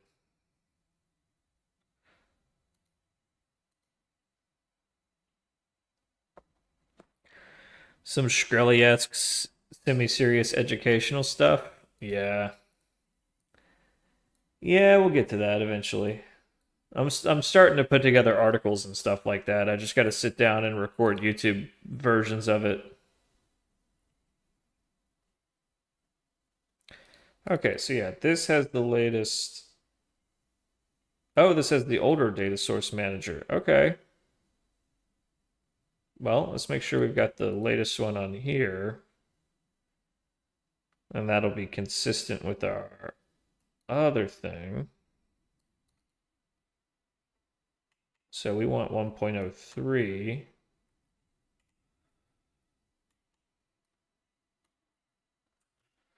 We need to add that to our repository.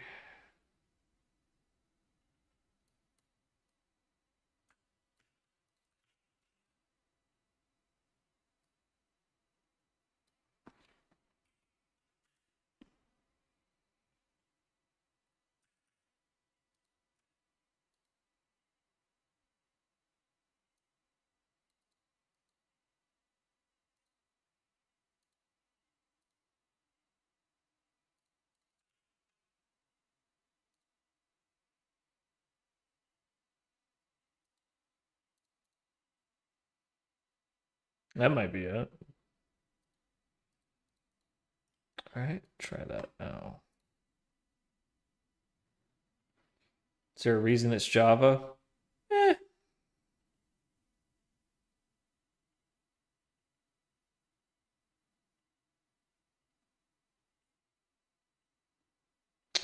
It's working just fine.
What the actual fuck?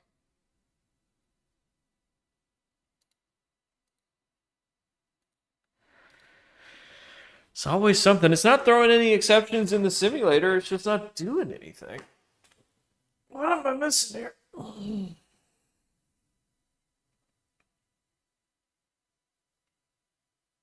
right, it's lunch break time. It's lunch break time.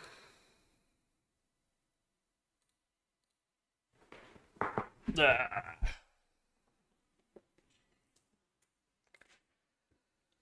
I'm gonna make us sandwich.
No, I don't think this is the query we changed earlier. This is something else.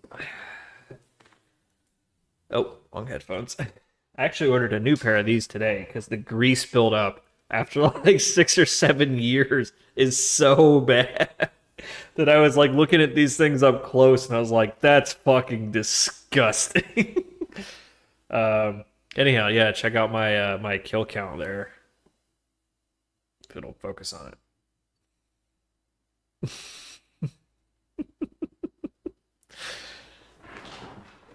Oh, can't wait for my new headset to get here. It'll be like an hour or two, I'm sure, if it's not just sitting right outside right now. Check on that.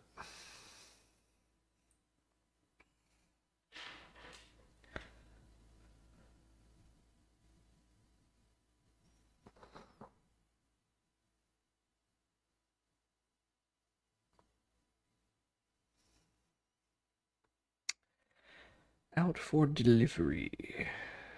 Yes, yeah.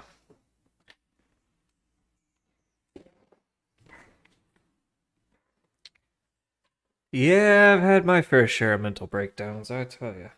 I tell you, man. Yeah, we're with you. Hey, that's part of it, you know. It's always some mundane detail, you know. Like when I was streaming, when I first started streaming earlier today on YouTube, there was some guy who was like, blah, blah, show us the profits. How much money are you making? This is all bullshit. Just like blowing up the chat. And it's like, my man, it's like we know where this goes. Like, let's say I am making the money. Like, you wouldn't have the patience to replicate this sort of thing. Most people don't. Okay, let's see. Let me sandwich first. Sandwich. Sandwich.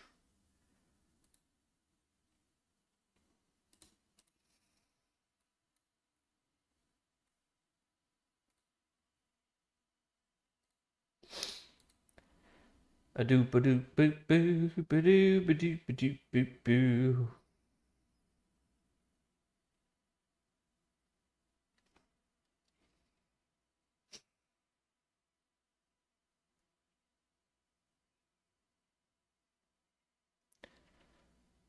Hmm.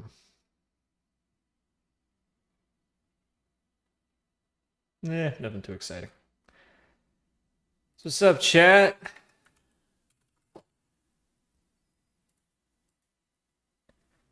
Trudeau's out. Huzzah, I guess.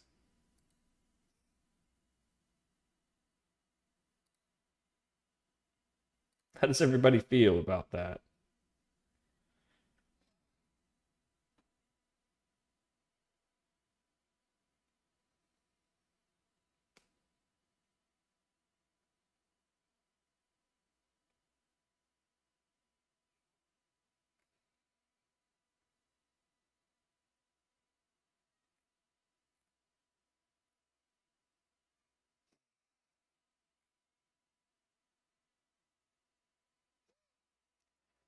Is everybody in agreement that Balatro is the game of the year?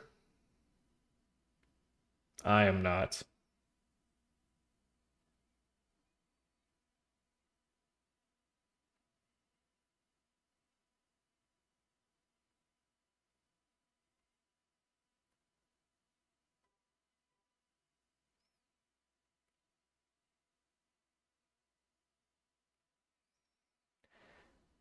All right. Yep. Doesn't look like anything exciting going on other than Trudeau's resignation.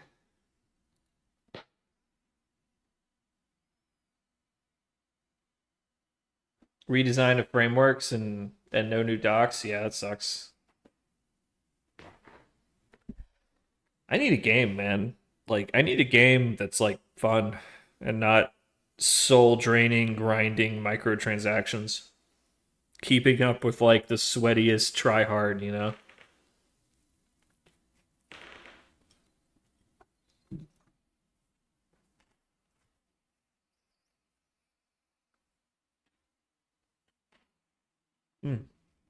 Left my coffee over there.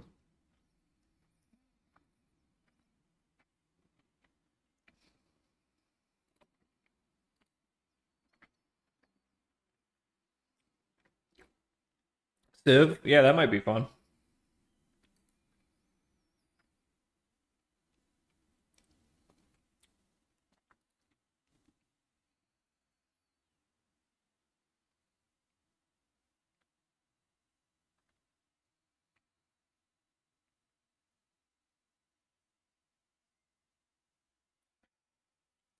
So why is the Eye of the Open working just fine here, but not in the REST API, or not in the discovery?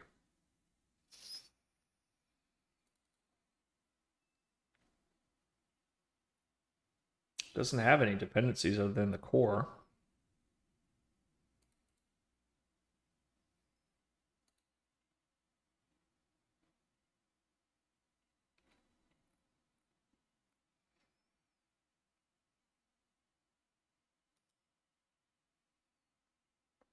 Factorio. Yeah, people like Factorio. Did you see Notch announced Minecraft 2?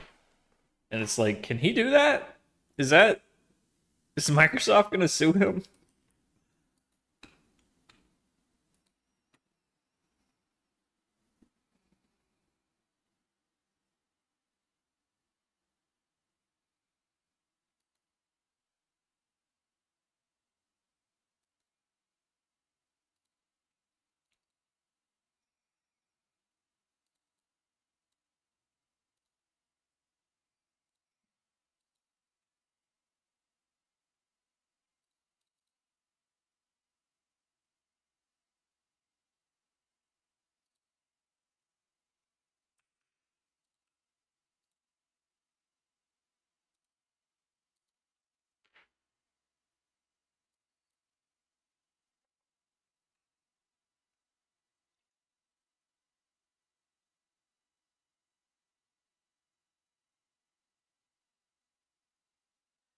Seems to work fine.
Hmm.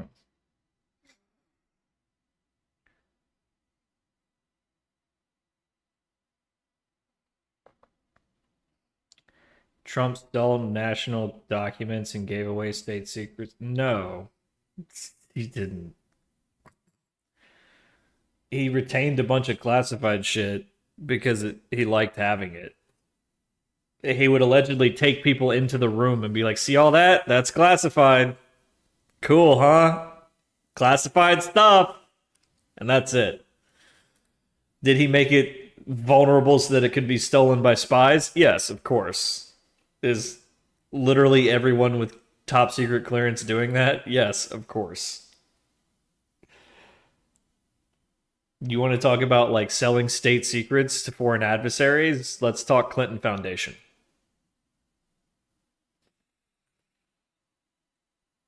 What do you think all that money was for?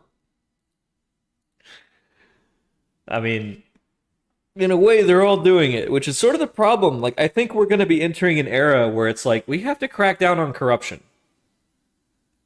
Like, I think that's the only way forward.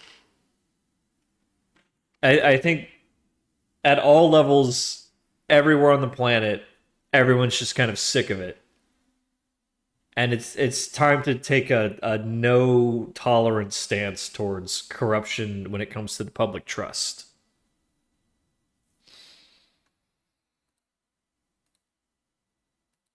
Hopefully the LLMs will bridge the gap. Yeah, it seems like Nvidia is circumventing the embargo, what you call it, and selling the GPUs to China. Like they're making one specifically to sell to China. So it's like, what are you gonna do? Just got to continue to be excellent, right? Speaking of, how come my thing is broken?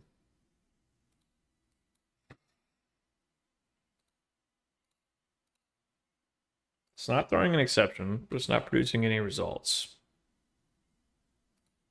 I'm gonna have to step through it and see what's actually going on here.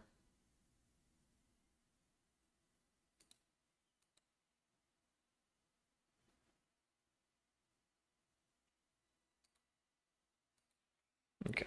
I've had like one bite of my sandwich. Oh.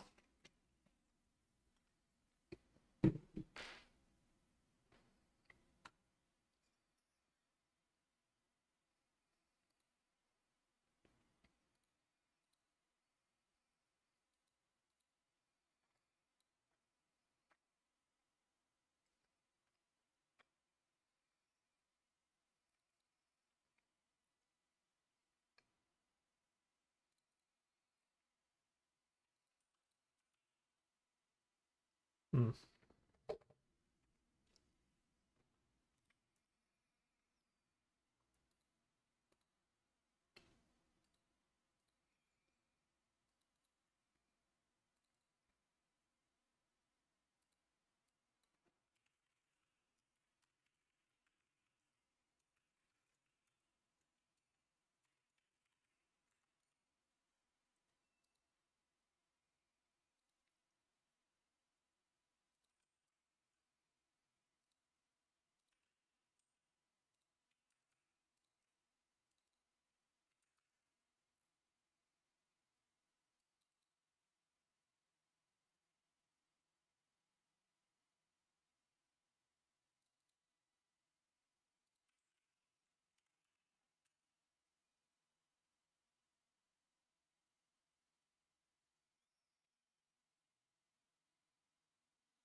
The telemetry server was already running.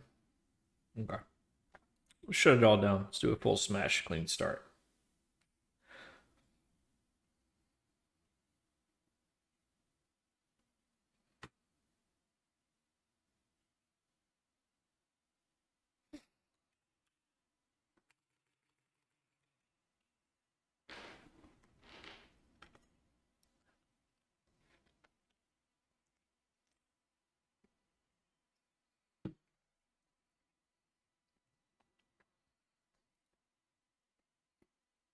Mm.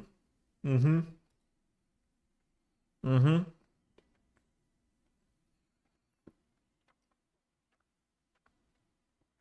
Mm-hmm. Wrong stack.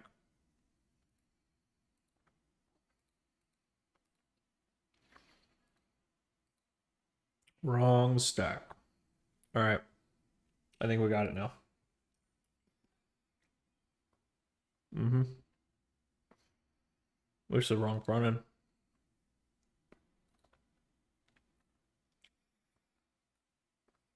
This is the wrong front end.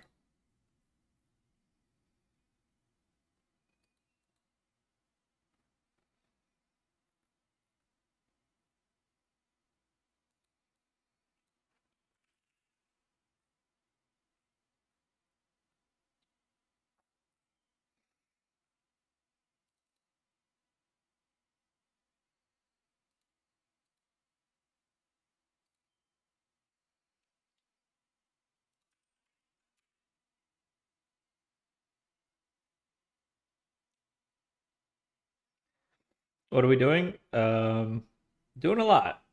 Doing a lot. We are rebuilding our trading strategy discovery platform here. Yep, gotta rebuild. So yeah, we are building and deploying the latest version of our trading strategy discovery platform, which we use to discover novel trading strategies. And then we have another platform for deploying them.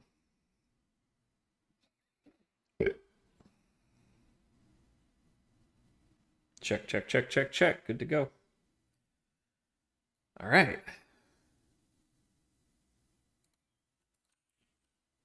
All right. Okay, okay. I have the open. Go. All right. We fixed it.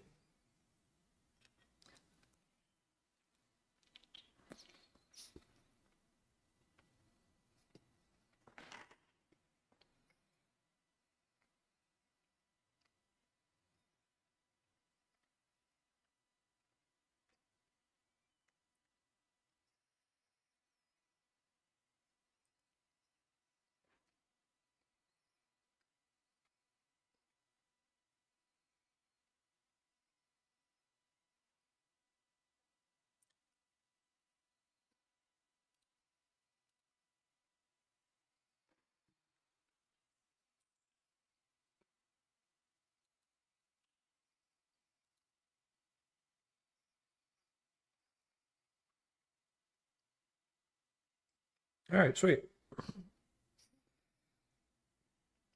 Now, throw our tactic in there. She'll generate a bunch of trades, and then the trades will get processed into strategies. Okay, boom. Not bad.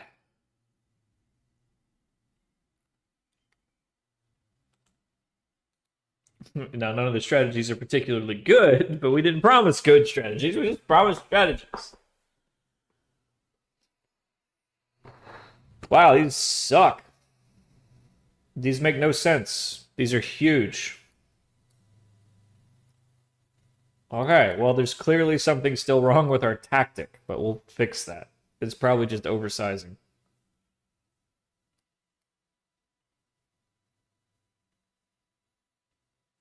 Yeah, like has it profiting $5 and losing 40,000? We'll take a look at that. We'll take a look at that.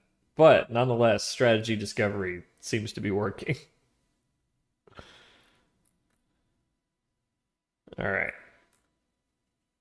No, no, it's not that it's losing, it's that it's mispricing trades. But that's okay. All right, we'll fix that in a second. Fix that in a second. All right. We're getting there. We're getting there.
Why would it be doing that? Guessing because we're doing some kind of order of magnitude thing somewhere. Okay. Let's check the tactic first.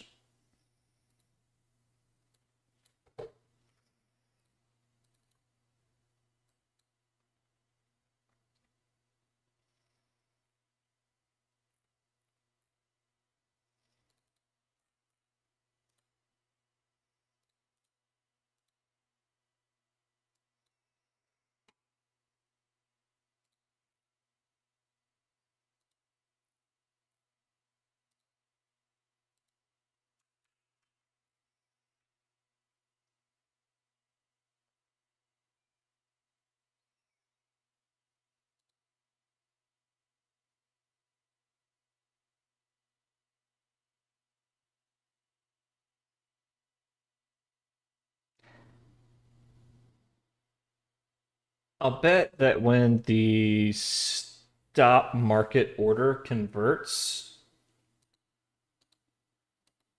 the size probably changes. Or it's getting some incredibly shitty execution. Let's take a closer look here.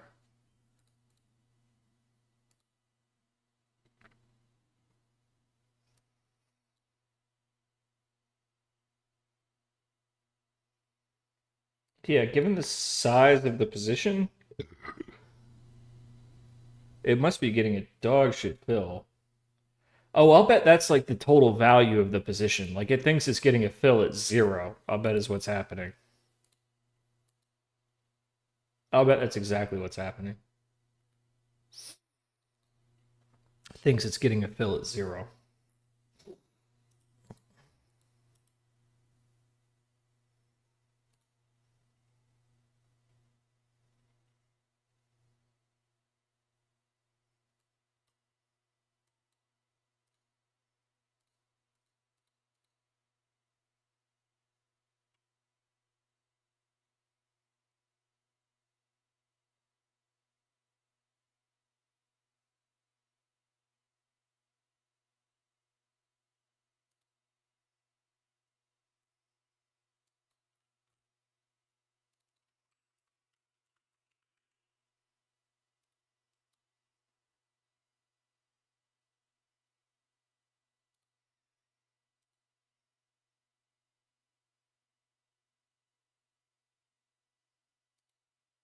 Oh, it rejected the trade. Yeah.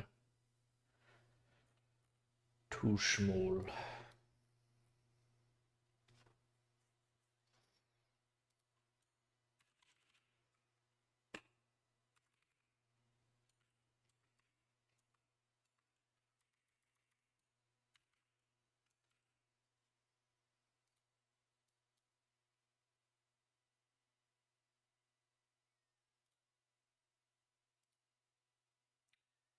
Oh man. You got $1 million budget. You did not reject that trade. Minimum position size exceeds capital exposure limit. At $1 million? Blow me. Blow me. What's your exposure limit, Jack?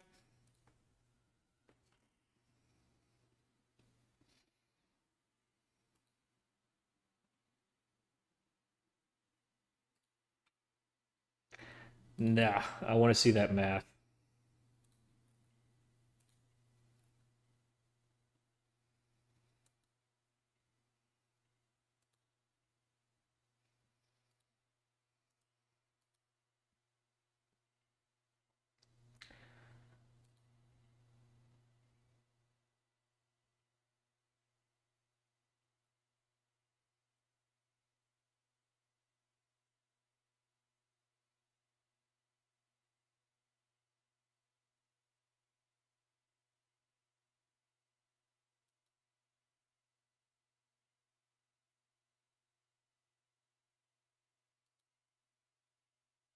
How is the asking price $7,200? Is that like not split? No, Tesla's not up that much in the last 7 months.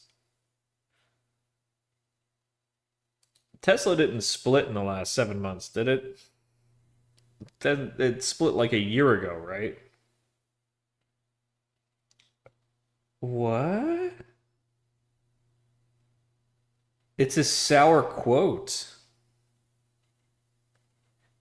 It's a sour quote. The asking price on the quote is $7,243. Okay. So yeah, it's like I'm not gonna take that trade.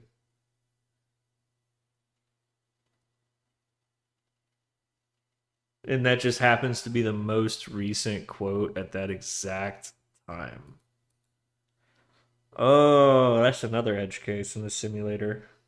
Oh, speaking of which, we did finish our task, so we can bump that up.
How do I harden it against irrational quotes like that?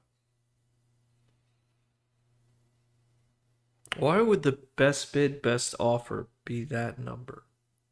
That doesn't make sense. That doesn't make any goddamn sense. Like it would at that time of day? No. No, the national best bid, best offer would be better. You wouldn't have some irrationally large number. We're doing something wrong. What are we doing wrong?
The asking price is 7,900.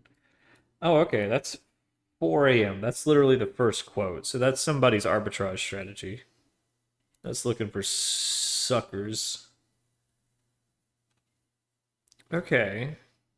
Why is it looking at exactly that time? Shouldn't it be looking at the time I gave it to look at?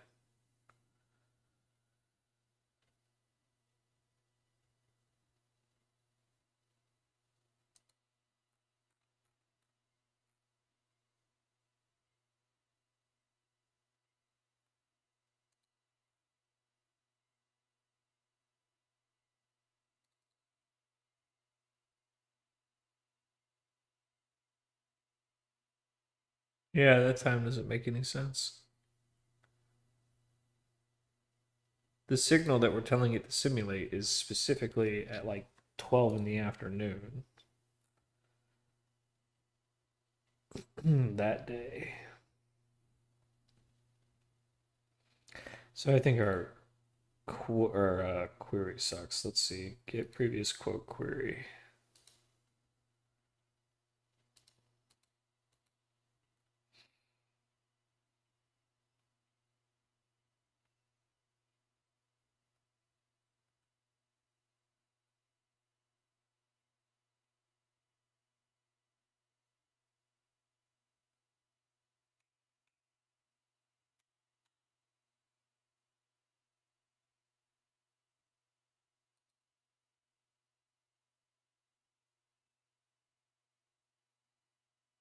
I think that's it right there. Gosh, that explains a lot if our get previous quote super query is janky. But yeah, I think that's it right there.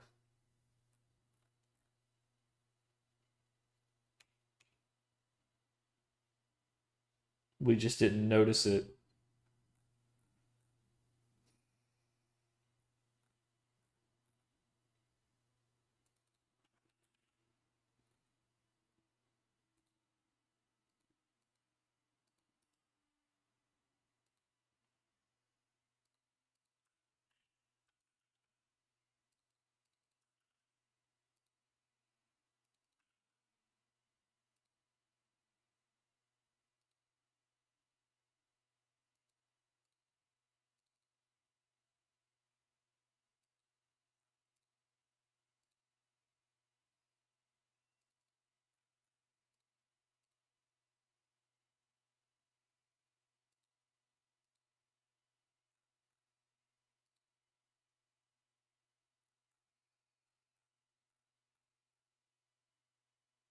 Yep, that's it.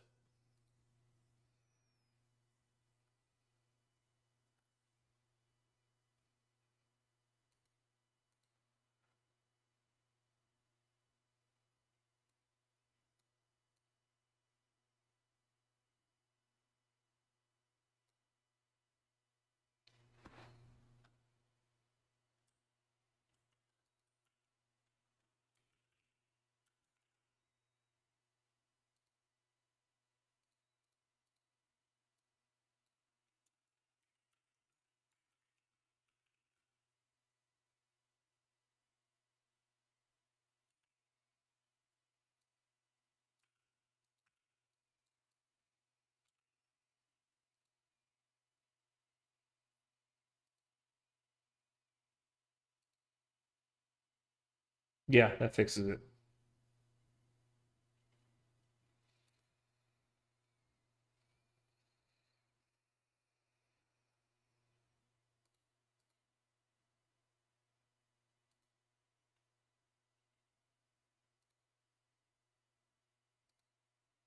What's up, Hype Works? That one guy who shares my taste in StarCraft 2 Grandmaster slash med student extraordinaires named Caitlin.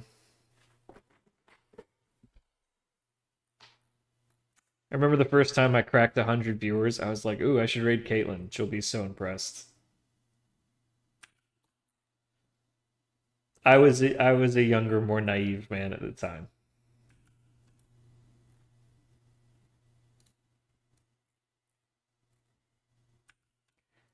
Okay, so now let's go patch this in.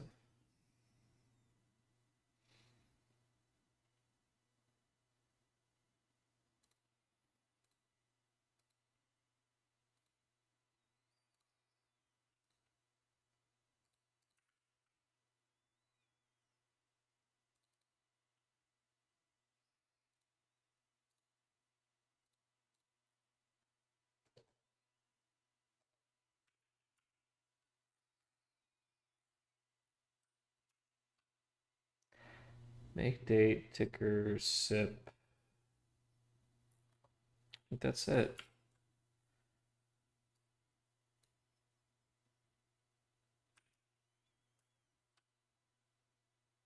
SSD.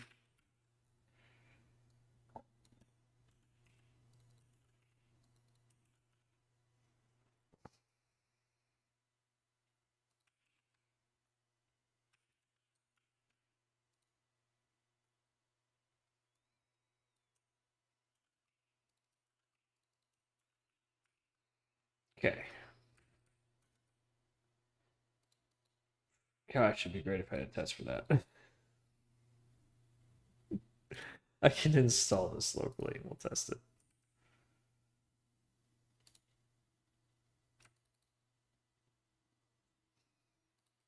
Install. Gosh, that explains just so many irrational results that we've been getting.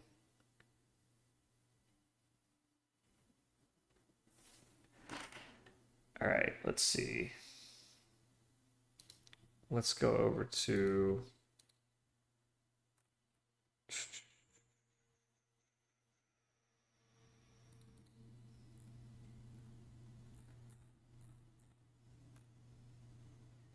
let's just go straight for the REST API.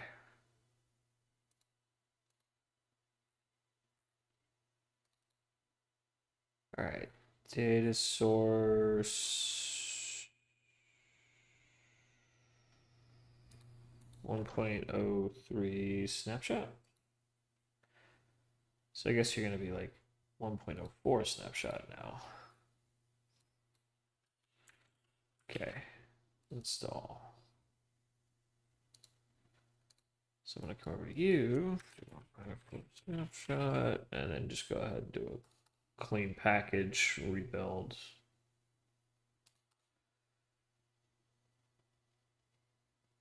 And if that works, we'll go ahead and push it up to the cloud.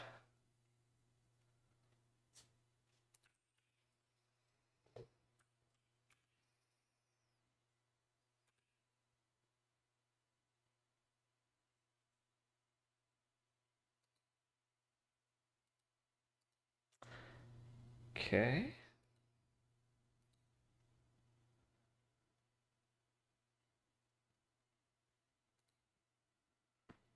All right, cool. Let's be right with you, everybody. We're moving fast. Okay. So we got these irrationally huge losers, like 30 grand a pop. Let's see if we can fix that.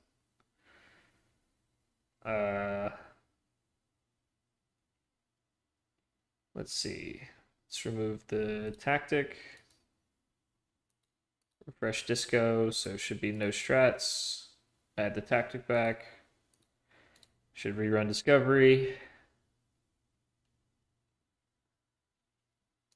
Right. Let's take a quick peek. Yeah. Yeah, looks like, okay, cool. All right, so there's disco. And yay, our strategies are losing perfectly reasonable amounts of money now. Yay. I think I got a bug bite. Something's itching me crazy back there. All right, so it looks like I fixed that bug. Huzzah. Whew. Great. So now the strategies that we're discovering are not bunk. Now let's see if we can find a good one. Are any of these decent? I'm guessing no.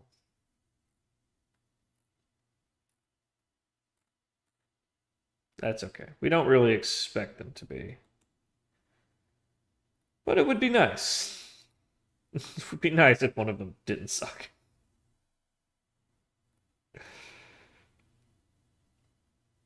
But it looks like it's doing what we expect it to do.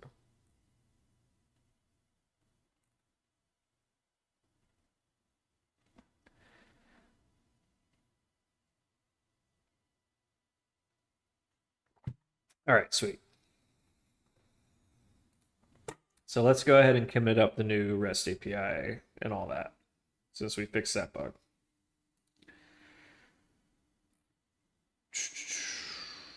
So the new data source manager goes first. 1.04.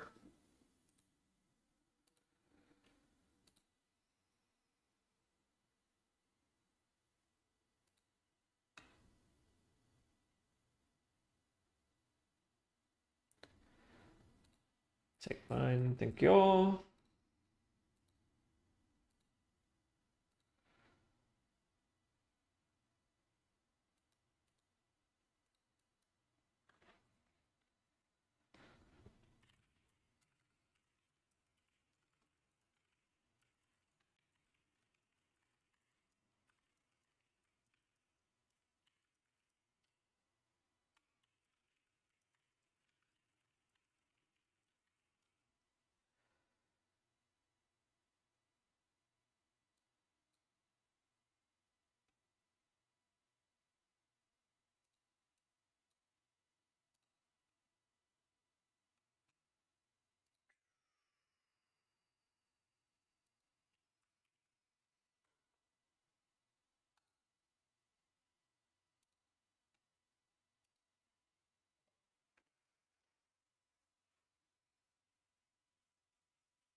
Do, do, do, do, do, do, do.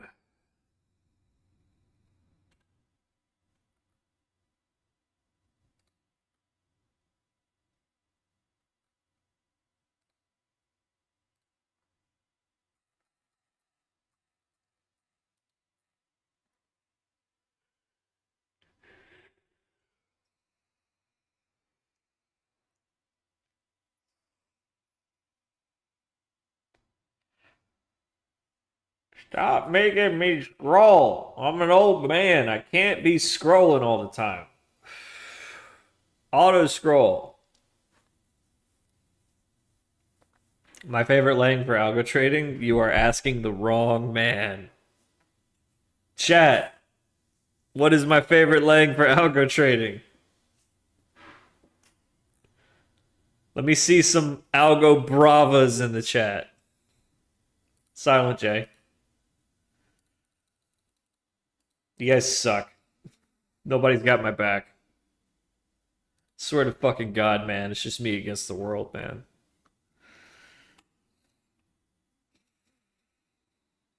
You guys suck. Alright. Enough of this. Enough of this Michigas. Data source manager. 1.04. Published. Okay. So REST API. Let's go ahead and roll that up.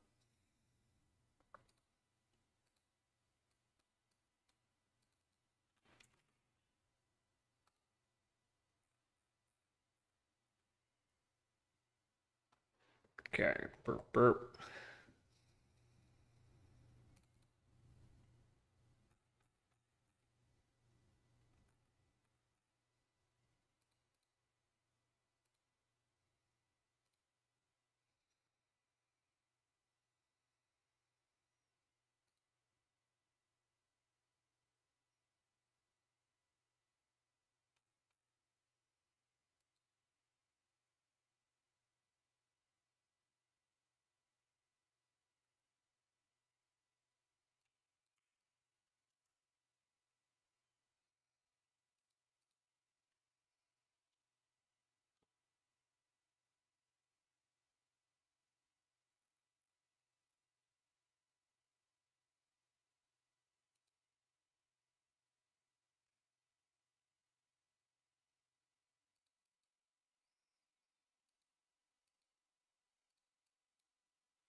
I wonder if this is going to break because we changed the package name. Probably. Or we changed the repo name earlier today. So I'll bet it'll be like, oh, I don't know where to publish this jar to.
Well, all right.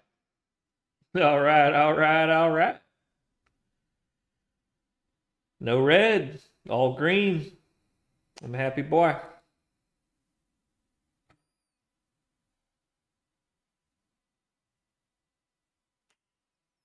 That's awesome. Bug fixed. Now we can roll forward the actual strategy discovery stack, and we can shut down the one we use for work in progress. Shutting her down. Now we can update the actual one.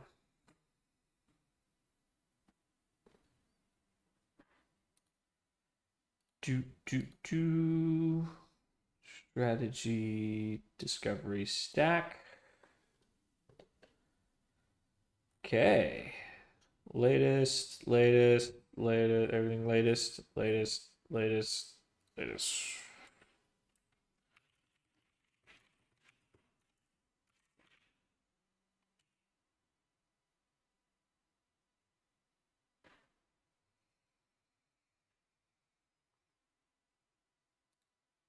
All right. Actual disco is now up.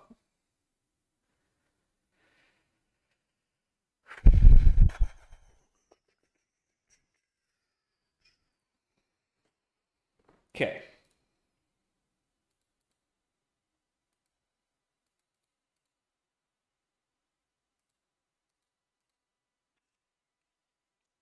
Well, that's concerning. Didn't we fix that?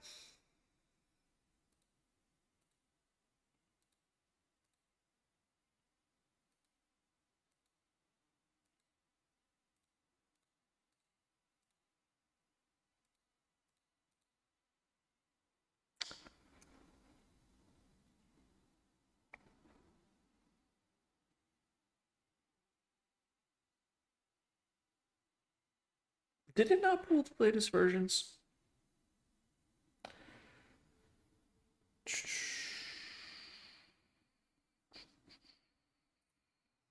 I don't think it did. I don't think it really pulled the latest versions.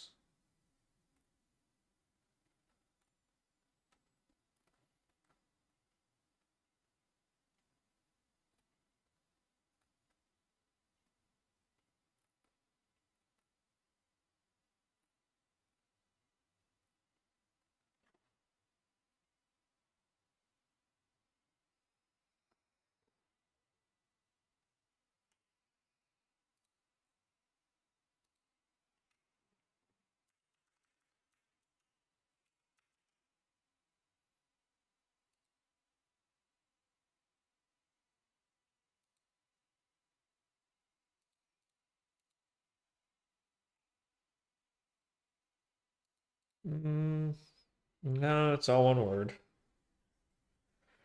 Yeah, 020, 5 days ago. Oh, yeah, it totally didn't publish a new container. Totally didn't. Oh, okay. Yeah, yeah, yeah. No, no, no. Yeah, no. Yeah.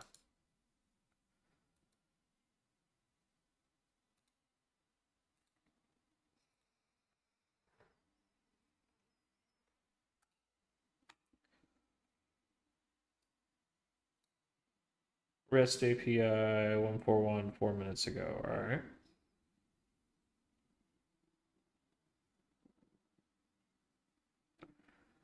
MP REST API.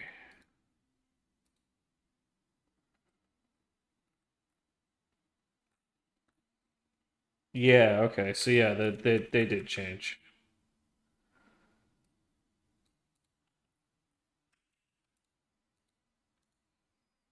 Disco app is still one word for now. That'll probably change when we publish the next one. Okay, but that explains why this didn't work. Because it didn't actually pull the latest backend, but now it did. Okay, so that should fix that bug. All right, we're rebooted.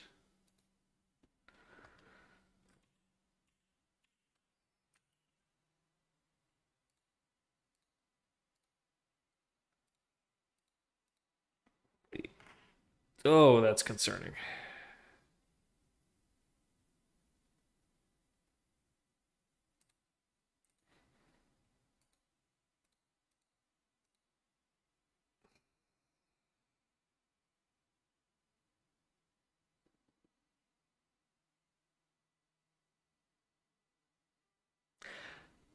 Oh, oh. Did I neglect to pull forward disco?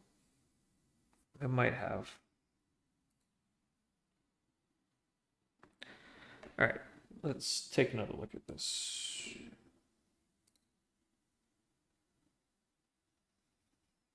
Well, then how come it worked on the REST API? No, we got Disco 152. That's the latest one.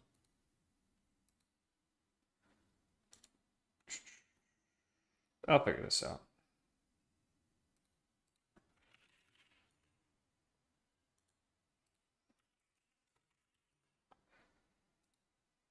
Disco 152. Yeah, published an hour ago. That's the latest one. Yeah. 1.04. Yeah, yeah, yeah. Huh.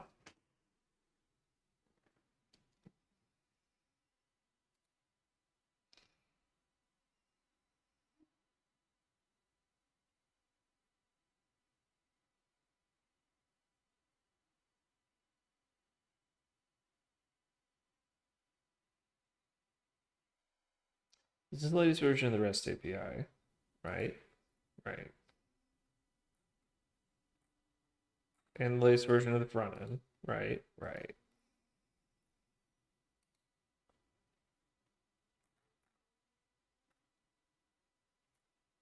If it's the latest REST API, then that should be it. I mean, all done, right? All right. Let me specify the exact version just to make sure I'm not going crazy.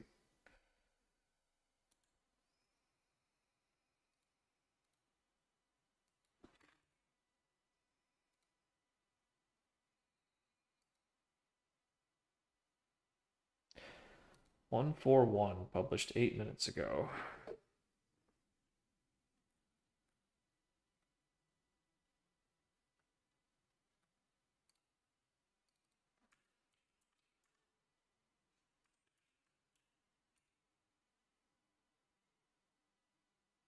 That seems to be the version it has.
Yeah, that's 141.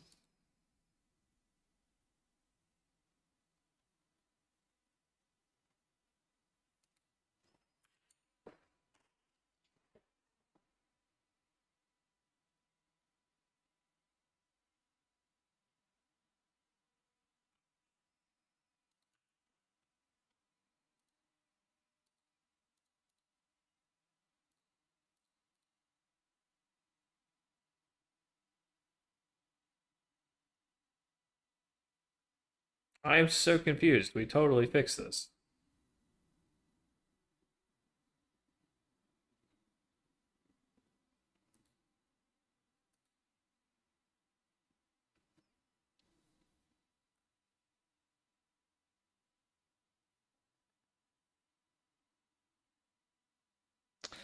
Elevator pitch, it's a miniaturized multi-strategy hedge fund.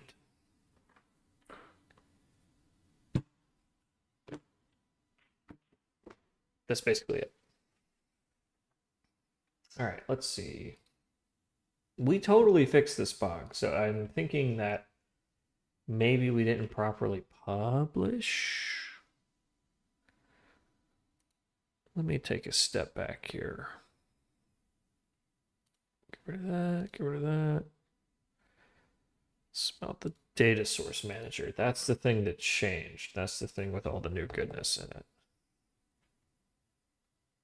Okay. Yeah. We updated the get previous quote. That's been pushed. That's in 1.04. 1.04 is the one.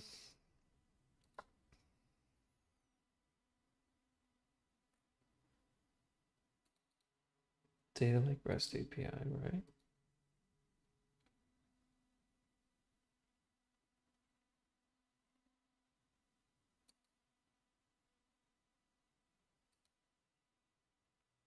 Yeah, yeah. NP REST API, right, right. 141, 8 minutes ago. It's been pulled. Yeah, everything looks right, right? Right over here. Yeah, yeah. Okay.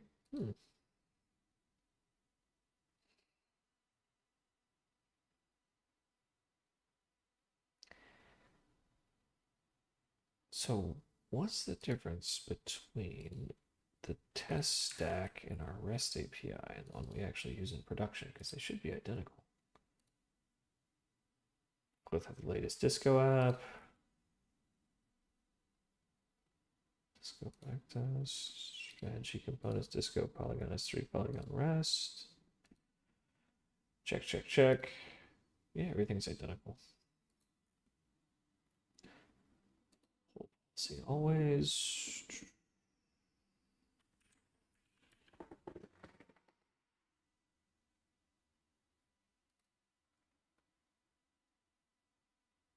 Oh.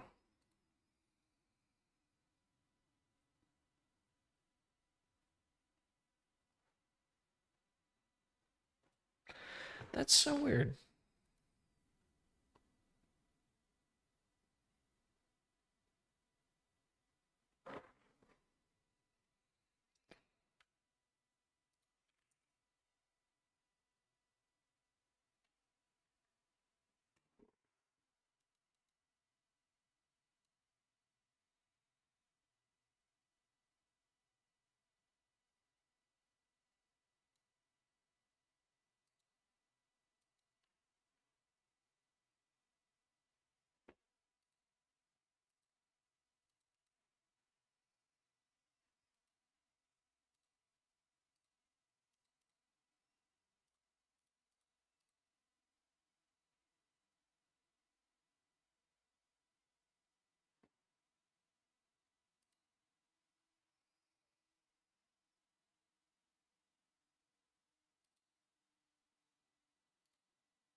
Yeah, I think we didn't properly push it because it clearly seems that it's not the latest code that's been pushed.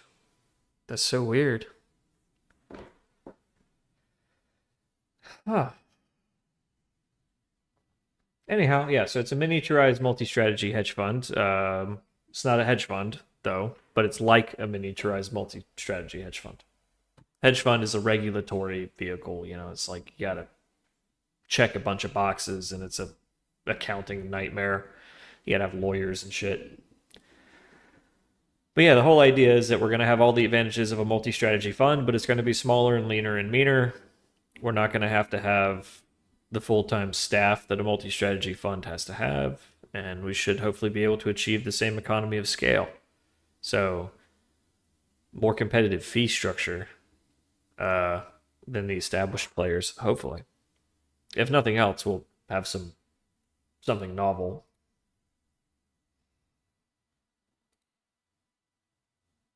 Okay, so how did this not? Did the package publishing somehow fail and roll back? I think that might have been it. I really do. I think this has to do with us changing the package name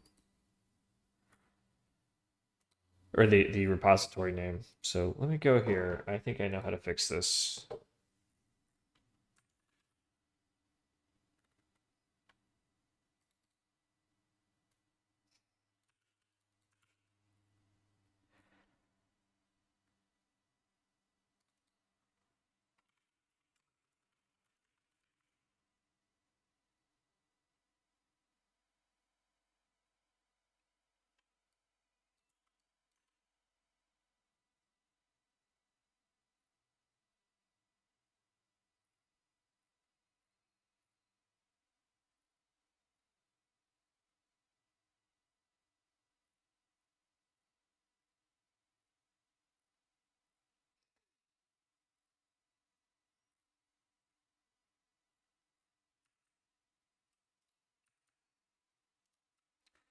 I think that'll fix it.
What's up, robotic? How long have I been on this project? Well, this particular version, um, about a year almost exactly. We started over in January, but we had a version that took about a year and change before that, which we abandoned because it was just too complicated, too big. And we had a version before that that was like just wasn't getting the job done. It was just too sloppily architected.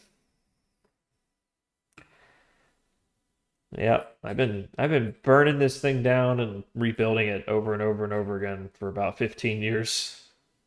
But this is the one. This gonna be my masterpiece.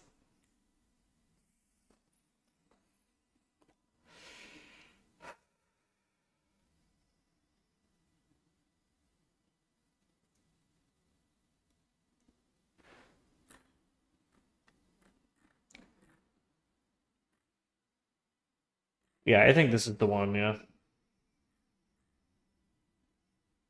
we've got a good architecture. It's very simple. The strategy components are very, very simple. It seems to be able to capture complexity and scale with the data. It's just we have to actually discover good strategies now, and that's going to be the tricky part. See, I think that's the problem. I think that didn't do it.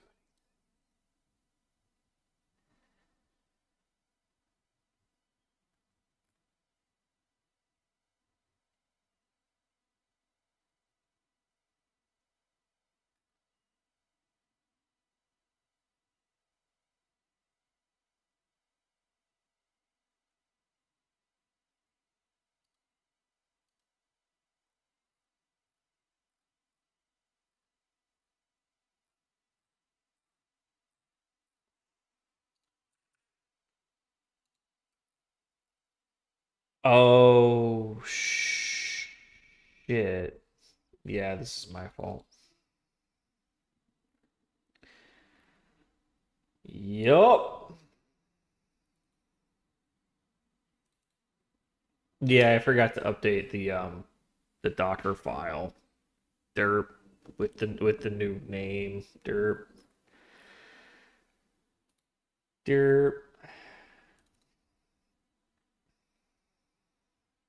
I'm learning.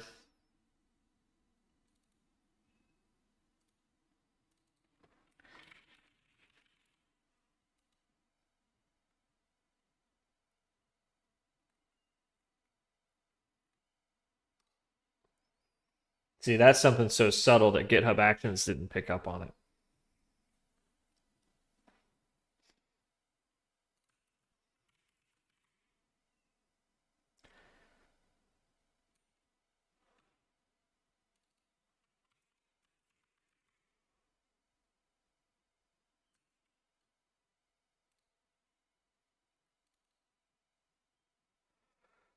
Okay.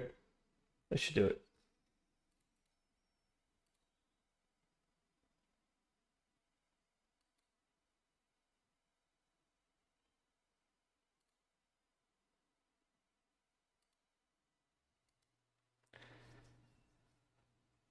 I'm learning. I'm learning.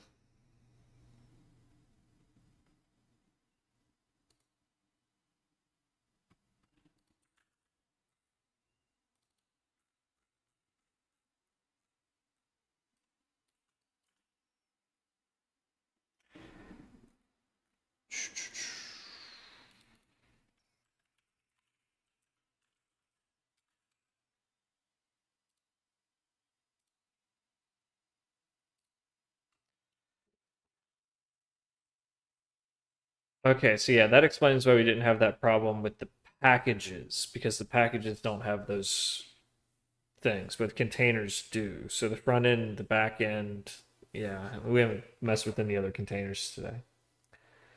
Good to know. Okay.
See, yeah, that time it actually took 3.2 seconds to copy the thing instead of zero point 0.0 before. See, nerds be noticing shit like that. This build pipeline took 3 seconds less than last time. Something's wrong.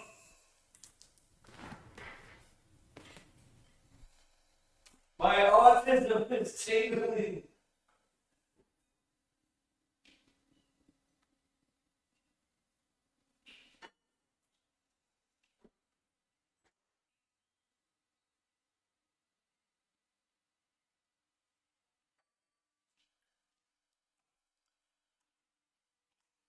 My heart does on my tingling.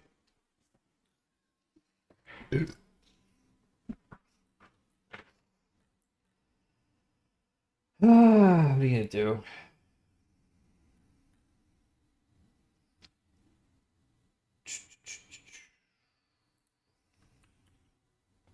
There we go. All right, now we go over to the official disco stack. Rebuild, pull the latest.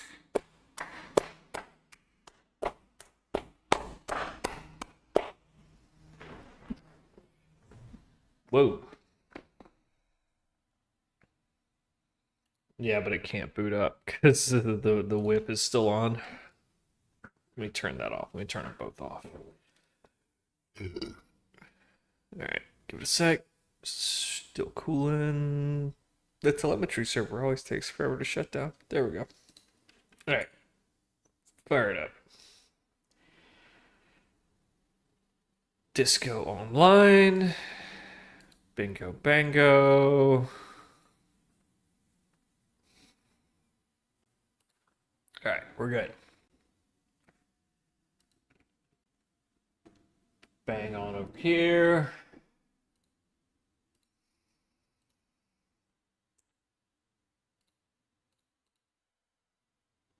Son of a bitch.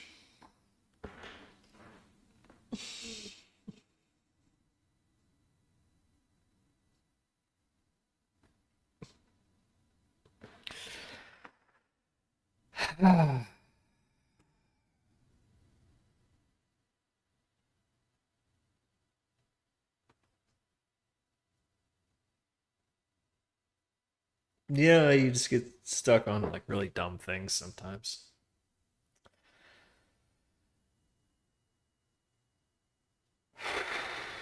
Okay.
Hmm. I I changed the name of the one of the repositories that publishes a container. I broke something, man. I broke something because the new code just doesn't seem to be going. It seems to keep pushing the same old version over and over again, but I can't seem to find the problem. I'm pulling my hair out, buddy. So I put dashes in it, and I went to lowercase, and it's like everything's broken now.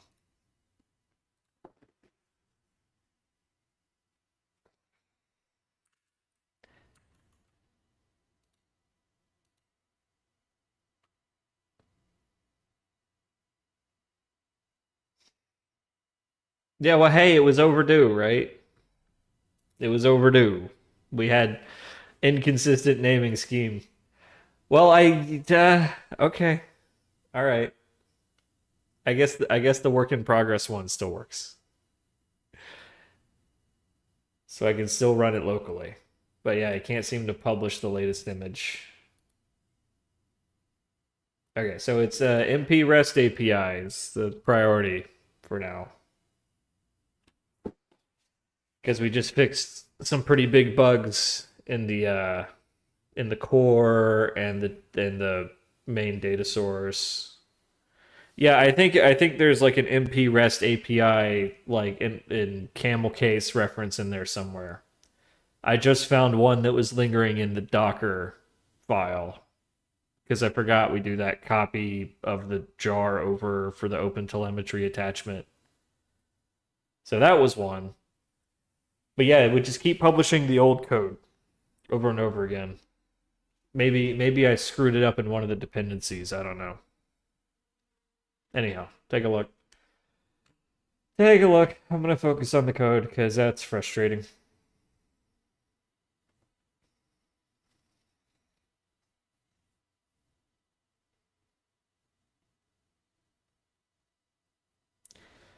Okay, well, in that case, let's switch back to our strategy discovery work in progress stack, which seems to work fine because we don't have to pull the latest images for the REST API from the GitHub. And then we can proceed with something else.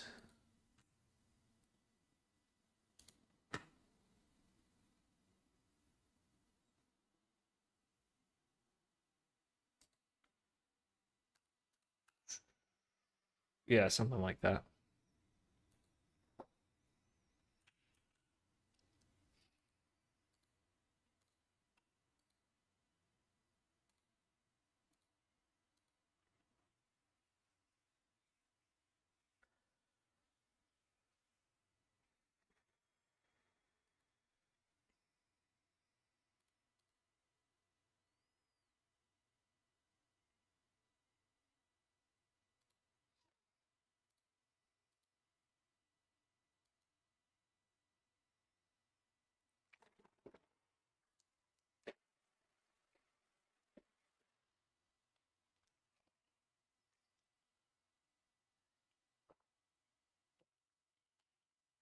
Ooh, that's good shit.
Okay, so we fixed our busted tactic. We fixed a couple bugs on the back end. Now we can actually do proper tactical simulations. And we figured out why our tactic was producing irrationally huge losses. Fixed and fixed and fixed. What's next?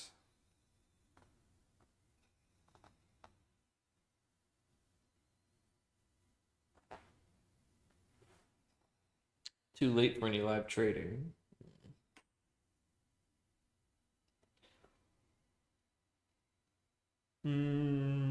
Dashboard stuff is boring. Need to upgrade the discovery algorithm because we've got all these mutually exclusive context search results, which is really annoying.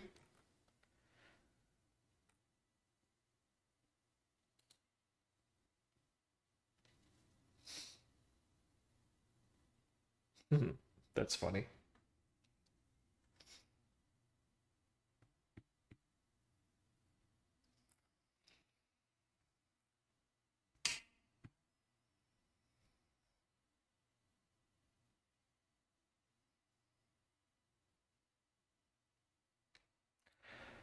Okay.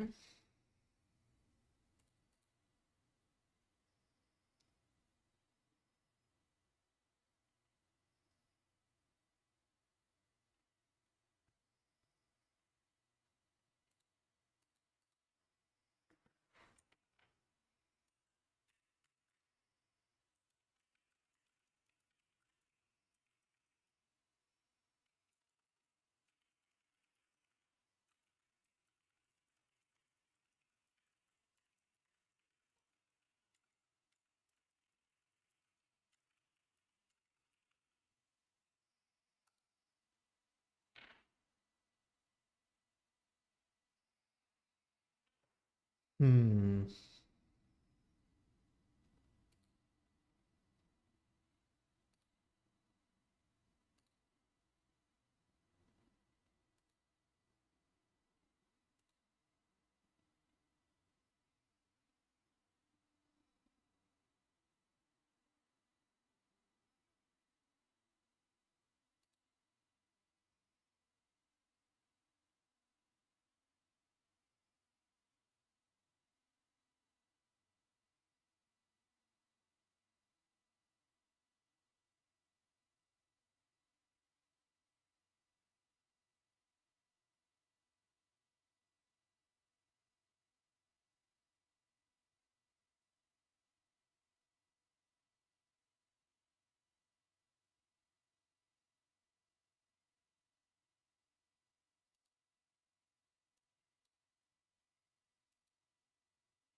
Later, I ate forks. Catch you later, man.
Shoot! Waxy.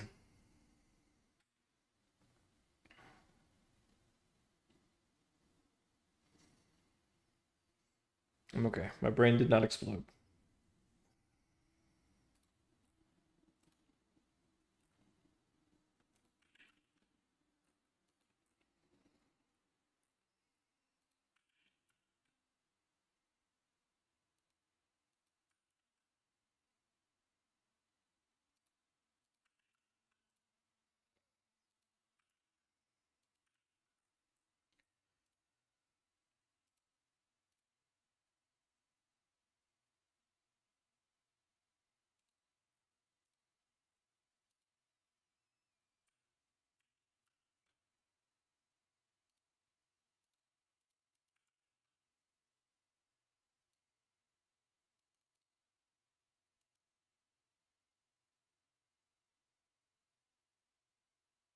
No, we don't want to do these by time. We want to do these by volume.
Let's see if that works. That's kind of interesting.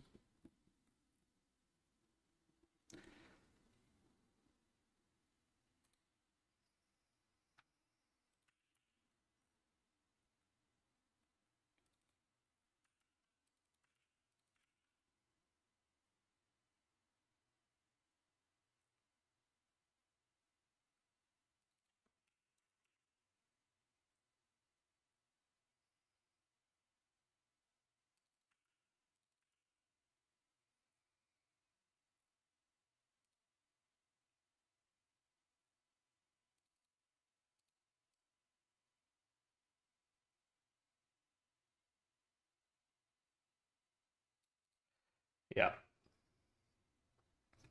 Let's check the documentation on this one. Let's see. Ibis buckets.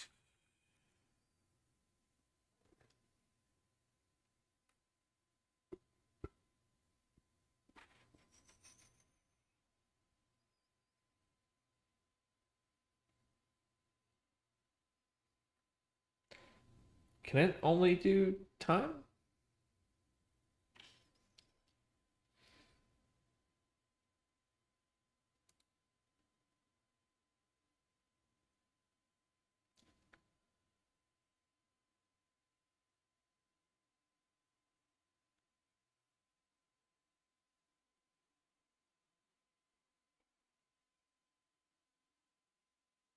Okay, so bucket is specifically for time, so I couldn't do like bucket by volume. Okay, all right, I see.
Yeah, we'd have to mutate.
I don't think that's working.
Yeah, it's not gonna do shit. All right, let's see.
Yeah, I think Claude lost the plot on that one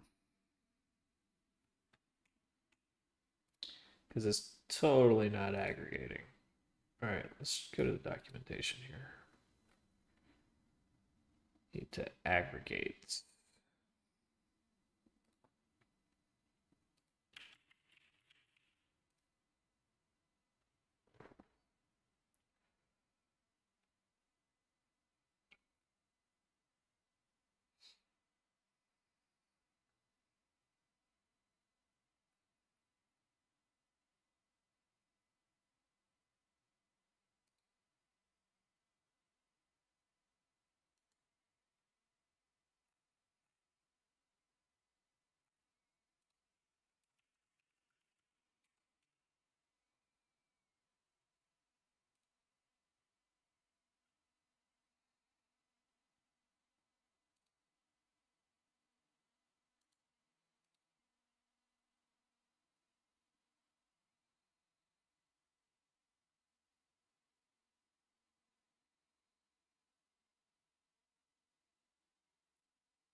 There it is.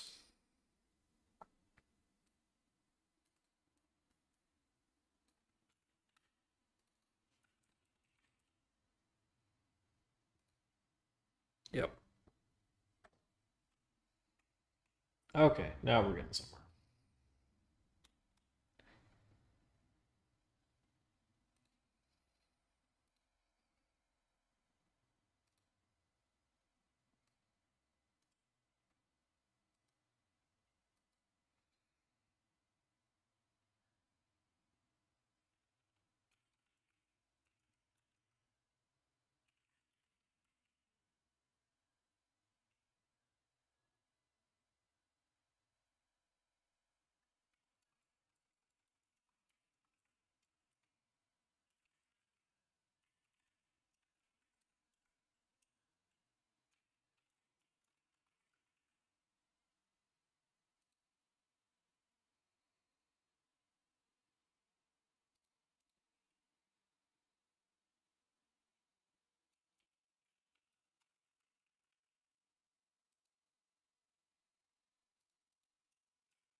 Anonymous gifter. No, it was Argo.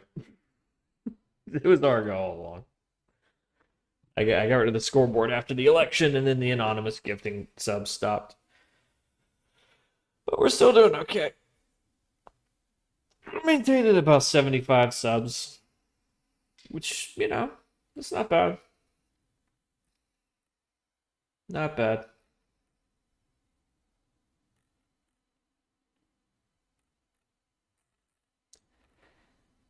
Yeah, I need a better group by example.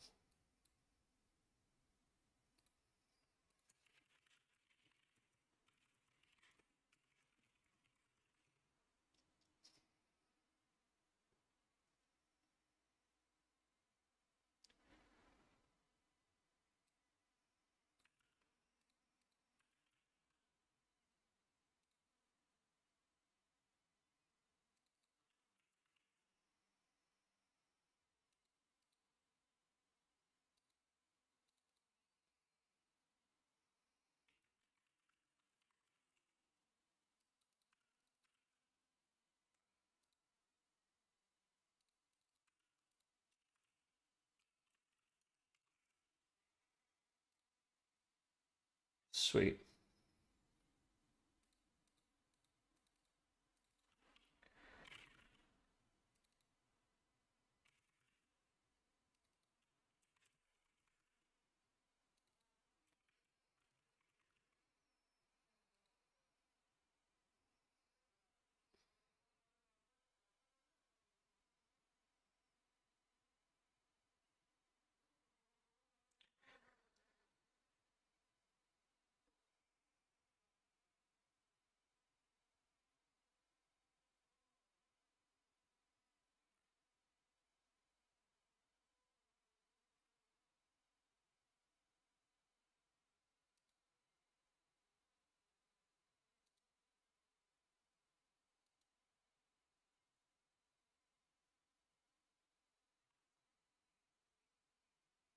Oh, I see.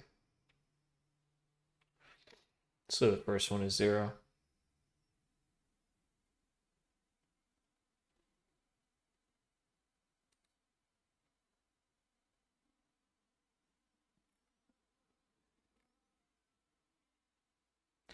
It's not causing us any like rounding errors, is it?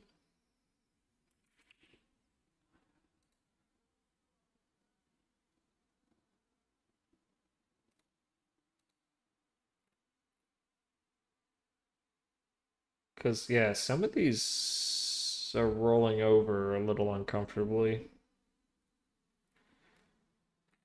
Yeah.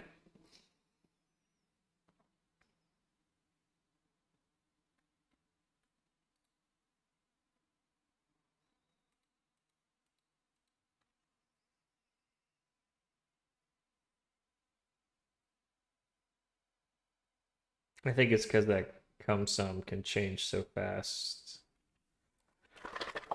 What's up, Macro?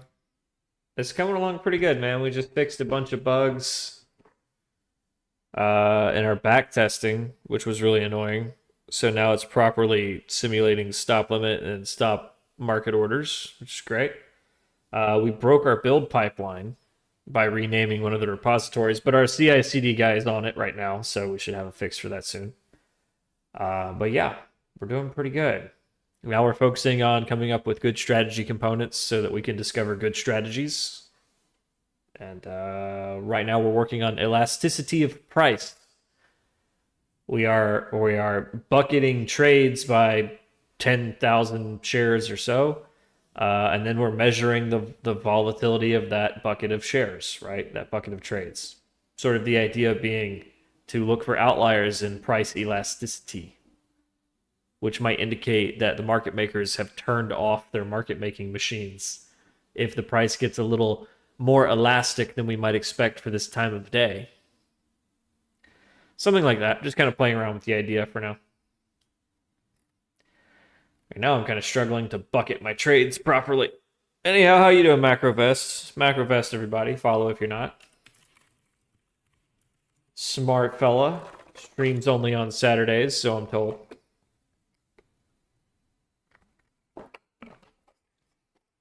But yeah, we fixed a bunch of bugs today, so I kind of wanted to work on something creative, and this elasticity of price thing seemed like a fun thing to play with. So yeah, I figure we'll have to make that like a time of day thing. Like order book depth? No, no, no. Like literally just measuring the volatility, the realized volatility of trading for like let's say the last 10,000 shares that changed hands or the last 100,000 shares that changed hands. Like looking at that realized volatility for that bucket of shares instead of like the last 1 minute candle. Uh, and then yeah, comparing that to sort of the elasticity for that many shares for this time of the day, historically speaking. That's kind of the idea I think I've got in my head. Is the price unusually elastic for this time of day? Right? Not just that it's volatile, but that it's more volatile per unit traded, more elastic. Any hint that the market makers might be turning their shit off, which would be our time to strike, right? When the market makers are turning off their market making algorithms, it's because they've detected incoming information, which is usually when we want to get in there and start aggressively trading, right? It's not ideal liquidity, but yeah, exactly. Order book depth would disappear. Like we don't care about order book depth. It's illusory. Well, like we don't even look at it. We don't care. We're just looking at actual trades that took place in the last couple seconds or whatever. But we're measuring those buckets instead of by seconds by just X number of shares that changed hands.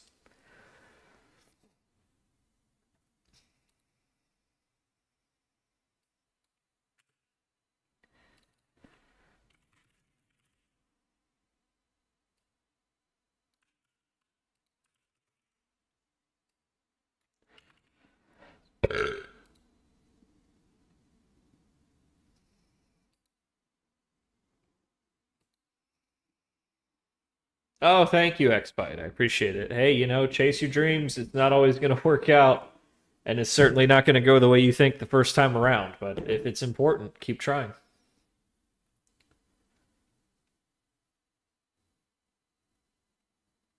All right, so now we're bucketing, but we're not bucketing in in even increments. It seems to be in some cases creating a small bucket and then a large bucket.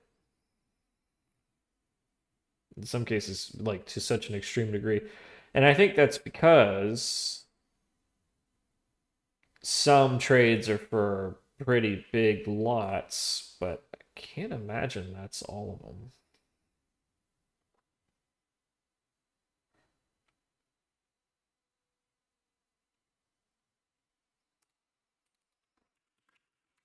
I want to see a little bit more of this.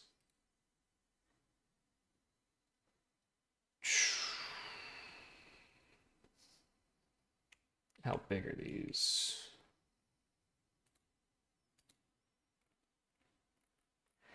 Not that big. Yeah, there's a couple of big ones. That kind of explains that.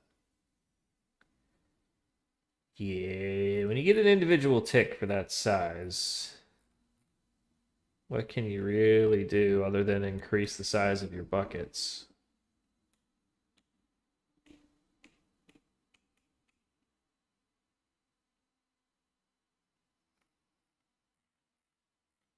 And I mean, a lot of that is free market too, so it's gonna be a little messy. All right, how about we ditch the pre-market then? Or how about just 10,000 shares is not a lot of shares? Like, how many millions of shares does Apple do in a given day? We should probably make it like a percentage of the average daily volume. That would be a good dynamic bucket sizing.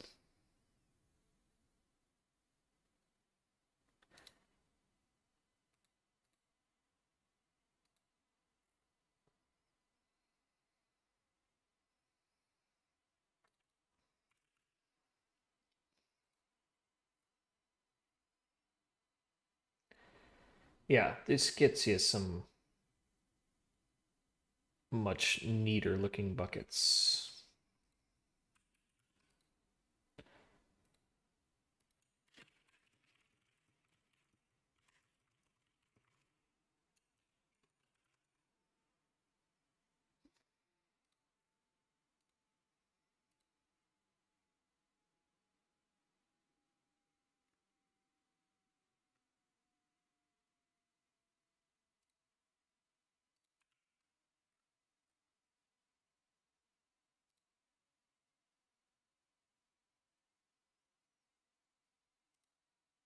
Seaborn.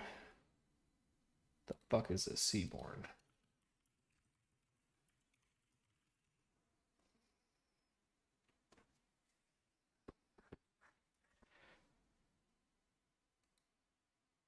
The price range for every 10,000 shares traded? Yeah, basically.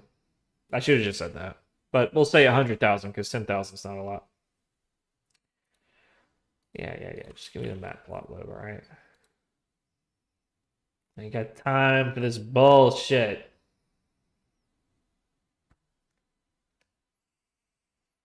This is gonna be a machine, isn't it? Yeah, I thought so. All right, that's a scratch.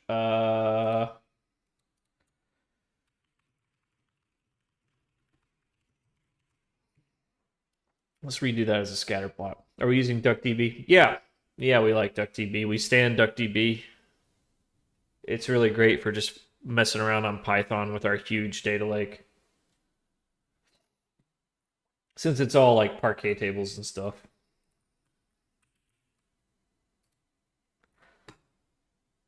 Hey, there we go.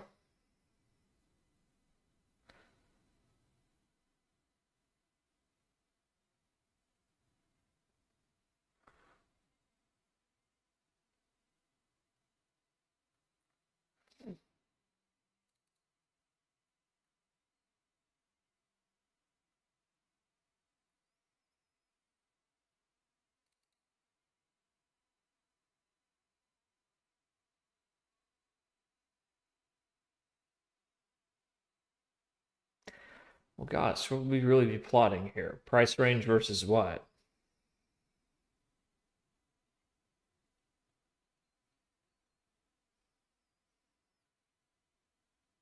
Trade count? Yeah, why not?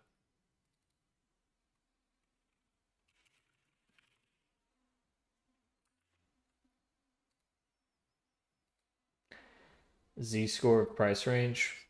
Maybe.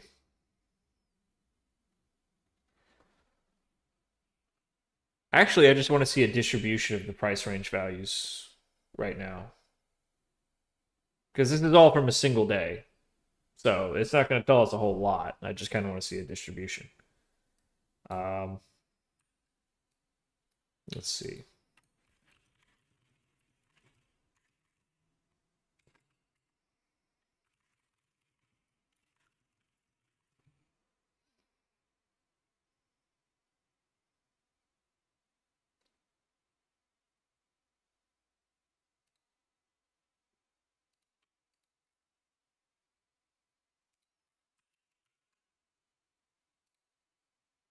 There we go. See? That's sort of what we expected. That there would be a sort of like a distribution of price elasticity values and that we could look for outliers. Now, what do you want to bet? And this is the next test. What do you want to bet that those outliers cluster? That one predicts another. Just a thought. Why don't you all think about that while I urinate? I read somewhere that urination is healthy for you, but I read that on the internet, so you can't believe everything. That's not where I parked my car.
Ooh, I tell you, man, these hippies, they gotta go.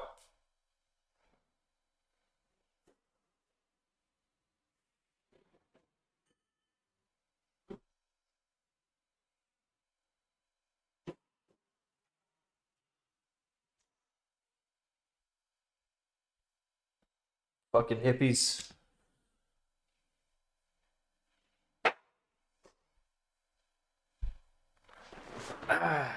All right. Yeah, it looks like one is way out there. I'll bet you that's a pre-market. I'll bet you if we did what we did with the volume profile, right? Where if we look at like if we adjust all this by like percentage of the price and percentage of the daily volume instead of absolute dollars and shares, I'll bet you we would be able to put together a profile for each like approximate time of day, say in 5-minute windows or 1-minute windows, about like what is the normal distribution of price elasticity for this time of day, the same way we did for like unusual amounts of trading volume for this time of day. Same thing.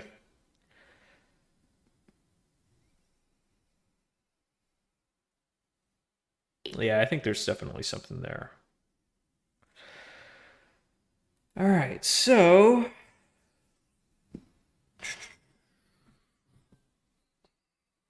yeah, this is just one day. This is just one day in absolute value. So everything is since. So yeah, we'd want to adjust it so that we're doing every day, like in time profiles, and then each profile in like 1% or 0.5% of daily volume would be the bucket size. And then the price range would be in percentage points. That way we could kind of normalize it over time.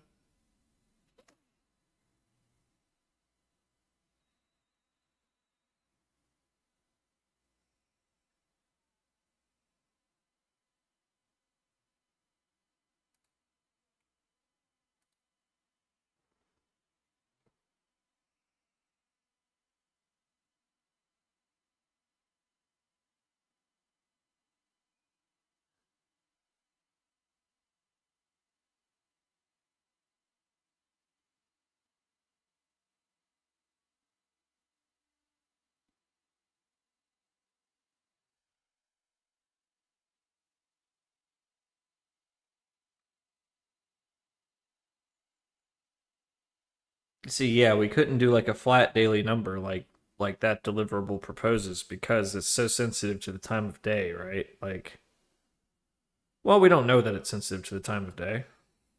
Maybe we should measure that.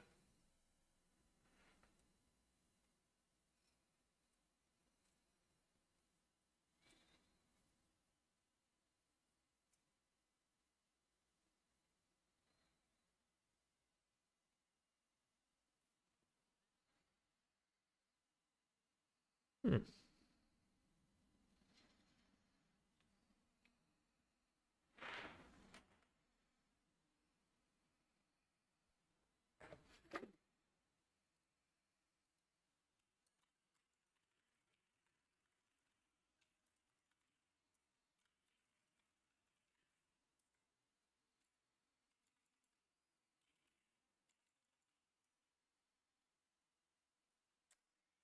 We'd have to go add time of day. Yeah, you'd have to add like first and last timestamp into each one and like average it, something like that, because the buckets don't start and stop at the same time. Hmm.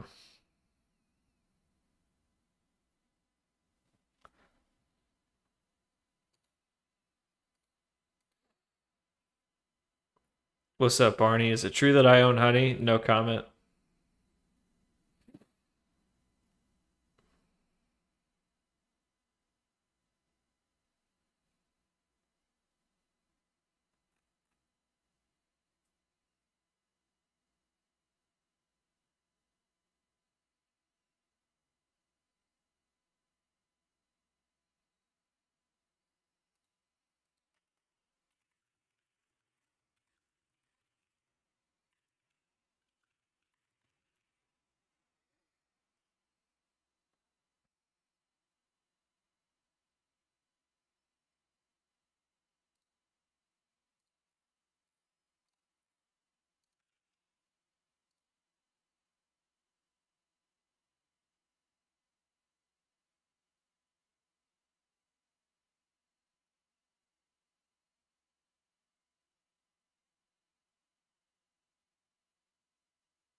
Interesting.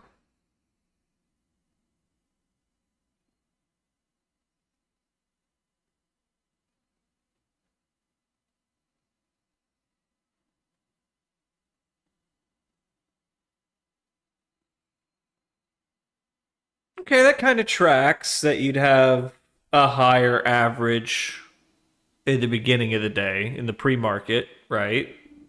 Because there is less liquidity in the pre-market. So when we see these outliers in the middle of the day, I mean, yeah, look, they seem to be clustering together over there, that big one.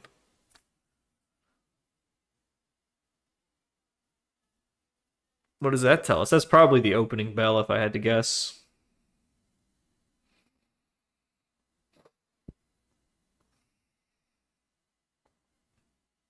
And then, yeah, a few singular outliers for the rest of the day. Swap stonks. What is this, Tesla?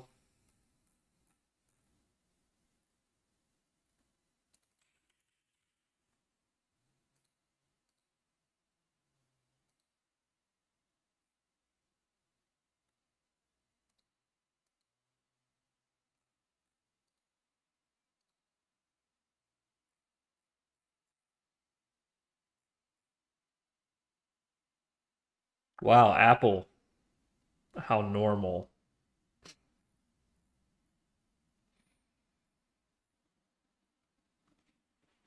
Yeah, it's, a lot more like what you'd expect to see, I guess. Huh. Why the big gap at the end there? I guess because there's just so few. No, what? It'd be by bucket number. Why would we just suddenly skip a huge number of buckets? Yeah, this is by bucket number. Shouldn't it be completely linear?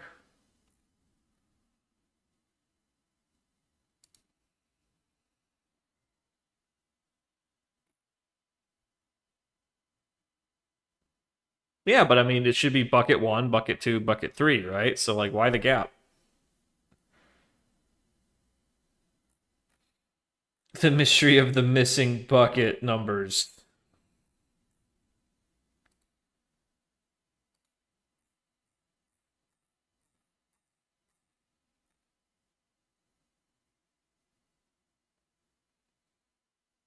Wait, what?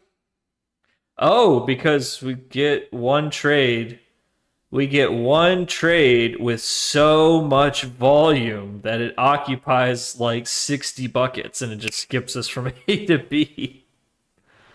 Okay, it just doesn't know how to handle that. So when it adds the volume and divides by bucket size, that's the number it gets. Huh. Well, I mean, you can't really subdivide it. It is what it is. Well, that fucks our range. So we basically need to drop any bad buckets. Any buckets outside of a reasonable margin of error. Say 5,000.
There we go.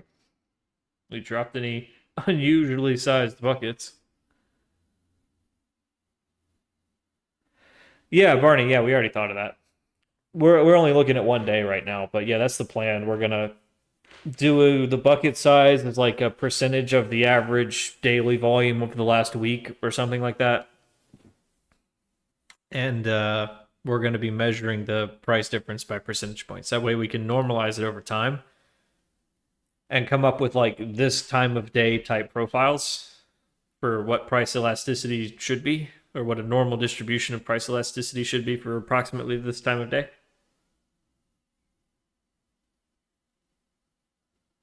Yeah, when you drop the outliers, it gets real quiet. Let's try 95, 105. Should keep it in a reasonable margin of error.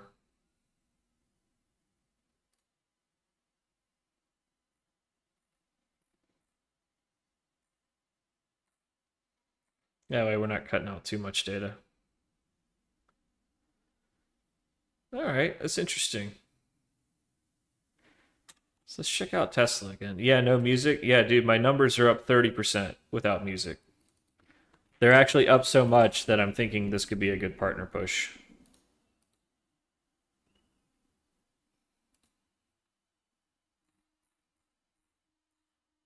Considering that I've like shook Dan Clancy's hand, it's kind of ridiculous that I'm not a partner.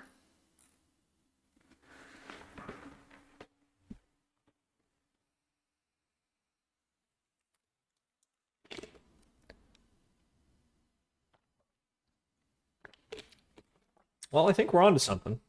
I think we're onto something. What's a day when there definitely was some disruption? Uh,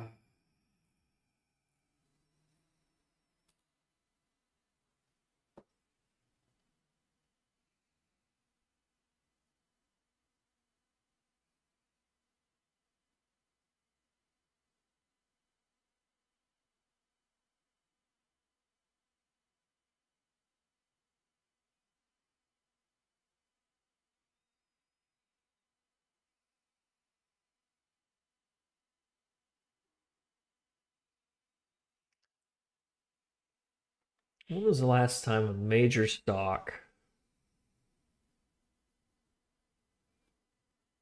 had like a midday disruption? Something so violent that the market makers surely turned off their shit.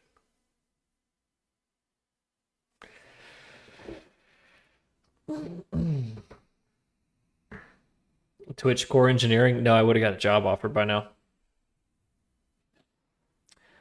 Everybody I know that worked at Twitch is gone. So it seems like they were really, really paring back on their Western staff. Like they're I don't know for certain, but I've heard informed speculation that the cause of a lot of Twitch's headaches recently has been that they outsourced their moderation staff to a company in Egypt. And they may have underestimated local cultural biases.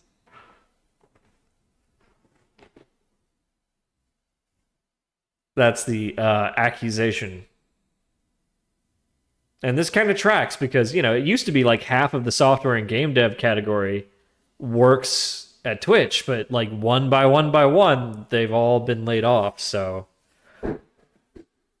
jeebus. Hold on. Someone's knocking at my door. It's probably my Amazon.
Does Theo still work at Twitch? No, no, I don't. I don't think so. Let's see. As far as I know, Theo, Juicebox, Melky, and all none of them work there anymore. But I could be wrong. Could be wrong. And neither does what's his name? Atrioc. Like they all seem to be ex Twitch employees. But when I met them, they all worked at Twitch. And they were like, yeah, we're looking for good people just like you, Algo. It's like, yeah, I wish. I wish. Dan Clancy does. Yeah, I know. I've shook his hand. I snuck into the partners lounge in 2023. I shook his hand. It was great. Melky's still there? Oh, I need to talk to him then. I need to get me a jizob. A jizob. All right, let's see. When was the last major Tesla stock disruption? Let me just go find a trading view chart. Last time it popped. Or Nvidia.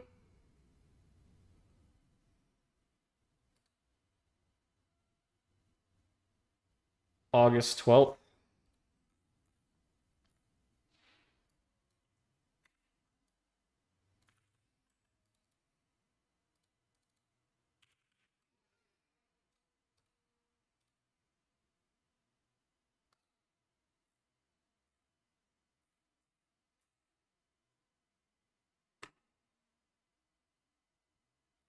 Ooh, okay.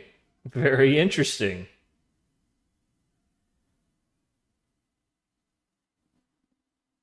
That's certainly something. Look at those fucking outliers. Holy shit. Yeah, I think we found something.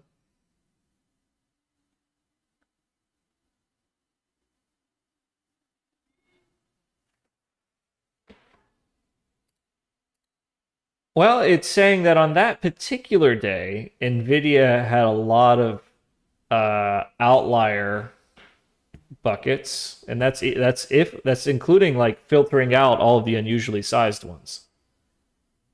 So we get these handful of price elasticity readings that are just way off the chart.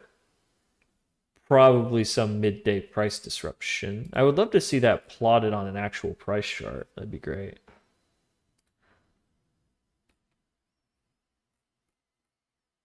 But yeah, a long, long, long, long, long tail of outliers on that day. But that's kind of what we expected. Okay, I want to see the individual data points.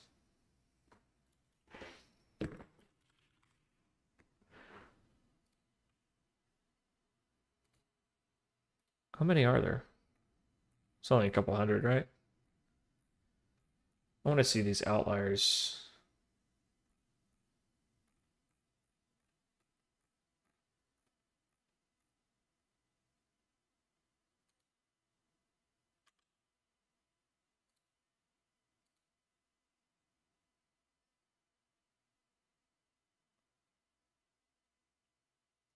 Yeah.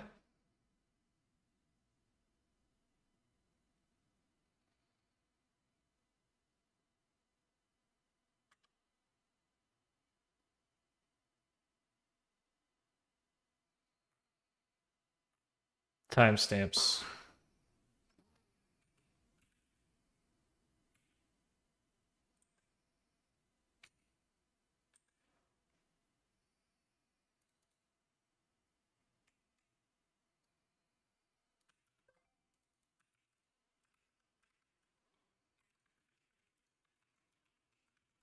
I don't think earliest and latest is a thing. No, I didn't think so. You just do min max.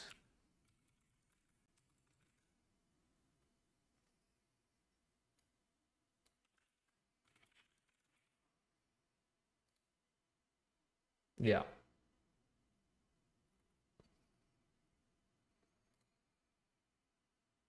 Okay.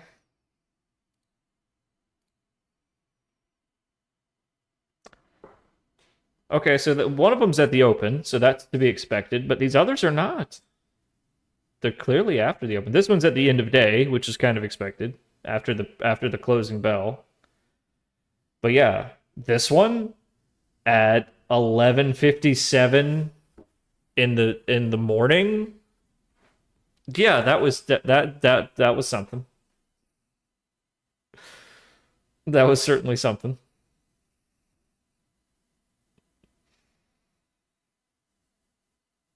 This one at, yeah, 11:57, 11:58. Yeah. So this 11:57 one predicted this 11:58 one. They were right next to each other. Bang, bang. Is there an 11:58:21? So extremely low volume, extremely wide volatility, and that lasted like 15 seconds. That lasted like 25 seconds. So yeah, that's really interesting that trading volume dropped and price elasticity picked up for 2 minutes. I mean, yeah, that seems like the market makers turning their shit off, but I'd love to see that overlaid on a price chart.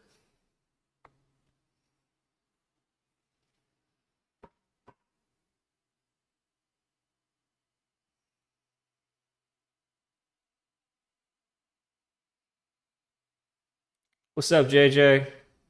Insider trading. Now we're looking at price elasticity. Basically the trading range for every 100,000 shares. Because my theory is that when you see outliers, that would indicate that the market makers have turned off their market making. So that same 100,000 shares is going to blow out the bid-ask spread, right? So by sort of looking at that, we can spot, oh, hey, they just turned it off.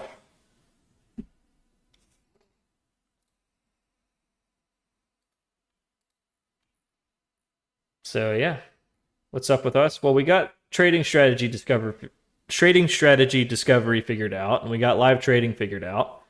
So now we have to find some high quality trading strategies to deploy, and that's what we're working on now. Yeah, kind of like a blind side. So it's picking up these outliers. Just an idea that we kind of had. We started kicking around, and in like under an hour, we came up with something. This was kind of our original write-up. Anyhow, how you doing, JJ? I got to get my ass down to the dispensary before it gets too late. I'm out of marijuana. Can't abide that.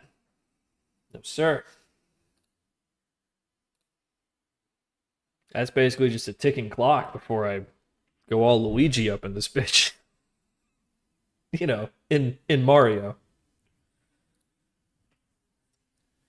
Ah, what a trial that's gonna be, man. I was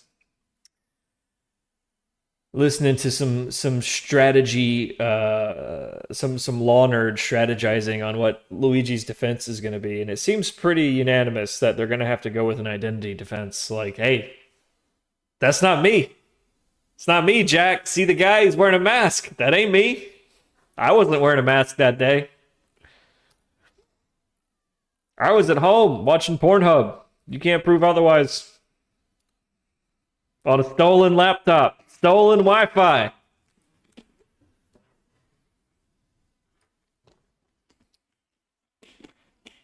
Just watching bootleg Netflix. Okay, yeah, I kind of want to see those laid over some normal price data. I think I've got my handy dandy candle aggregator.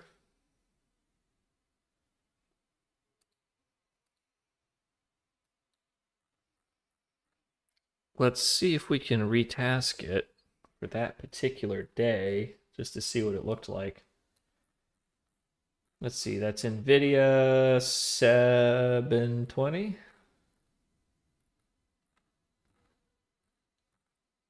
NVIDIA 812, 2024.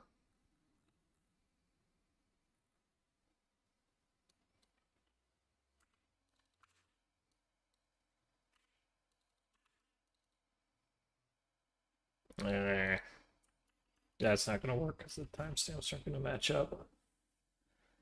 Okay, maybe not ideal.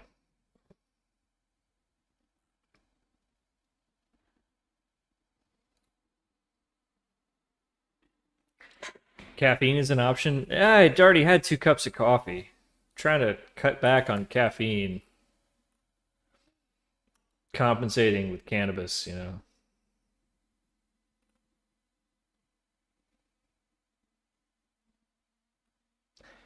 Okay, well we've got a timestamp here. We can work with this. I'll tell you what. Let's just say equal to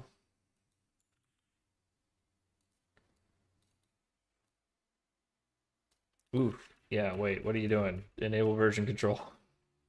Enable version control. Then you can fuck with that.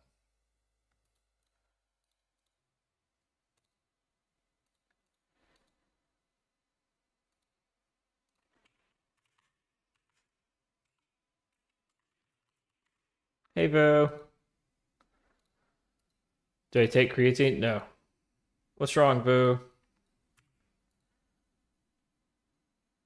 AGI's here. It's Ogre. We're all fired. Well, that sucks. We knew it was a matter of time.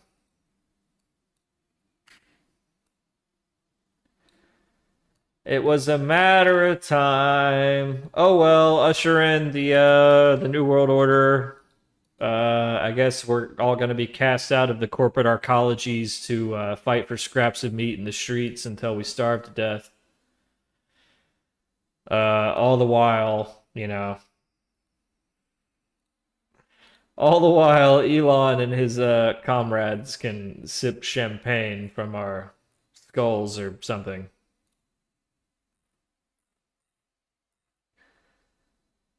All right. I think that's what that was. That explains these. So was that a real candle? That was at 10:23. And our signal here was at what time? No, that's the 10:23 one. The 11:57 one is the one we're interested in. I don't see an 11:57 one on here.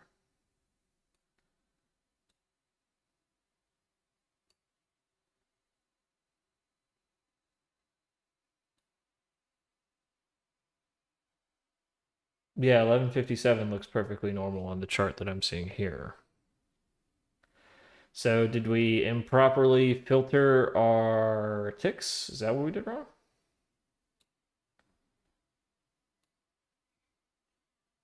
Because we don't have an 11:57. 11:57.40 is totally normal. Totally not an $8 price range. Maybe we fucked up.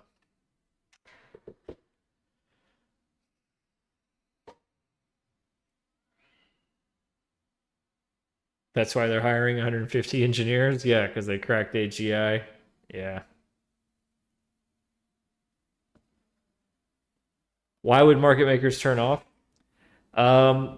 Market makers turn off to avoid informed traders. Like, if you're a market maker, you make your bread and butter selling worthless options to gamblers, right?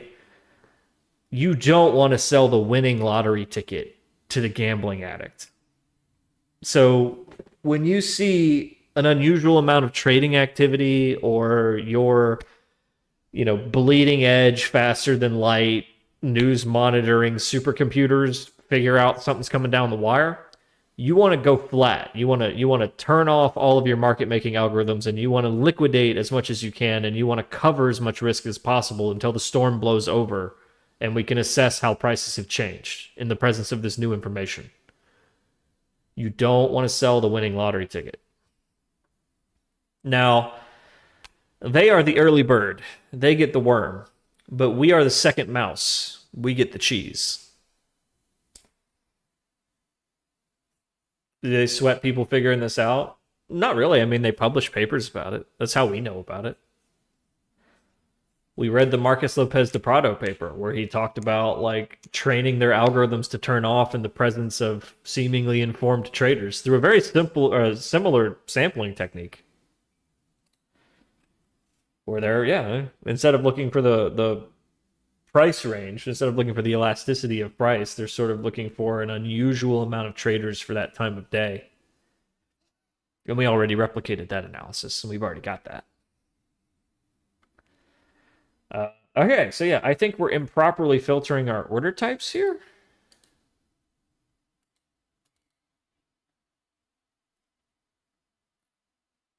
Doesn't seem so. Because, yeah, this is the filtering right here.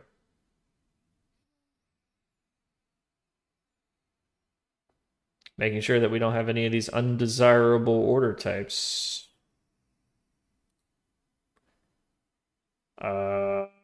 But yeah, we definitely have an anomalous signal in there. Like, I see the 1023, I see the 930. Okay. I see the 935. I see the 953. I see the 956. But what I'm not seeing is this 1157.40, which is allegedly the biggest one of the day. There is no 1157.40.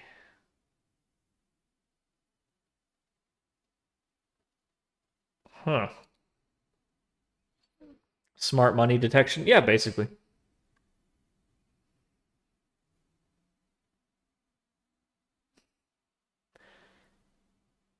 Yeah, it's hard to download all of Polygon's data. Yeah, I'm probably going to run into a similar problem. I haven't even tried to scale up my lake yet. I'm still sitting at 500 gigs. So if I run into that same problem with my ISP, I mean, I'm literally just going to have to call my ISP and say, like, look, I need to do this one big download. It's 15 terabytes. Let's negotiate. What do you guys, you want an extra $100? You want $200? It's still cheaper than hosting it on the cloud. We'll work it out. You might need to do that with your ISP. Just call them up. Just work it out. Well, I'm thinking this is a false detection, right? Like these aren't real candles. If they are, they're like flukes. They're like one fluke trade that or they're probably option executions. But we should be filtering those out by order type. So I'm guessing that maybe these are mistyped orders, or they just don't have an order type, and they're supposed to have an order type. An execution condition. They're not corrections, are they? We're filtering out corrections, right? Yeah, okay.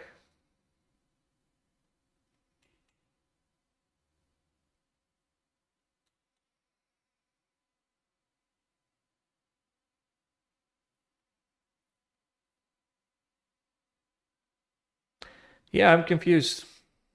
What's the future of trading? Neutrino messaging. Everybody knows this. Everybody knows that, man. The problem isn't sending them, the problem is receiving them. Neutrinos tend to pass through everything. The problem is they're neutral. So, so yeah, you can shoot them right through the earth, but you can't catch them on the other side to read them because they just go right through your detector. That's the tricky part. Yeah, you need a kryptonite catcher's mitt, basically. HFT through quantum entanglement? No, spooky action at a distance can't be used to transmit information, unfortunately. That would be too easy. Because then we did it, then we cracked it, then we've solved it. And we can just build these quantum modems. and the internet becomes as slow as any one routing station. No, like apparently it can't. Apparently, like they interfere, but they don't transmit. Like I don't know how the fuck it works. But I've looked into this a few times. Apparently, you can't make a quantum modem. It just doesn't work. Like they don't transmit information. They're bound, but they don't transmit information. Go figure.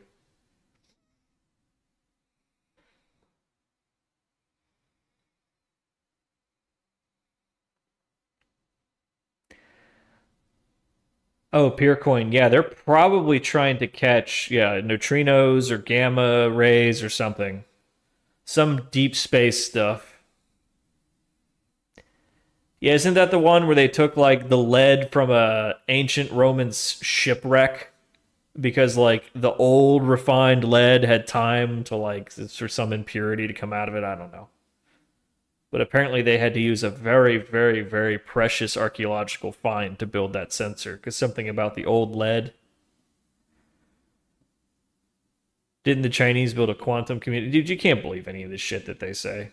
Yeah, they also stopped counting COVID fatalities at 80,000 and never updated the number from that day. They also undercounted their population by, what, 100 million. And that 100 million happened to be in the most critical age bands. So now it looks like the Chinese population actually peaked a couple of years ago, and now they're on the decline, which is kind of interesting if you think about it. It's like, oh, okay. So what does that mean? Uh, well, well, might be a shortage of diapers in the near future. One child, yeah, it worked wonders. It worked wonders. JJ, did you change names? You did. What's with the new name?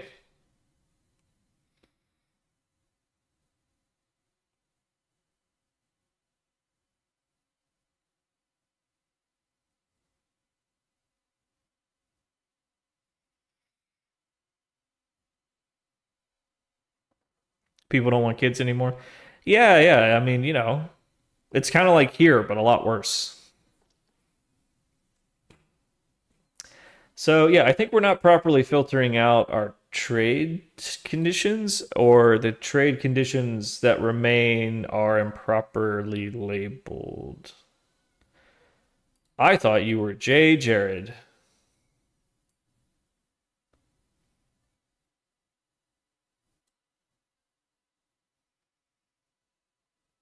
J. Jared Live, who I lovingly call JJ. So I saw JJ and I just put that together. Let's see. Polygon.io.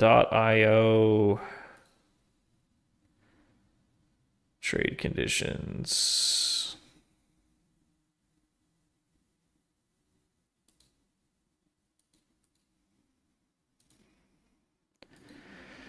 Docs. Trades.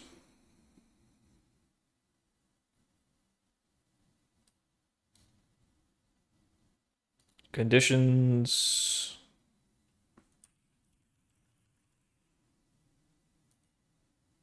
All right. Stock trade conditions. All right, so we're excluding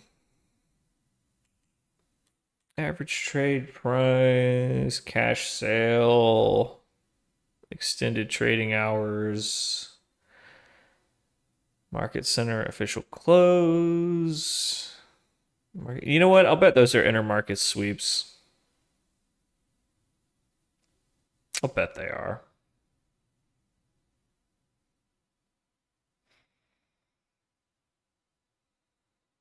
Yeah, I'm going to test that theory right now. I'll bet if I exclude type 14, those go away.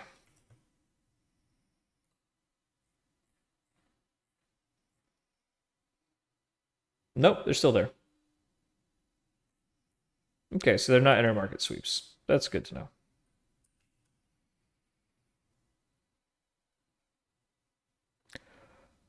Okay. Well, gosh, I'd sure like to see what they are, because I don't think these are legitimate readings. I don't think these are real. I don't think these are real candles.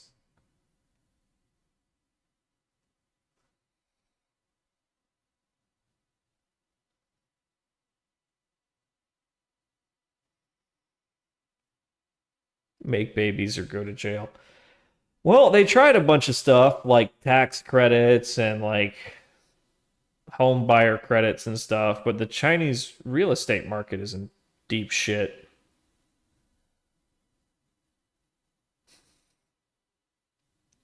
Too many people got screwed, so now like the scam is over. See, like in China, you would buy a house before it's built. Um, and as a result, like if the conglomerate that's building your apartment building does a poor job and it comes out being less than you paid for, like worth less than you paid for, you're screwed. If they never finish the building and go bankrupt, you're screwed. If the state just suddenly decides to pull the construction license and demolish the buildings, which they do pretty frequently, you're screwed. So many people lost their life savings on this that like their real estate market is just dead. Like no one wants to invest anymore. So now everything's going over to stocks, and the CCP is like, okay, fine, yeah, stocks. We'll just put it all in the stocks. And so they're ginning up a bubble, which is completely unsustainable. And when that pops, that's I don't want to say that's going to be the big one, but it's going to be the next notch in the death spiral. It's not good. It's not good.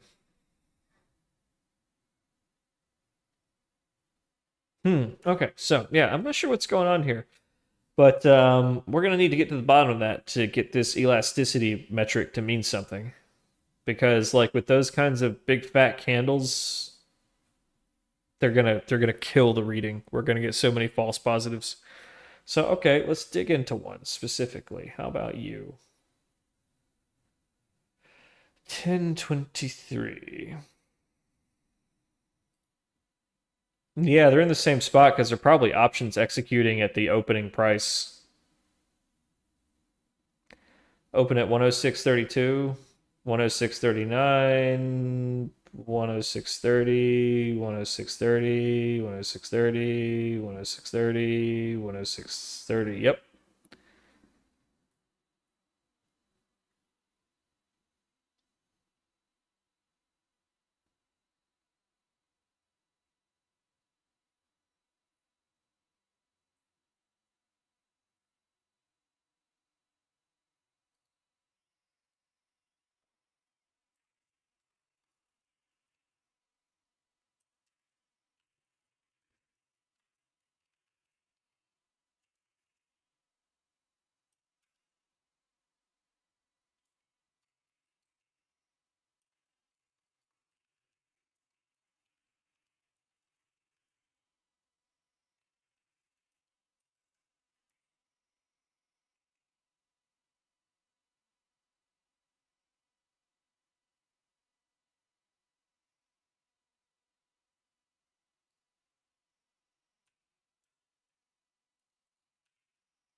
One 12.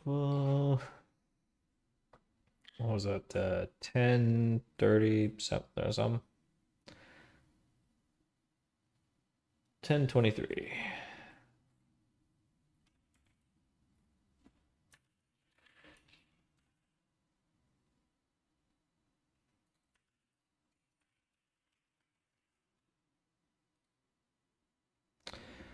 All right. What are we looking at?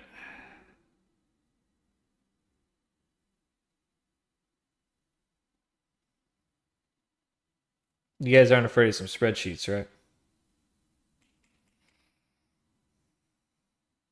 Here we go. No, it's like, what was it, 109.30 something?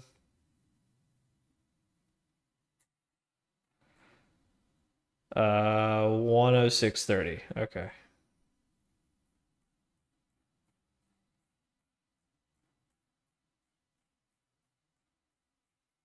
Just getting my Dr. Burry on.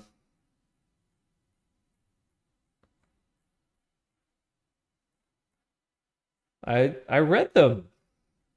Nobody reads them, Michael. Not even except for the fucking lawyers. I don't even think they know what they've built.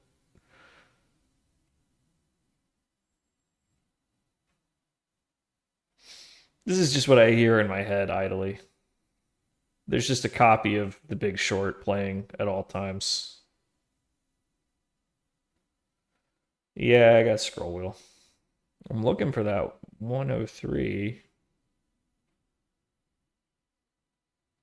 Where is it at? It's not anywhere in here. Did I skip it? Am I missing something here?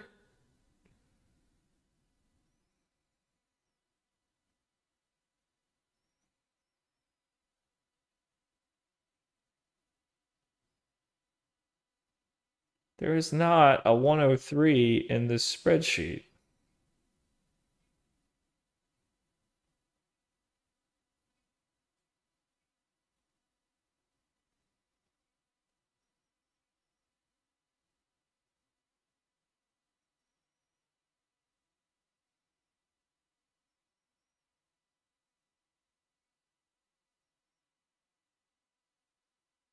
One oh six thirty. Whatever. Fuck it. Sort them.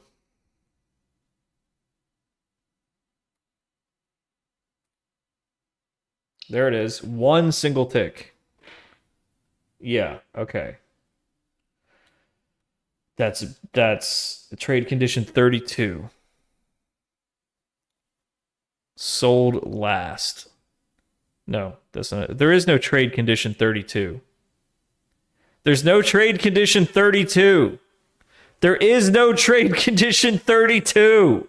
What is trade condition 32? It goes from 30 to 33. What the fuck is trade condition 32?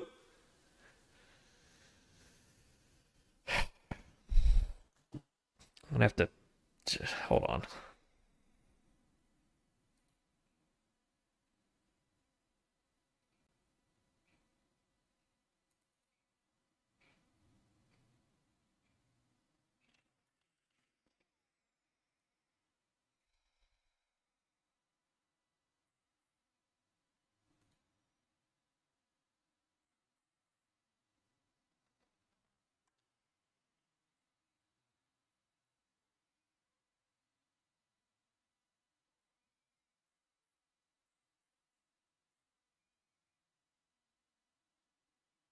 The fuck is a split trade?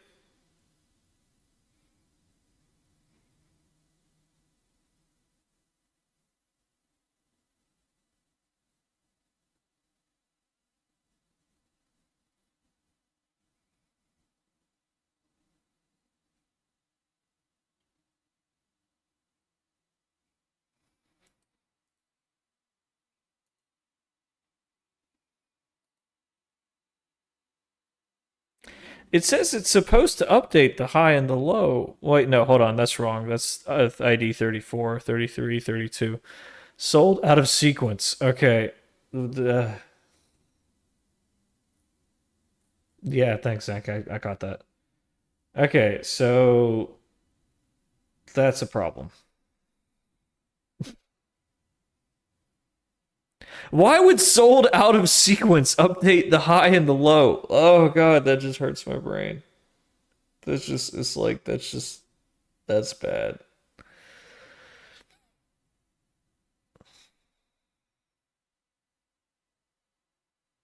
Why? Why would it update the high and the low? Why? Gefilte. Fish.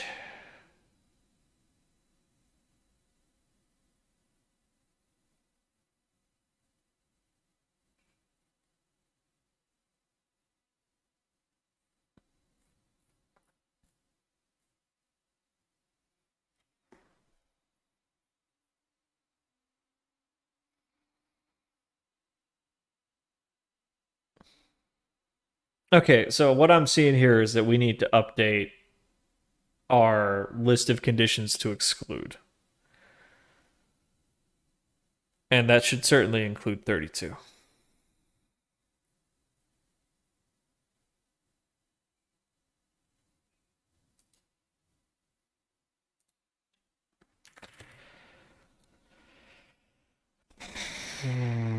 What does it mean that it's sold out of sequence? Now, my intuition would tell me that means that it's like a late report. So it's reporting at this time, but it didn't happen now.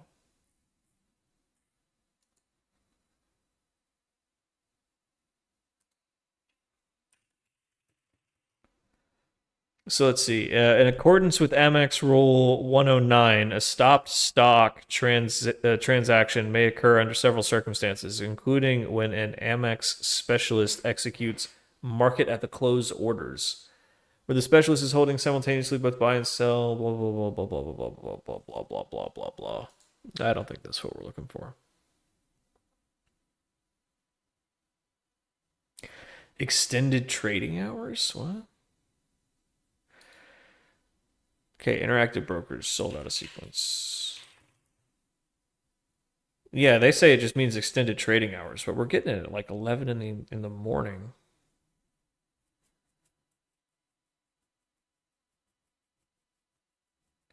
Dana White is now on the board of Meta. What did they need his money? Does Mark Zuckerberg not have enough money? What do they need Dana White's money for?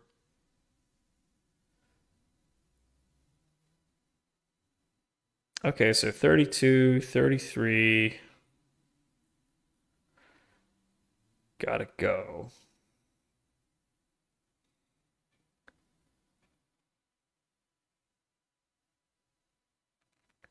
As well as 29. All right, yeah, we need to update our list. 32, 33.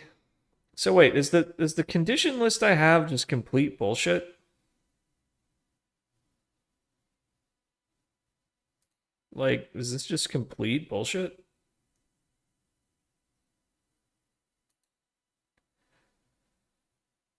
$30 sale conditions sold last. 30 sale conditions sold last. Oh, okay, all right. So they do line up.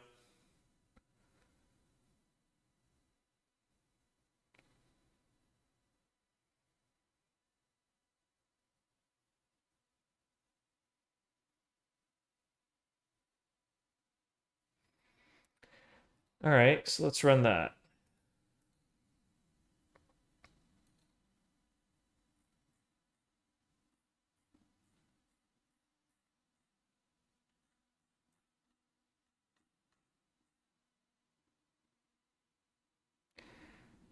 Yeah, now we get much cleaner candles.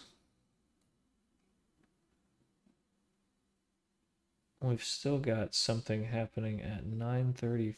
Let's check that out.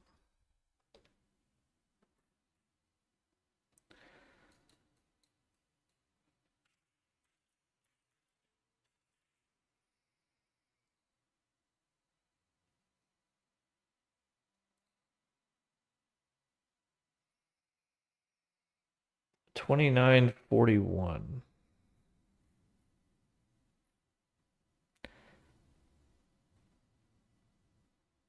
Yeah, should definitely be excluded. 29 and 41. Trade through exempt. Yeah.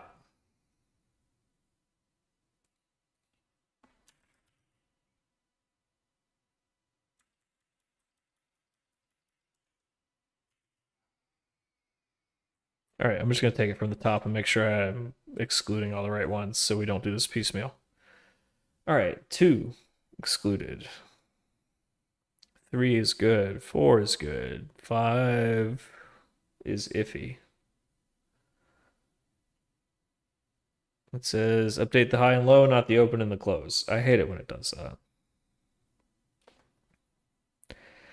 All right, 6 is good. Just going to make sure I'm excluding everything that doesn't update the high and the low. So sale condition 7 is out. Yep. 8 is good. 9 is good. 10 is good. 11, 12. 12. Well, 12 just means extended hours, so we'll leave that on there.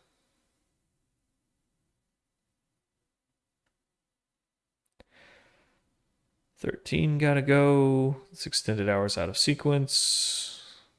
14 can stay. 15 gotta go. 16 is out of there. 17 can stay.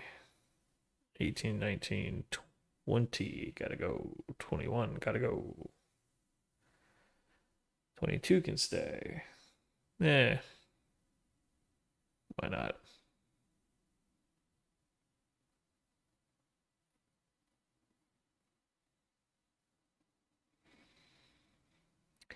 $29 gonna go.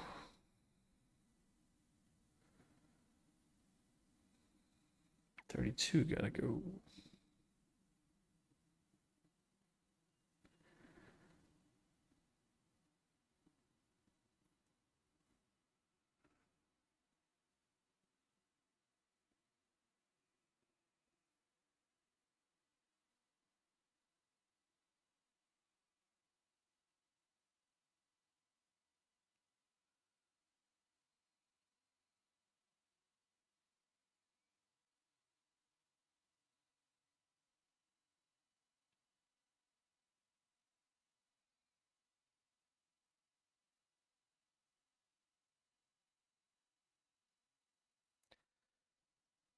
Yeah, I think that's it.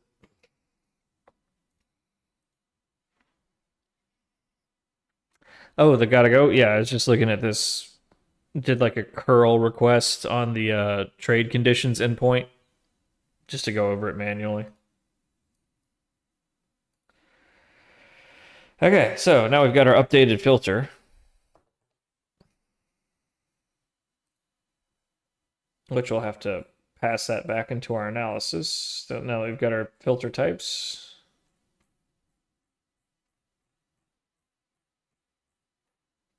Yeah, that's much cleaner. Yeah. Okay, so now that we've got our tick types, we can update our analysis.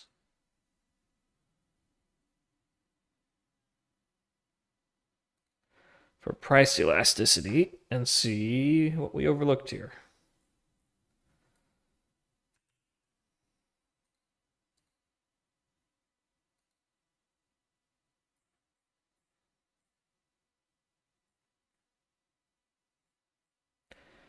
Okay, still a lot of outliers. But yeah, nowhere near as many of those spikes. That $8 one is still a fucking mystery. Like, it doesn't make any sense. We don't see that on our chart.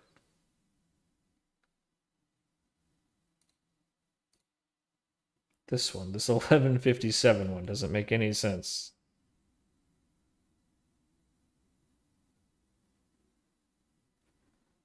$11.57, $11.58. Maybe we're just underestimating the price range. I don't know. But looking at the chart, 11.57, there's nothing special about it.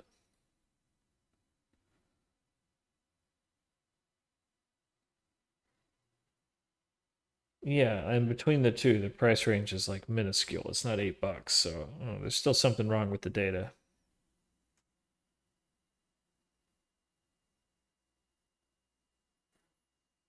We're filtering out everything except for that one date, right? Right.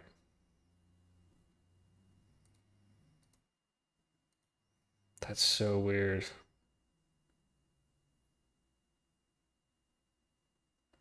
So yeah, these are the same conditions that we use to aggregate the candlesticks. So like if the candles don't report anything there, it's weird that it does.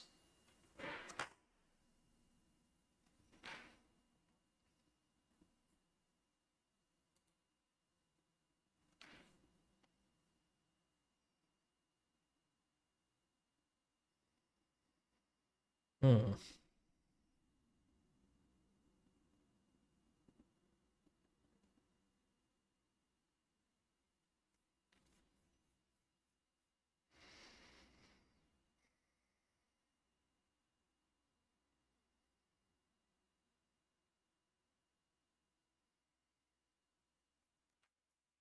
Yeah, that's weird. It's like we've still got a bad data point in there somewhere, but we don't see it on our candle chart. Hmm. Like according to the data from our elasticity study, right? It says that there should be a huge candle at 11:57, and there just isn't.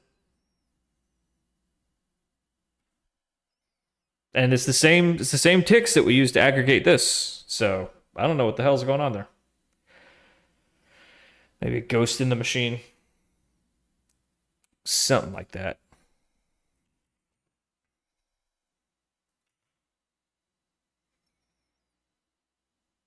Something like that.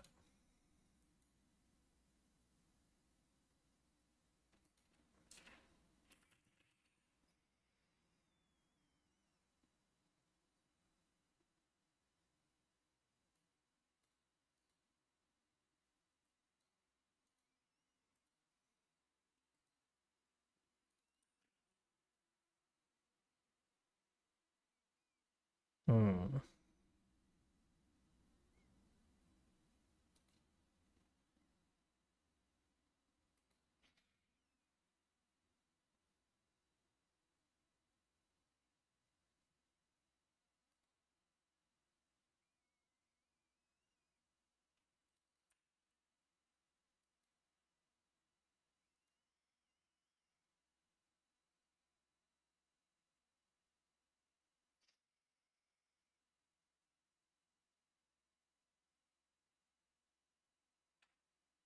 The undergraph shows too. Yeah, it shows one like way over here. Totally not at the right time. Yeah, I think there's still a couple of bad data points in there. I need to get a little more meticulous. Yeah, something that goes tick by tick price range. If we can't get those trade types just right. Oh, the white ones, those are just tabs. But yeah, if we can't get those trade types filtered out just right, then we can't use this elasticity study because it'll have too many false positives. But yeah, I can refine that a little bit. But for the moment, I need to get to the dispensary before it gets too dark. You know what I mean? You know what I mean? Gang, speaking in code here, wink wink, nudge nudge. So tell you what I'm gonna do. I want to thank everybody for coming out to another Algo Bro stream. It's been a productive one, I'll say. We got a lot of bugs fixed. And yeah, we're getting there. We're getting there. But that's all for me. We're gonna raid Time Enjoyed, see what's going on over there. I think she's doing some leak codes. And yeah, I'm gonna run some errands and pick up some dinner. And yeah, take a little load off here for a minute and relax. See if I can figure this out. But that's all for me, folks. We can go for 8 hours. Woo! I need to get a life. Maybe a wife. A couple of kids. It wouldn't be so bad. Y'all take care. See you tomorrow, all right?